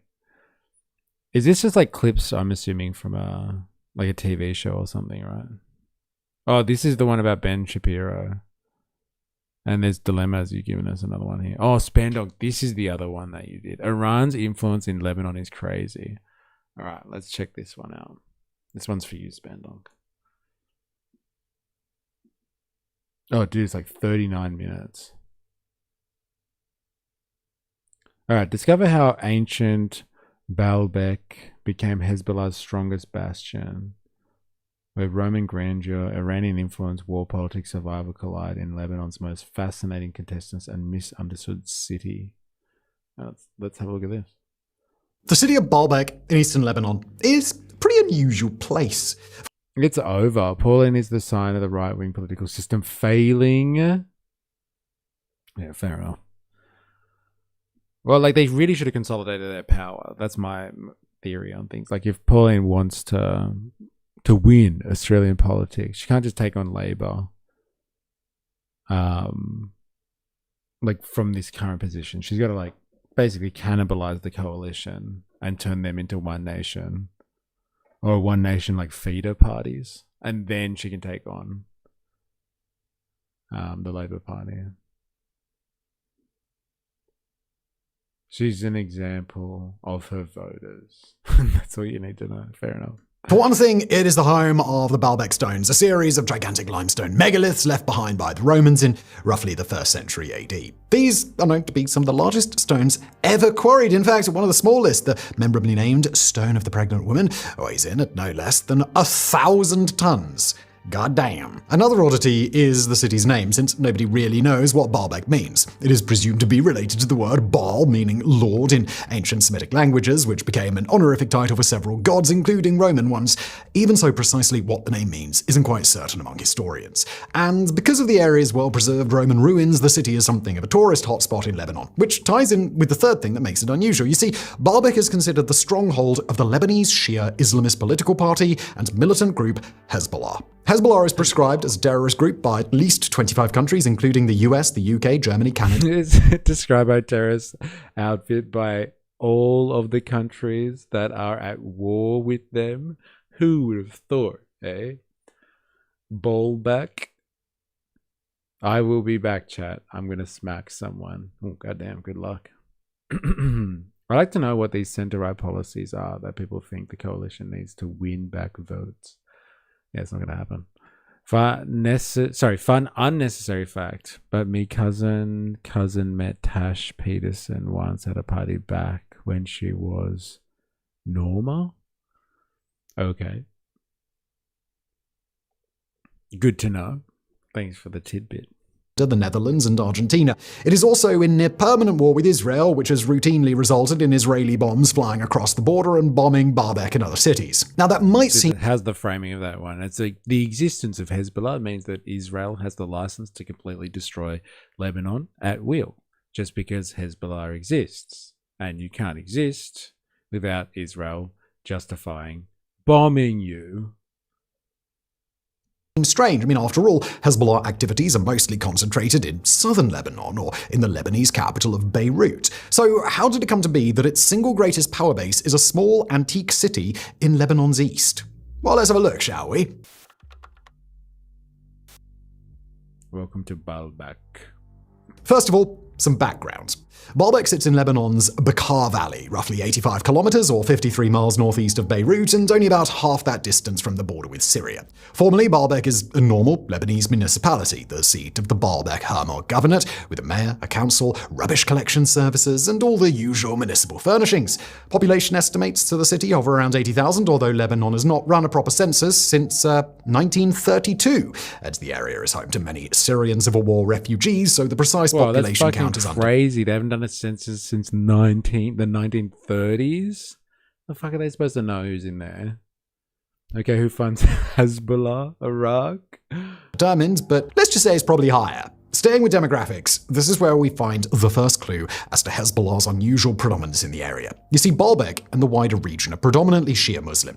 The Baalbek Hamar Governorate is estimated to be about 74% Shia, some 14% Sunni, and about 12% Christian, with many of the Sunni Muslim population being recently... Also, PSA, folks. It's census. It's the census this year. Oh, no way. Do you know when it is for us? Hezbollah is funded by Iran? Crazy. Refugees from Syria. The city of Baalbek itself is a little less overwhelmingly Shia, some 14% Sunni and about 12% Christian, with many of the Sunni Muslim population being recent refugees from Syria. The city of Baalbek itself is a little less overwhelmingly Shia at about 60%, but it is nonetheless a key August, Census Night, 11th of August. All right. Shia center of culture, being home to various significant mosques and the Sayyida Kawala Shrine, a monument to one of the great-granddaughters of the Prophet Muhammad. It also has a seminary which trained, among others, Hassan Nasrallah, the longtime leader of Hezbollah. Even so, when we say Iran city in Lebanon, it doesn't mean that Iran has any sovereignty over that city. What it means is that Iranian influence is braided through Hezbollah's welfare networks, its medical clinics, schools, foundations, military activities, and perhaps most significantly, its funding. That is, in short, the peculiar reality of this historic city in Lebanon's east, a city belonging to an official state, yet sustained by the patronage of another. In fact, Hezbollah's roots are so deep as to make a parallel society out of Baalbek. But it wasn't always like this. The Hezbollah presence in the city is a very recent phenomenon, being only a minor footnote in the extremely long history of Baalbek. So to work our way towards how this came to be, let's start at the early history of the city and how, with time, a series of unfortunate circumstances came to make Hezbollah the dominant presence that it is today.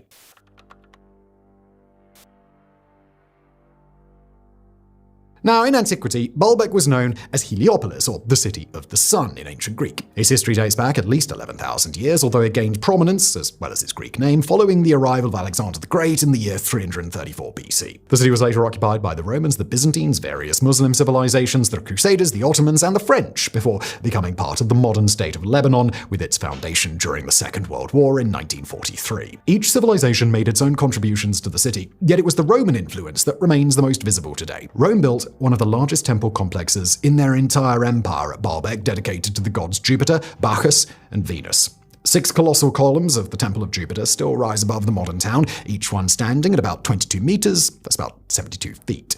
And the surviving Temple of Bacchus next door is in better shape than most temples still standing in Rome itself. The UNESCO World Heritage Center describes Baalbek as, quote, one of the finest examples of Imperial Roman architecture at its apogee, bearing exceptional testimony to the Roman civilization of the era of the empire, end quote. For decades after independence, Baalbek wasn't known as any kind of political stronghold or as an Iranian satellite town. It was more well known for its culture. The Baalbek International Festival, launched in 1956, you see, long before... Sorry, I'm just going to skip to where they actually talk about Hezbollah, right? And how Iran controls Lebanon. So I'm assuming that starts from here. If you've watched this already, Spandog, please let us know what parts are the best parts to watch. But this is a longie. And I wouldn't actually mind understanding a little bit more about Hezbollah and why they deserve to be eradicated by a foreign state. The stone the temples stand on is the real marvel. So incredibly massive, no one knows how it got there, but it's ancient compared even to the now only 6 pillars left, the Temple of Jupiter. I'm telling you, it's the aliens, man. I'm telling you. Before Iran had any influence in Lebanon, the Shia communities of the Bekaa Valley were among the poorest and most politically neglected in the country. Baalbek's historic roads went unpaved, schools went underfunded, clinics were sparse. Not 100% sure, but this guy is super sus. I've seen this guy in other channels before, like another channel, I'm sure. Oh yeah, it's a bit hard to nail down, but pretty much chronologically, so skip away like a time machine. Like a timeline. He's just a presenter from what it looks like. He's on at least 10 channels I've found. God damn. Same guy, different topics. Nice voice though. Yeah, it's a palatable English accent, isn't it? Yeah, he's on heaps. Some political representation in Beirut leaned toward the traditional Maronite and Sunni power bases rather than the rural Shia communities of the Eastern Mountains.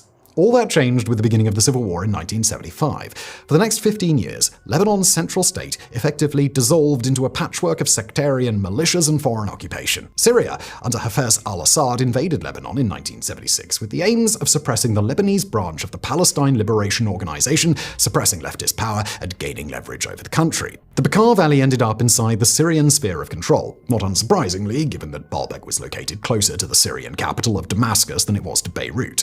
Syria's intelligence services proceeded to treat the city as a permissive backyard, opening smuggling routes and hashish fields, fostering clan rivalries, and funneling small armed factions into the spaces where the Lebanese army and police should have been. In that vacuum in July 1979 emerged a cleric from Baalbek called Sheikh Subhi al-Tufali. Al-Tufali had been inspired by the revolution that had put Ayatollah Khomeini into power in Iran that same year. He co-founded Hezbollah in 1982, thereby becoming its first secretary general and de facto leader. Al-Tufali was a die-hard Iran loyalist and later summarized the pull toward Iran simply by stating, when I first came across him, I was like, CIA says what? But now I'm just thinking it's Wikipedia copy-paste the cash cow scheme. Dude, that's hilarious. Is he Scottish? I don't know. It's hilarious. Doesn't sound Scottish. I can understand him.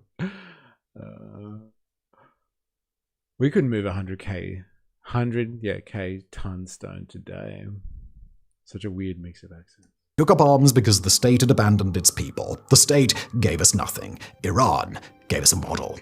End quote. And now you might be thinking, well, how come it wasn't Syria that managed to fill the void, given that it already had influence in Lebanon from the 1970s, and given that it geographically envelops most of Lebanon, which Iran, well, obviously doesn't? Well, there were a couple of reasons. For one, Syria was already kind of a wreck back then. Its government, led by the Assads, was known to be eye-wateringly brutal and famously slaughtered tens of thousands of Muslim Brotherhood members in the Syrian town of Hama, close to Lebanon, the very year that Hezbollah was founded. Their intervention in Lebanon was not, and has never been, fondly recalled.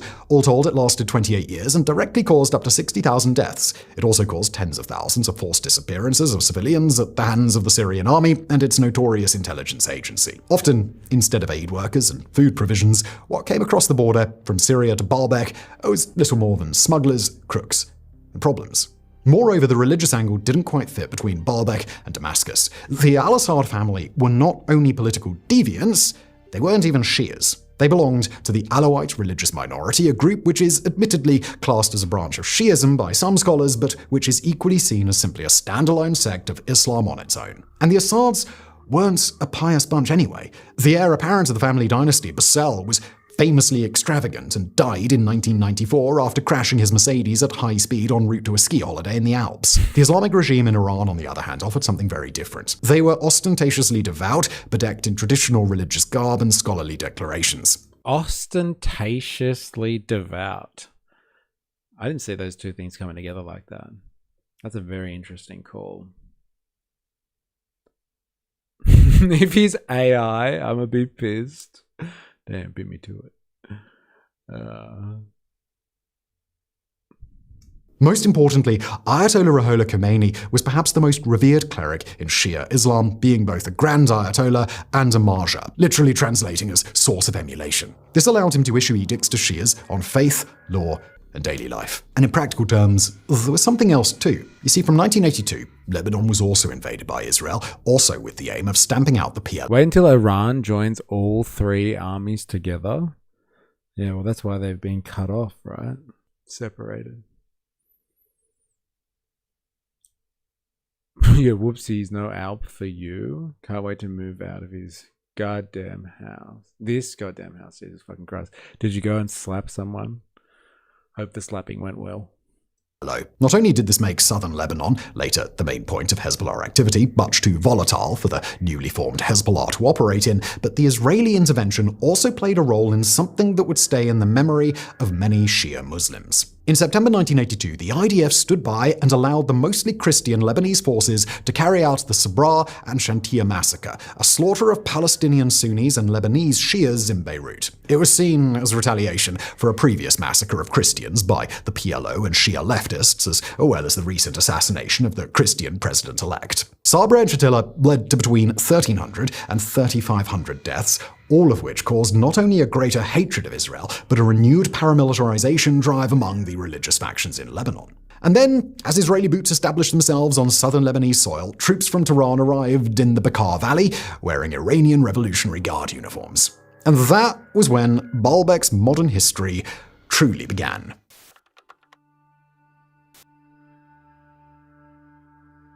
Before even no way around at all. Yep, they're all cut off from one another. Yeah, all right. To being okay. To being okay, not to the massacre, lol. The Sabra and Shatila massacre had occurred, Israeli forces surged northward into Lebanon in a drive toward Beirut. With that advance, Israel simultaneously shattered whatever fragile equilibrium the Bekaa Valley had held under Syrian oversight. Maybe Syria, despite its ills, might have held more standing if it had held its own against the approaching Israelis. But this was never likely to happen. Israel had already trounced Syria in several previous wars. And when both countries' forces met in the Bekaa Valley in June 1982, Israeli air forces, under Operation Mole Cricket 19, all right then, sent the Syrians packing in only 2 hours. The Syrian army presence in Bekaa had been broken without very much difficulty. Now, in the chaos of that summer, with the Lebanese state a ghost and the Syrians humiliated, Tehran moved several hundred Islamic Revolutionary Guard Corps personnel into Lebanon, and Baalbek became their principal base of operations. The number most commonly cited in the period reporting is around 300 Revolutionary Guards who took up residence in and around the Sheikh Abdullah barracks on a low plateau on Baalbek's western outskirts. The barracks itself was a Lebanese army facility, and the Iranians simply moved in alongside and then increasingly instead of the Lebanese soldiers stationed there. David Ottaway, the washing the streets, had become, in his phrase, a staging area for the new Iran-backed militancy spreading across Shia Lebanon. The hinge moment landed on November 22, 1982, when the Revolutionary Guards, together with allied Lebanese Shia fighters, attacked a Lebanese army depot inside Baalbek, leaving 3 attackers dead and 2 Lebanese soldiers wounded. Hardly a success, but still a significant moment.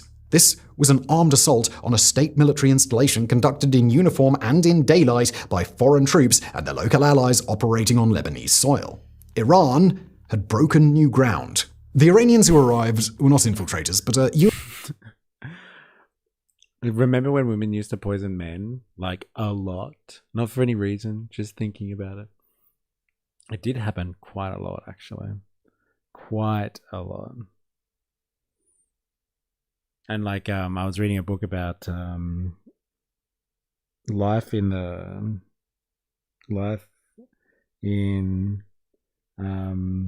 San Domingo, which is like modern day Haiti, but like in the slave colonies and stuff like that.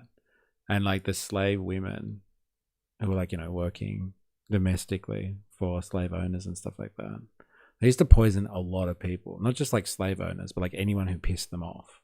Like anyone who pissed them off, they just poisoned them. And like poison like was a big thing for these people. Like, yeah, they used to do it a lot. I wonder why it happened. Yeah. Don't go picking mushrooms now. Dude, that's hilarious. Uniformed expeditionary force operating openly in a country whose army they had just attacked. Within months, the Sheikh Abdullah barracks had been formally handed over for Iranian and Allied use, the Lebanese flag had disappeared, and the facility became the principal training ground for young Shia fighters. These would coalesce by 1985 into the vanguard of the movement publicly announcing itself as Hezbollah. So, Iran now had a foothold in Lebanon, and it had achieved it by effectively walking through an open door and hanging its own pictures up. But Iran did not only arrive with guns, it also arrived with clinics. By 1987, 5 years into the Iranian presence and Hezbollah's existence as an organization, the Imam Khomeini Hospital had opened its doors in Baalbek, probably the most visible example of the new welfare architecture grafted onto the city. Iranian-trained staff... Dude, this is like the thing that we looked at last week that 4AS shared with that Marxist group in Belgium who like have increased in popularity, and it's like the only time a Marxist, an outwardly Marxist political party has any chance of winning in like actual politics in a European country or anywhere around the world. It's aligned in a Western democratic sense. Anyway, the way they set up their power base wasn't just like talking about like class warfare stuff. It was like going around setting up clinics and like paying for doctors and like community groups and stuff like that. So Hezbollah set itself up in the same way. Iran didn't just go in there and start saying that we control the place. They started community organizing. It's grassroots, baby. Oh, yeah. Oh, I missed that. Yeah, that was an interesting piece 4AS gave us. Very interesting. But yeah, they're doing the same thing. Who would have thought? People will like you if you provide them with like doctors and hospitals and social infrastructure. They'll support you if you do that stuff as well, like look after people. Who would have thought? Worked the wards, Persian language religious chants played in the corridors, portraits of Khomeini hung at every junction, and armed Hezbollah fighters stood watch at the entrances. The institution filled a real gap. With the war ongoing, the Lebanese state hospital system was on the verge of collapse, and a functioning facility in the Bekaa Valley with actual medicines and doctors was a transformative feature. The same phenomenon was replicated across schools, veterans foundations, agricultural cooperatives, and religious charities throughout the 1980s and 90s. And all of this led to the parallel society that now coexists with the Lebanese state in Baalbek. But it also just happened that Baalbek's location served Iranian interests as much as Iranian funds helped mend the cracks in the valley.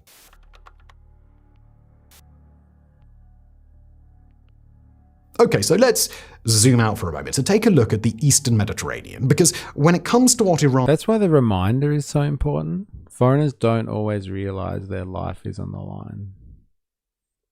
Lebanese and Gazan hospitals are a sad thing. Might get out of Baalbek, its geography does a lot of the talking. Now, as you know, the city sits in the Bekaa, a long agricultural plain running north-south between two mountain ranges. There's Mount Lebanon to the west, separating Baalbek from Beirut and the Lebanese coast, and then there's the anti-Lebanon range to the east, separating Baalbek from Syria. The Syrian border is around 25 kilometers, or roughly 15 miles to the east as the crow flies. Israel withdrew from Lebanon in the year 2000. Baalbek's entire understanding of distance.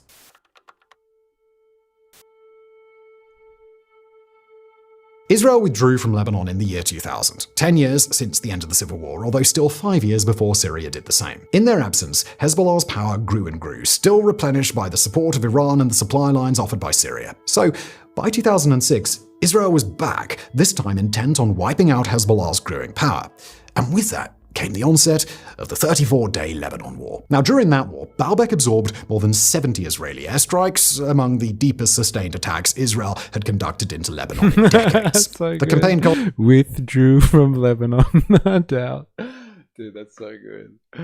Blaz in the house, how you going? God bless her. Or him. culminated on the night of August 1st to the 2nd, 2006, in something the city had never previously had to imagine: an Israeli Special Forces helicopter raid, during which Israeli commandos landed on the outskirts of Baalbek to assault the Dar al-Hikmah Hospital, a small medical facility run by an Iranian charity. Why? Well, the hospital was suspected by Israeli intelligence of being used as a Hezbollah meeting and storage site. And I mean, this wouldn't be hard to imagine. Not only had Israel long made allegations of the same occurring under Hamas in Gaza, but there was the question of the Hezbollah armed security personnel standing out front at the Iranian-built Imam Khomeini Hospital that we described previously. And to be fair, what kind of hospital needs an armed paramilitary presence protecting it? The success of this operation does remain debated. Israel said it had captured 5 Hezbollah militants and killed others in an open firefight. Rumors circulated that the commandos' target had been Sheikh Mohammed Yazbek, a senior Shia cleric who had co-founded Hezbollah alongside Subi al-Tufali and others. But Hezbollah maintained that the men taken away in the helicopters were low-level operatives with no command function whatsoever. A woman and 5 children were reportedly killed nearby by Israeli. Right? You see, the hospital is a building, and buildings contain people and things. It could be any kind of people and things, right? That's why we better target it again and again. Double tap that shit. Munitions during the operation. Lebanese sources put the total death toll as high as 19. By the time the helicopters left the airspace above the Bekaa, the people of Baalbek had a new and unwelcome lesson about what the phrase rear base actually meant in practice. 5 children were dead, which, putting to one side the question of Israeli overreach, shattered any assumption the locals may have had about the protection of the mountains and distance from the front line. And yet, the years of Iran-led influence seem to have worked a trick, because although 250 homes were destroyed by the fighting in Baalbek alone during the 2006 war, support for Hezbollah seemed unchanged. Hezbollah treated the conflict as a victory and organized a rally in South Beirut for hundreds of thousands of Hezbollah and Amal supporters. At the rally, Hassan Nasrallah lauded Hezbollah's divine victory, crowing that the group still had more than 20,000 rockets available in its arsenal. 1,200 Lebanese had died in the 34-day war, and Baalbek, which had been spared the worst of the fighting during the long years of the Lebanese civil war, had seen its first taste of destruction in the 21st century. But with the words of Nasrallah and the continued strong presence of Hezbollah in the city, it must have seemed obvious that destruction would one day return.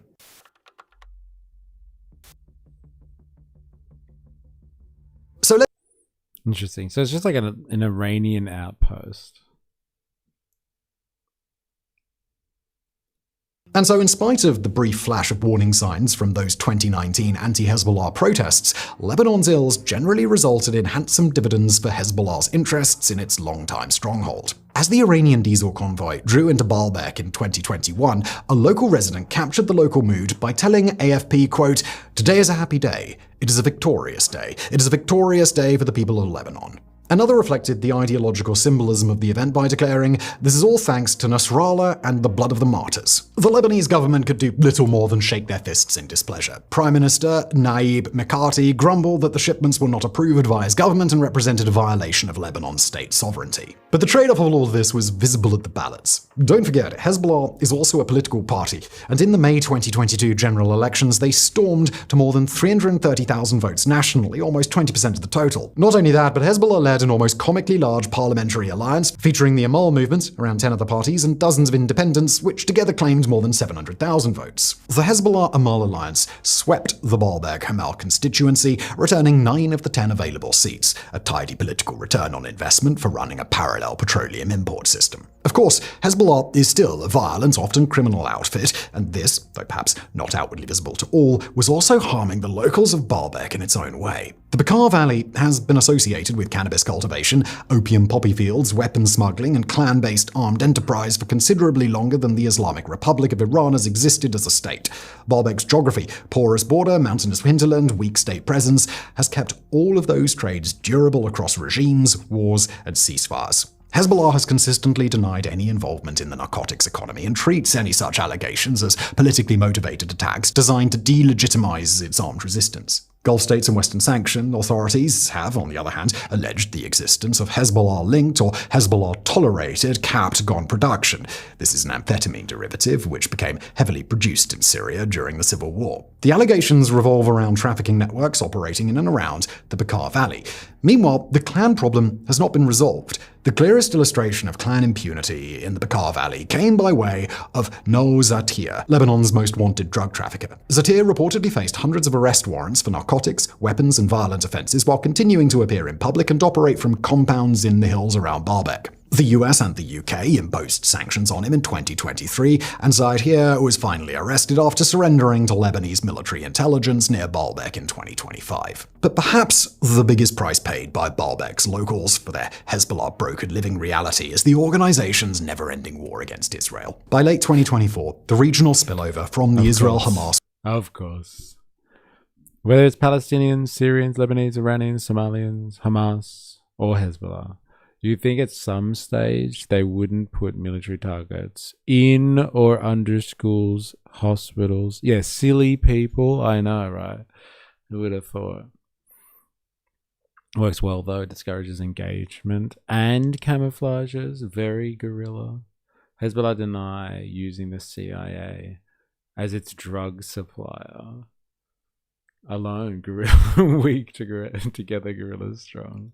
War had reached the Bekaa with a ferocity Baalbek had not seen since 2006. The city found itself once again on the receiving end of a sustained Israeli air campaign, much more severe in scale this time. One strike on October the 30th killed at least 19 people in and around the city, according to Lebanon's health ministry, and the imagery that came out of the Bekaa in the following days showed entire residential blocks reduced to grey dust within sight of the Roman colonnades. By the time a ceasefire finally took hold in late November 2024, the Bekaa Valley had absorbed some of the heaviest punishment seen anywhere in Lebanon outside the southern border districts. Israeli aircraft had struck repeatedly across the governorate for nearly 2 months, targeting what Israel described as weapons depots, command infrastructure, and logistical corridors tied to Hezbollah. The toll proved enormous. According to Bashir Koda, governor of the Baalbek Hamal region, Israeli strikes killed 940 people and wounded another 1,500.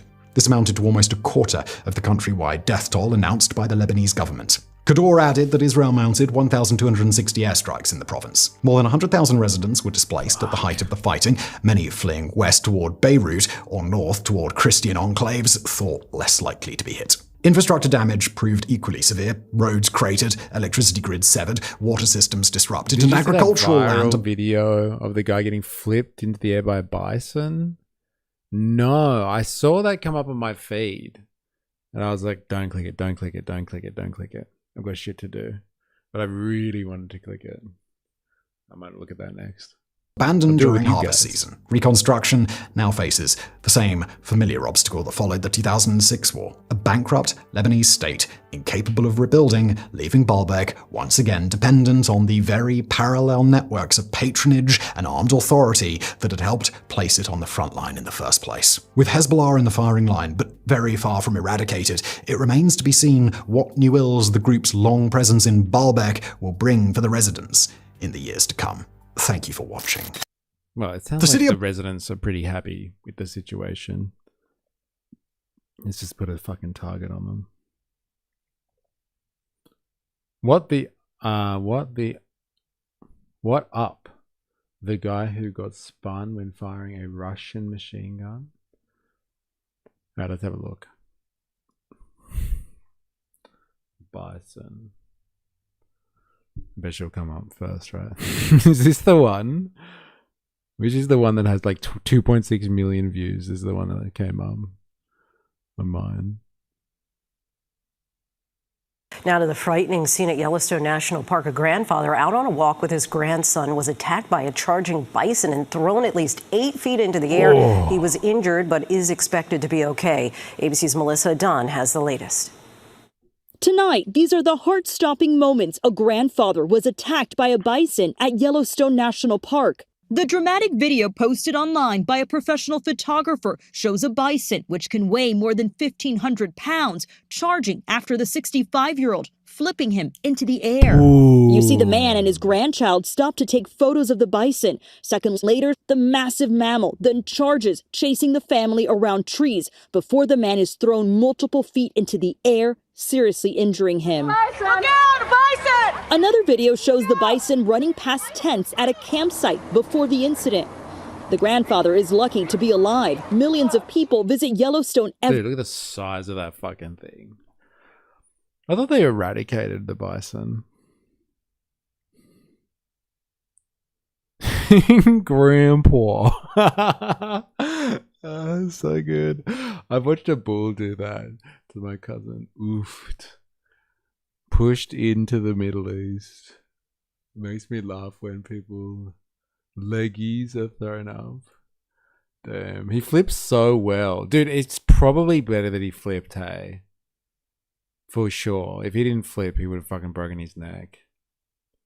They taste good when braised properly. US trying to get those tourism numbers up, I see. Oh man, it was a cartoonish. It was cartoonish, wasn't it? Hilarious. The stream's been derailed by a bison. So good. So good. I don't know, what, like Harambe? Hey. Alright.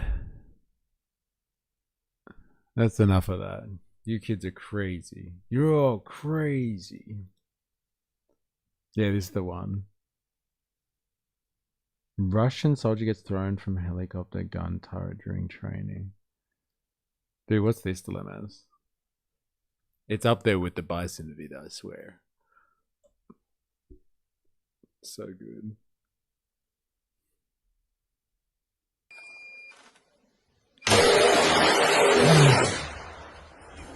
Holy shit. That dude there. My God. So lucky, bro. Good reactions. Fuck.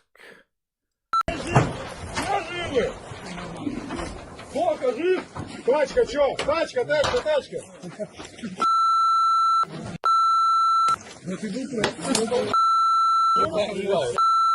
Тихо!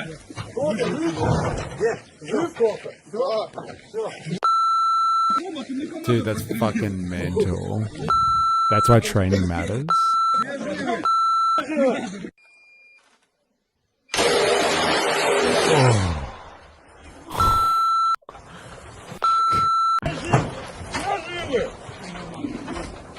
Jesus Christ. Fucking, I give him an 8 for form. That was pretty good, man.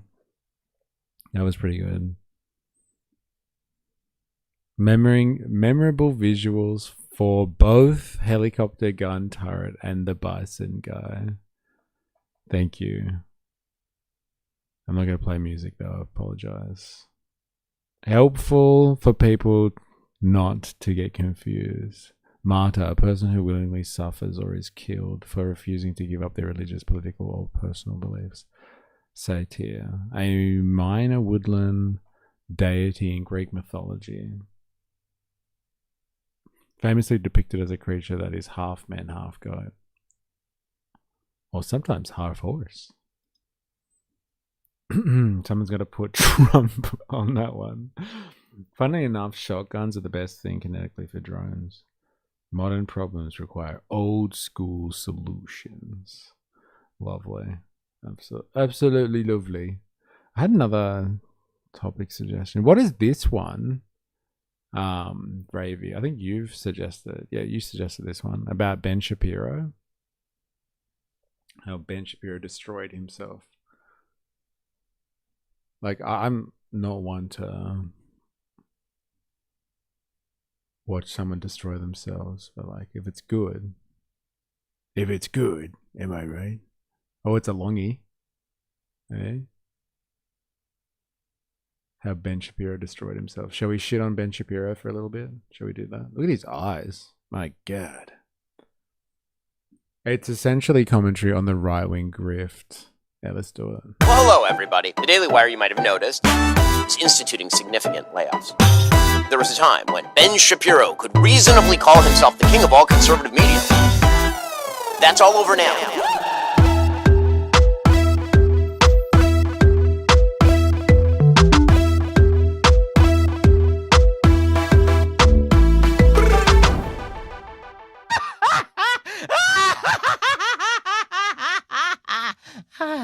Yeah, I can't help but notice that the online world has been... Was that real? See, I can't tell in the world of AI if that was real shit or not. Probably is him, isn't it? Become increasingly intertwined with mainstream politics lately. You will be, in the not too distant future, running for political office. And you have my complete and total endorsement. Influencers who once had nothing to do with such polarizing issues have since flung themselves... That's a real clip, LOL. Yeah, fair enough. ...head first into the most contentious political matters of the day. Whether driven by clout or by ideological purposes, the fact is, more and more influencers are beginning to play a larger role in the events that shape our history. I want to thank the Nelk Boys, Aiden Ross, Theo Vaughn. If you had told me 5 years ago that Kyle and Steiny of the Nelk Boys would have had a hand in whitewashing a genocide by granting a war criminal a softball interview on their Happy Dad sponsored podcast, I probably would have had some kind of severe medical episode. I mean, even now it's hard to comprehend that being a real thing that happened. Burger King. I like Burger King more. What's your go-to at McDonald's? No, I'll tell you Burger King. We did the double, Whopper? The I haven't ripped Burger King in a long time. Double Whopper. extra bacon, bro. That interview was gross as fuck. We actually saw some of it here. Was this like a year ago or something? They had this discussion. They were trying to humanize BB a little bit. And we were like, who the fuck are these Nelk boys? The hell's a Nelk boy? The hell's that? It kind of sucks. Yeah. No, the, you're wrong. the BK Lounge can hit. I disagree completely. You like Burger King over McDonald's? That's your worst take, I think. Absolutely. That's a crazy take. That's your worst take. So good. Out of all the things you've done, BB, hey, you like Burger King over McDonald's? You suck, man. You don't know the Nelk boys? No, man, I had no idea what a Nelk was. People were talking about, I think it was Dilemmas actually, was like, dude, have you seen this Nelk interview thing? And I was like, what the fuck's a Nelk? God damn. And it was awful. These guys suck. I'm assuming they're not interviewers. That's why. But they were horrible. You don't want to know the Nelk boys. Got it. Not interested either. Thank you for confirming my bias. Hitting journalism from the same guys who brought you Nelk picking up hot girls in Miami and taking a virgin to the club. Because as refreshing as it might sound to have more people engage directly with the governments and policies that shape our existence, I can't help but think we're sort of being led down the road to hell by some of the least qualified grifters to walk the planet. You openly admitted you never do research or read articles outside of Twitter. How can you shamelessly tell others to read more? I don't need to understand whatever article you want me to read. I don't need to read your little special book or your Wikipedia article or anything else besides that. None of that stuff matters. Yeah, somehow one of the largest political commentators on Twitch, by the way. That's not discouraging or terrifying at all, is it? Wash hands? Why don't you shut the fuck up? I washed my hands 3 weeks ago. Yeah, I'm fine. What are you talking about wash my hands for? The idea that an official Twitter account of the U.S. military... Hilarious. I'm a chaos goblin. More like has-been Shapiro. So good. Oh my god. would be using words like low cortisol and lethality maxing just weeks before launching a regional war in the Middle East is a bone-chilling reality, but it's the one we're living in. Awesome. The political landscape is shifting underneath us as we speak, which can come with serious consequences, especially as online punditry moves further into the extreme. Women are made to be literally. That is what it is. Women are either mothers, whores, or nuns. No other options. Last time I was in Korea, I was tired of them pretending they were not Chinese. You're all slanty-eyed. You're all Chinese. Japan, Korea. You give me the pass. I give you the pass. Oh my god. All the time. We've talked a lot on this channel about these guys. The loose ensemble of kick streamers and other online provocateurs ushering in a new era of reactionary politics, united not by a single outward ideology, but by a shared desire to build and maintain a personal brand. In their quest to create viral moments that keep themselves at the top of everyone's feeds, they've increasingly resorted to saying and doing more unhinged things. These guys are mostly funded by their audiences, meaning they're far less dependent on advertisers than traditional mainstream personalities, and have little funded by their audiences, eh? Social media, who would have thought? Hey, this could be you? Don't you want the money and the hoes?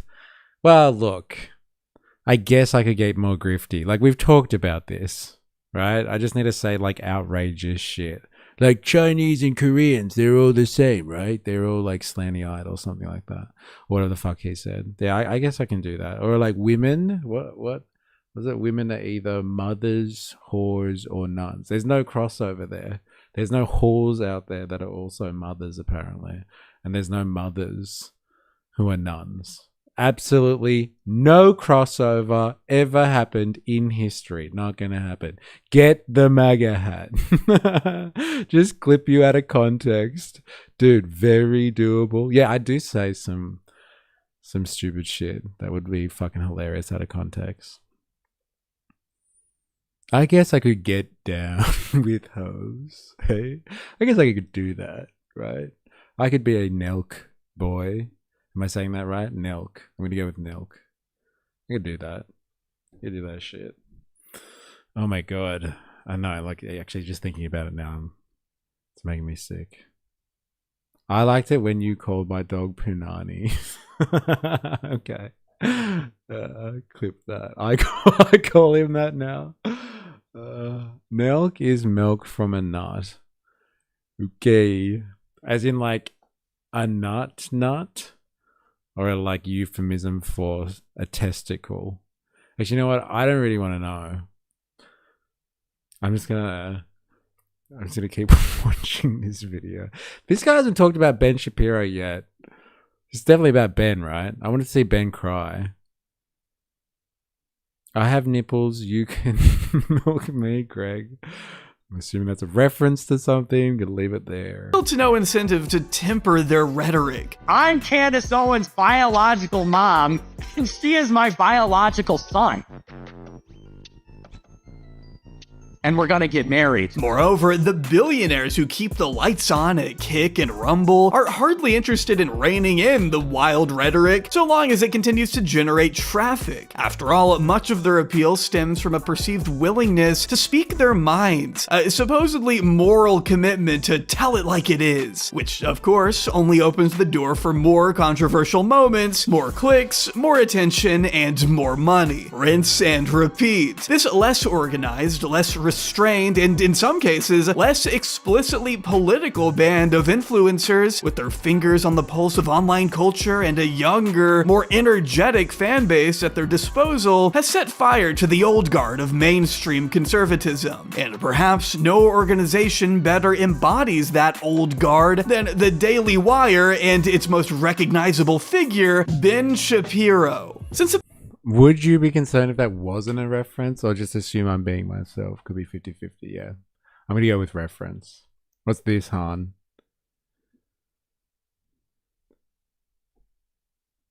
Let's have a look. Intended for certain audiences? Oh, I've been clear. Something like yeah. Like Chinese and Koreans, they're all the same, right? They're all like slanty-eyed or something like so good, finally being clipped. It's out of context. So good. Thanks, Han. Thanks. You can have my IP on that one too, Han, if you want. I give you permission. About 2016, Ben Shapiro has been a dominant force in the conservative ecosystem, traveling around the country, owning every woke, blue-haired college liberal that dare challenge his intellect, or bintellect. Does that work? I don't know. In 2017, the New York Times bestowed upon Ben Shapiro the title of provocative gladiator, a conservative wonder kid with grinding... I'm gonna make Mr. A the poster child for anti-Asian immigration in Australia. It's a bit outdated, like 30 years ago maybe, but it's a bit too late. It has to be something else now, Han. You have to clip me saying something about Muslims, then I can be a poster child. Mechanical intelligence, as put by The Week in 2018. God, what were people on, man? Ben quickly rose to prominence as a right-wing firebrand during Trump 1.0, before gliding off the right-wing outrage machine most potent during the Biden administration, expanding his reach and making money hand over fist even as recently as 2023, when the Daily Wire finished out that year with a profit of more than $200 million in top-line revenue. For all intents and purposes, Ben Shapiro's media empire was poised for unprecedented growth. But today... Yes, Quran readings loom.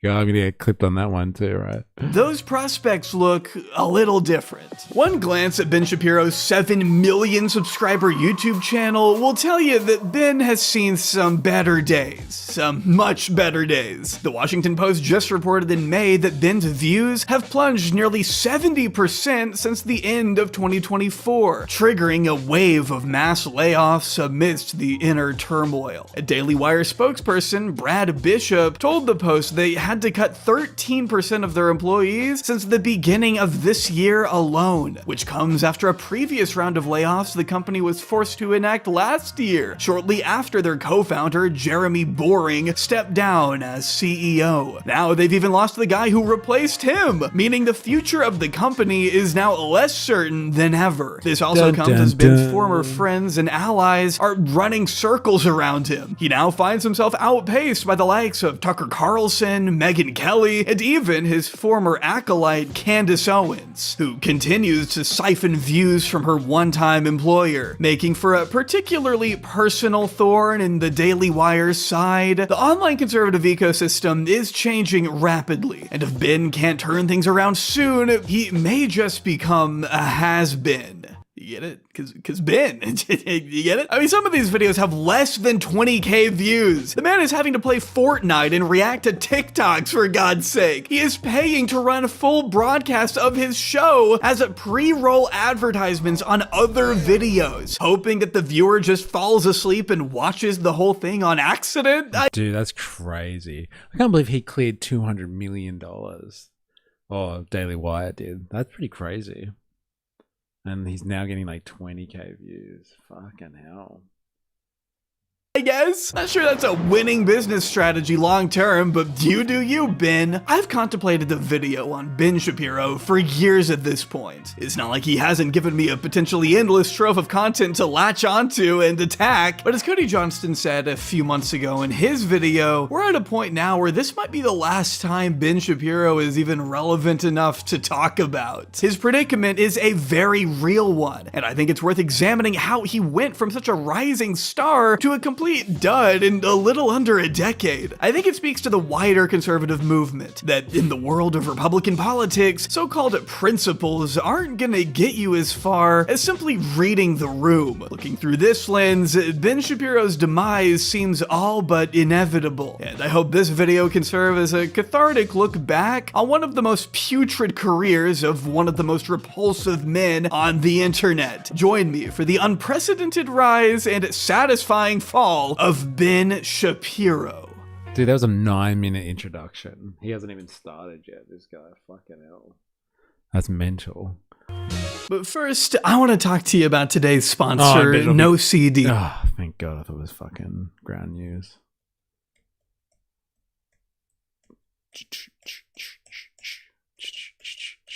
Fuck off. Fuck off.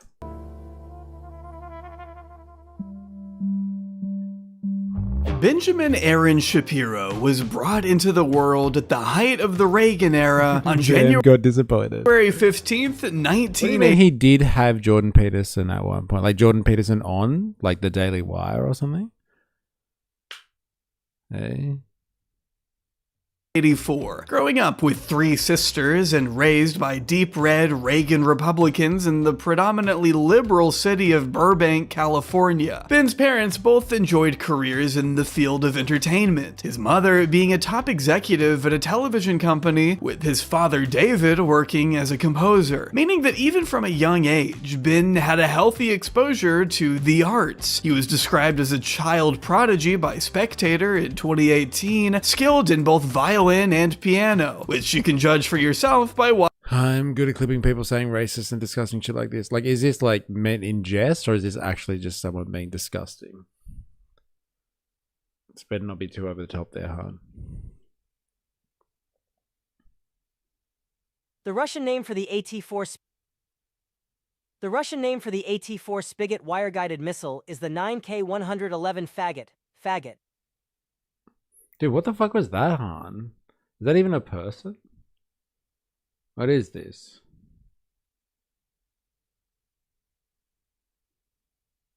Alright, I'll be back. I cannot for Ben's life story, lol. Don't be like that. I'm sure it's fascinating. Watching his appearance at the Israeli Bonds Banquet in 1996. Benjamin Shapiro is 12 years old. He will play for us the theme from Schindler's List. Ladies and gentlemen, Benjamin Shapiro. It's almost kind of sweet to see a young Ben Shapiro so passionate about something that doesn't completely suck and make people's lives worse. You know, if you ignore the glaring fact that this performance was done to benefit a fascist ethno-state, of course. But if we know anything about Ben Shapiro, it's that his love of artistic expression has never once faded, as he's continued to sharpen and refine his musical chops over the years. Kind of makes me wish he had just steered clear of politics altogether and gone the route of a musician. A classical musician, okay? Not whatever the fuck this is. Let's look at the stats. But if a streak of creativity ran through Ben, so did a sense of unwavering patriotism. So much so that he had dressed up as John Adams every year for Halloween since the age of 5. Political discussions around the dinner table were far from uncommon in the Shapiro household, as David made sure that Ben, along with his sisters, were sufficiently engaged with the pressing matters of the day. But that doesn't mean Ben Shapiro always wanted to pursue a career in politics. Anyone who's seen his questionable takes on the Barbie movie or One Battle After Another knows that aside from music, Ben has long displayed a passion for film and television. I like his mug. Did you see his mug? His mug is funny. Did you see the mug he's carrying there? It says, "Oh, for Fox's sake." That is what the mug says. Which makes sense. Not only do his parents come from Hollywood, but Ben's cousin is actress Mara Wilson, who, as a child, starred in such films as Matilda, Mrs. Doubtfire, Miracle on 34th Street, and perhaps the film that most resonated with me as a child, Thomas and the Magic Railroad. It's peak, honestly. Of course, it's worth noting that Ben and Mara aren't exactly on speaking terms these days, what with her political convictions being the polar opposite. That looks good. Ben and Shapiro and Boring may very well have positioned the Daily Wire to go belly up. If it weren't for a new niche they were early to tap into. It's not that they were simply pro-Trump, but they also definitely weren't anti-Trump either, as Ben Shapiro was about to learn the value of becoming anti-Trump in 2017. Donald J. Trump is now President of the United States. President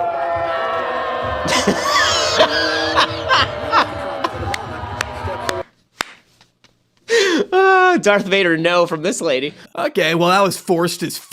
No way was that a genuine laugh, Ben. Come on. I know it may feel like another lifetime ago, but Donald Trump's first term in office provided plenty of material for mainstream liberals intent on demonstrating their hashtag resistance to a president who they, quite correctly, identified early on as a fascist warmonger hell-bent on ushering in the American century of humiliation. I mean, I think we can... I guess I'll have to carry the chat while we watch this trash. Yeah, well, look. We're learning. I want to see his debate bro rise. Unless there's another section that you guys want to look at. The Daily Wire as a juggernaut.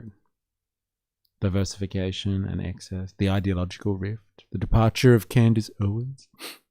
The fall of the empire. I want to see him do some debate bro stuff. I can say now they were pretty fucking vindicated.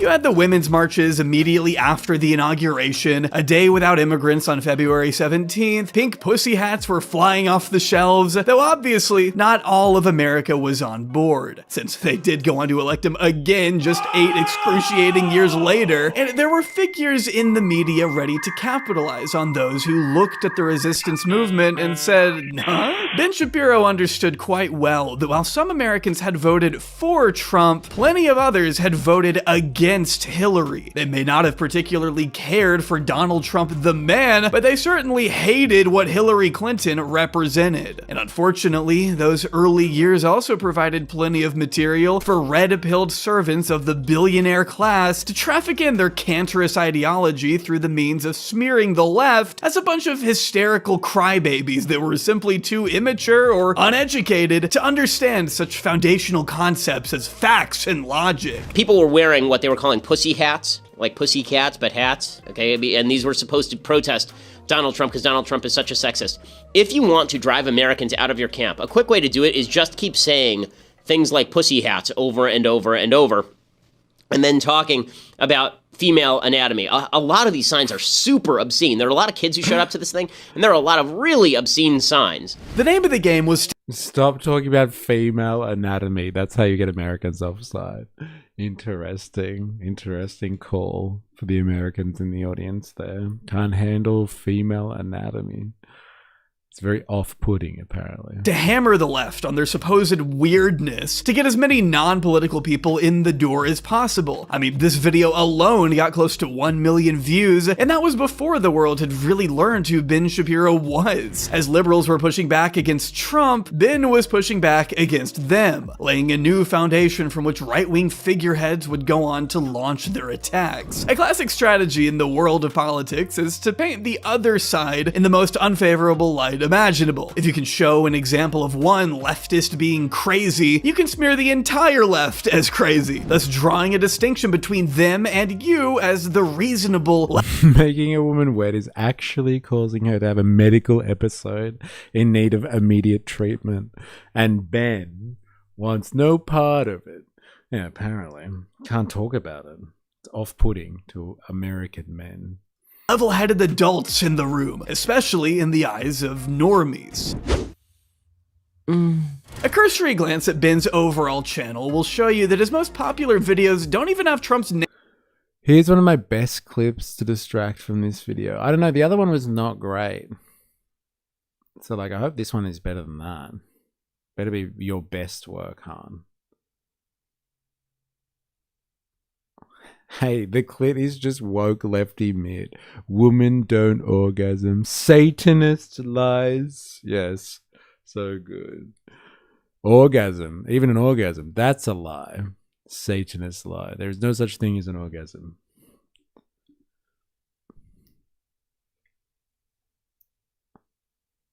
If this retarded boomer content I got recommended on Twitter. I wonder if this retarded boomer has fixed his TTS yet. I doubt this extra chromosome having mental midget has the mental capacity to actually learn something so difficult any 8-year child could do. Boss could fuck up a 1-car funeral. Boss is one ass fucking away from being PP guy's bitch. Barry McCockiner. You know I hate you, hand fixer. Do you know I hate you so much? Dude, it's so good. He's actually talking about you, Han. So good.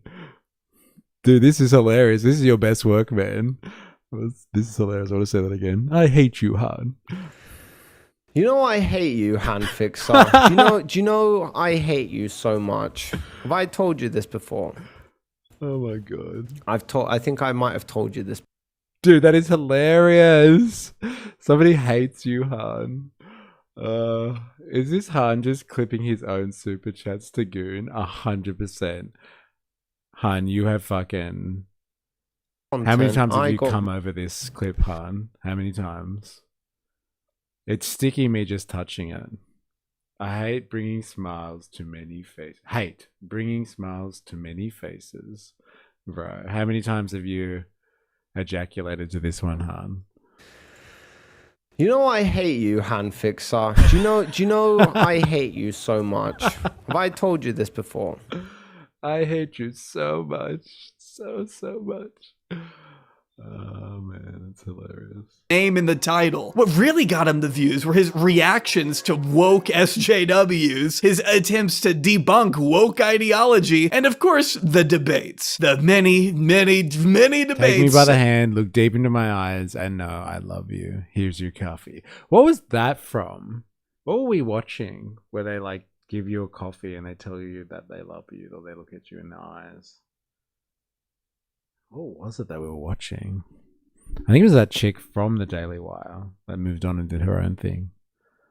That's what everybody wants. A coffee. And to be told by the barista that they love you.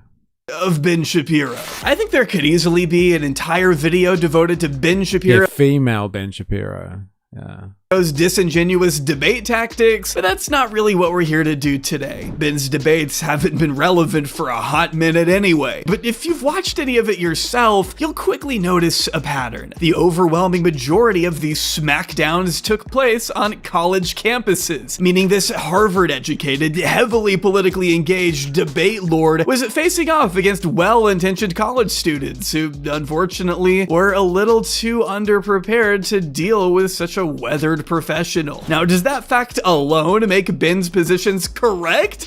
Obviously not, no. The point of these debates wasn't to be right. The point was to humiliate the opponent at all costs. You certainly don't really need to change your opponent's mind. You don't even have to be civil. This is YouTube. Whatever it takes to go viral. Short, clippable moments will always be more valuable than fully fleshed out ideas and arguments. Okay, but you're still saying these kids should like not be accepted because they don't really fit in either place? They can't just like... I'm saying that the Boy Scouts have a standard. You must be a biological boy to be a Boy Scout. You have to be a boy to be a Boy Scout. Where's that written though?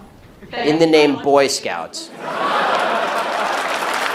Ben knew his role, and that role was to gotcha, bitch. How do you like them apples? Oh my god. To refurbish the old, dusty, conservative talking points. Yeah, like whose stream? Like, who do you think she's talking about? We don't bring other streamers here, huh? And you're the only one that does that. Ravy, ... He just explained it. I don't pay much attention. I'm too busy jerking off to my clips. Dude, that is so good. Fair enough. Fair enough. At least we got some truth out of you finally, Han. Been thrown around for decades, formerly weaponized by mainstream figures who were a little too ideological and old for the type of audience that Ben was going for. Ben Shapiro was Rush Limbaugh and Glenn Beck for a generation that had never heard those names before. He could connect with the youth in ways that were never possible for Fox News blowhards like Sean Hannity, who were preaching primarily to the old folks home. Yet Ben was still railing against the exact same issues that conservatives of the past had always been obsessed with. Feminism, transgenderism, Islam. He once famously tweeted that Israelis like to build, Arabs like to bomb crap and live in open sewage. Hashtag settlements rock. He's advocated for the privatization of Social Security, the complete criminalization of abortion and gay marriage, and of course, fewer taxes on billionaires. Broadcasting himself across all the major social media platforms, Ben Shapiro quickly embraced the role of the new, fast-talking millennial who could demonstrate to the Republican old guard that actually young people could be quite receptive to this stuff if it were packaged the right way. At least that's what the old guard seemed to take away from his rapid success. And the success was undeniable. The New York Times reported that by November 2017, Ben's podcast was being downloaded 10 million times each month, with a staggering 70% of his audience being under the age of 40. One compilation of his debates, uploaded in September 2017, is currently sitting at over 17 million views. By January 2018, Slate found that Shapiro had more Facebook engagements in December than any other conservative site or personality except for Fox News and Breitbart. He was outpacing the Daily Caller by 2.5 times and received 6 times more engagement than Sean Hannity, 11.5 times more than Laura Ingraham. By that time, his Facebook page alone was sitting at 3.5 million. The history of Shapiro. I wonder what happened to him. The fall of an empire. Meaning there was nothing stopping her from getting crazier than ever before, especially in the days, weeks, and months following the fateful day of September 10th, 2025. Chaos and horror on a college campus. Conservative activist Charlie Kirk gunned down in front of a crowd at Utah Valley University. With the assassination of Charlie Kirk at Utah Valley University in Orem, Utah, Candace Owens coped with the loss of her friend by ramping up her trademark conspiracy theories to a whole new level. It's true that the investigation surrounding Charlie's death was suspicious. I'm sure you all remember those oddly written text messages the gunman was said to have typed out in the immediate aftermath of the shooting. Candace not only got to work pointing out the various inconsistencies in what the authorities were telling the public, but she was also quick to conjure up some theories of her own, even if they didn't make the most sense. First, she said that Israel had killed him, since he was supposedly coming around on his views on the country. His allies dispute that he was. She went on to assign blame to the French government, since she was, after all, in the midst of battling the Macrons in court after slandering the First Lady of France as transgender, even going so far as to say that Tyler Robinson wasn't even the one to pull the trigger, and that the actual killer had escaped through a trap door in the floor in front of where Charlie was sitting. Later on, she said Charlie Kirk was coming to her in her dreams. Had had a vivid dream this weekend, and Charlie came to me and he told me that he was betrayed. And that he was a time traveler who went to X-Men school? I mean, she was just kind of saying whatever. Like, this is not true, is it? Like, does anyone follow this woman?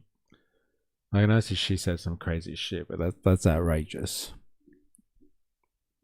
That's outrageous. Thought they might still be going on his first bar mitzvah. Yeah, look, dude, I've kind of gone through this. The debate bro part wasn't even that great. I was looking for good clips of him destroying the libs, owning the libs, but like, no. We're up to Fall of an Empire. I've just like skipped through it kind of thing. And he's just really talking about Candace at the moment. Candace is destroyed. Who would have thought? Fucking Ben Shapiro, the face of conservative America, white male destroyed by black woman in the end. Who would have thought? Black conservative woman in the end. Crazy. She does say some outrageous things. Like, that's pretty outrageous that he went to X-Men school. And like, people love her shit. Like, she can't get away with saying stuff like that and actually be legitimate, right? Like, come on.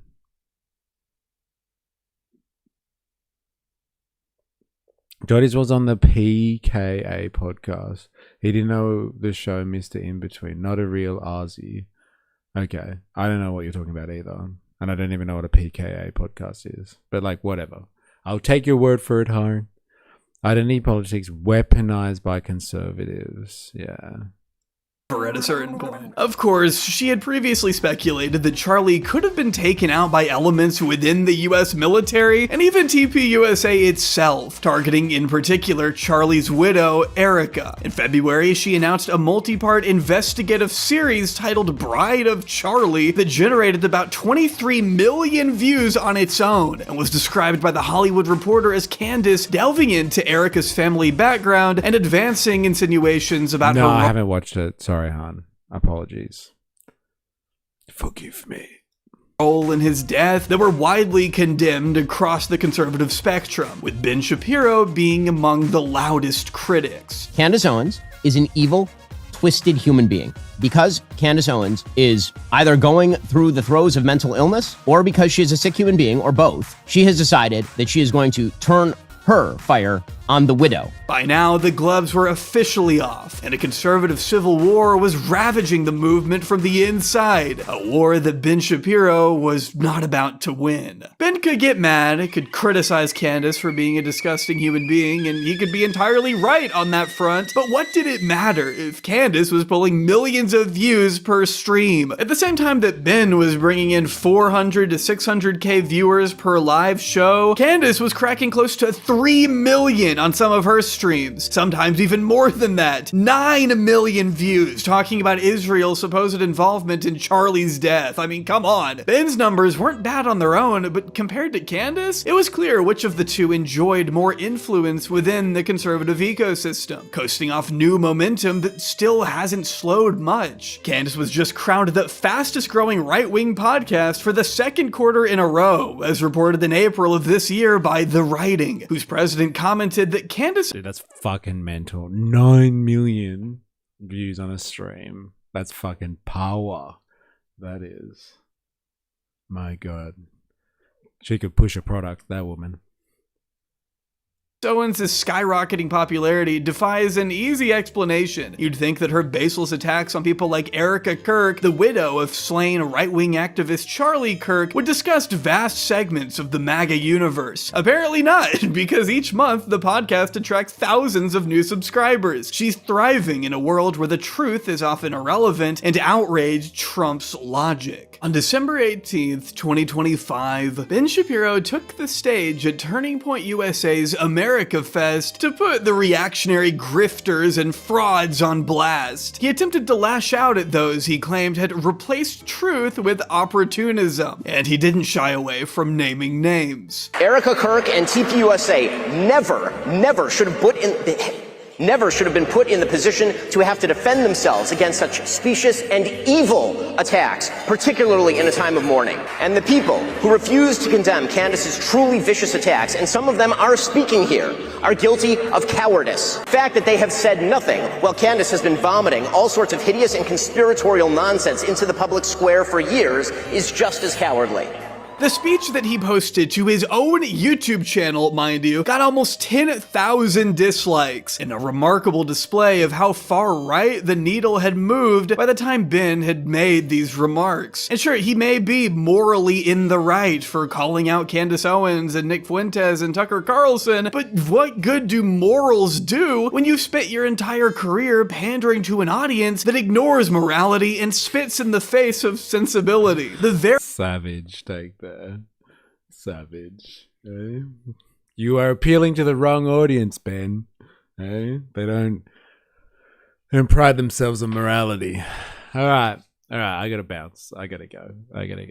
That's nice though. It's nice to see Ben struggling after building an empire on a moral void and then trying to appeal to people's morality in the end to save himself from people that just do it better. They just do it better. All right. Thank you for everyone who's been hanging out. Imagine Ben Shapiro being your moral beacon. I know, for fuck's sake. Come on. Have fun at the trampoline house. The bounce, because I'm bouncing. Is that what it is? I'm going to do that. I'm going to have a great time. Thank you. Ravy Baby Blaz, XNF, Spandonk, Harn. Who else we got here? Dilemmas, Woozle hanging out today. Who else we got here? I think 4AS was in the house earlier. Big Daddy Bot, nice name change. Voltateur, Jag, Bandsaw Bandit hanging out earlier too. Ravy, thanks for the super chat. And fucking Jag, goddamn.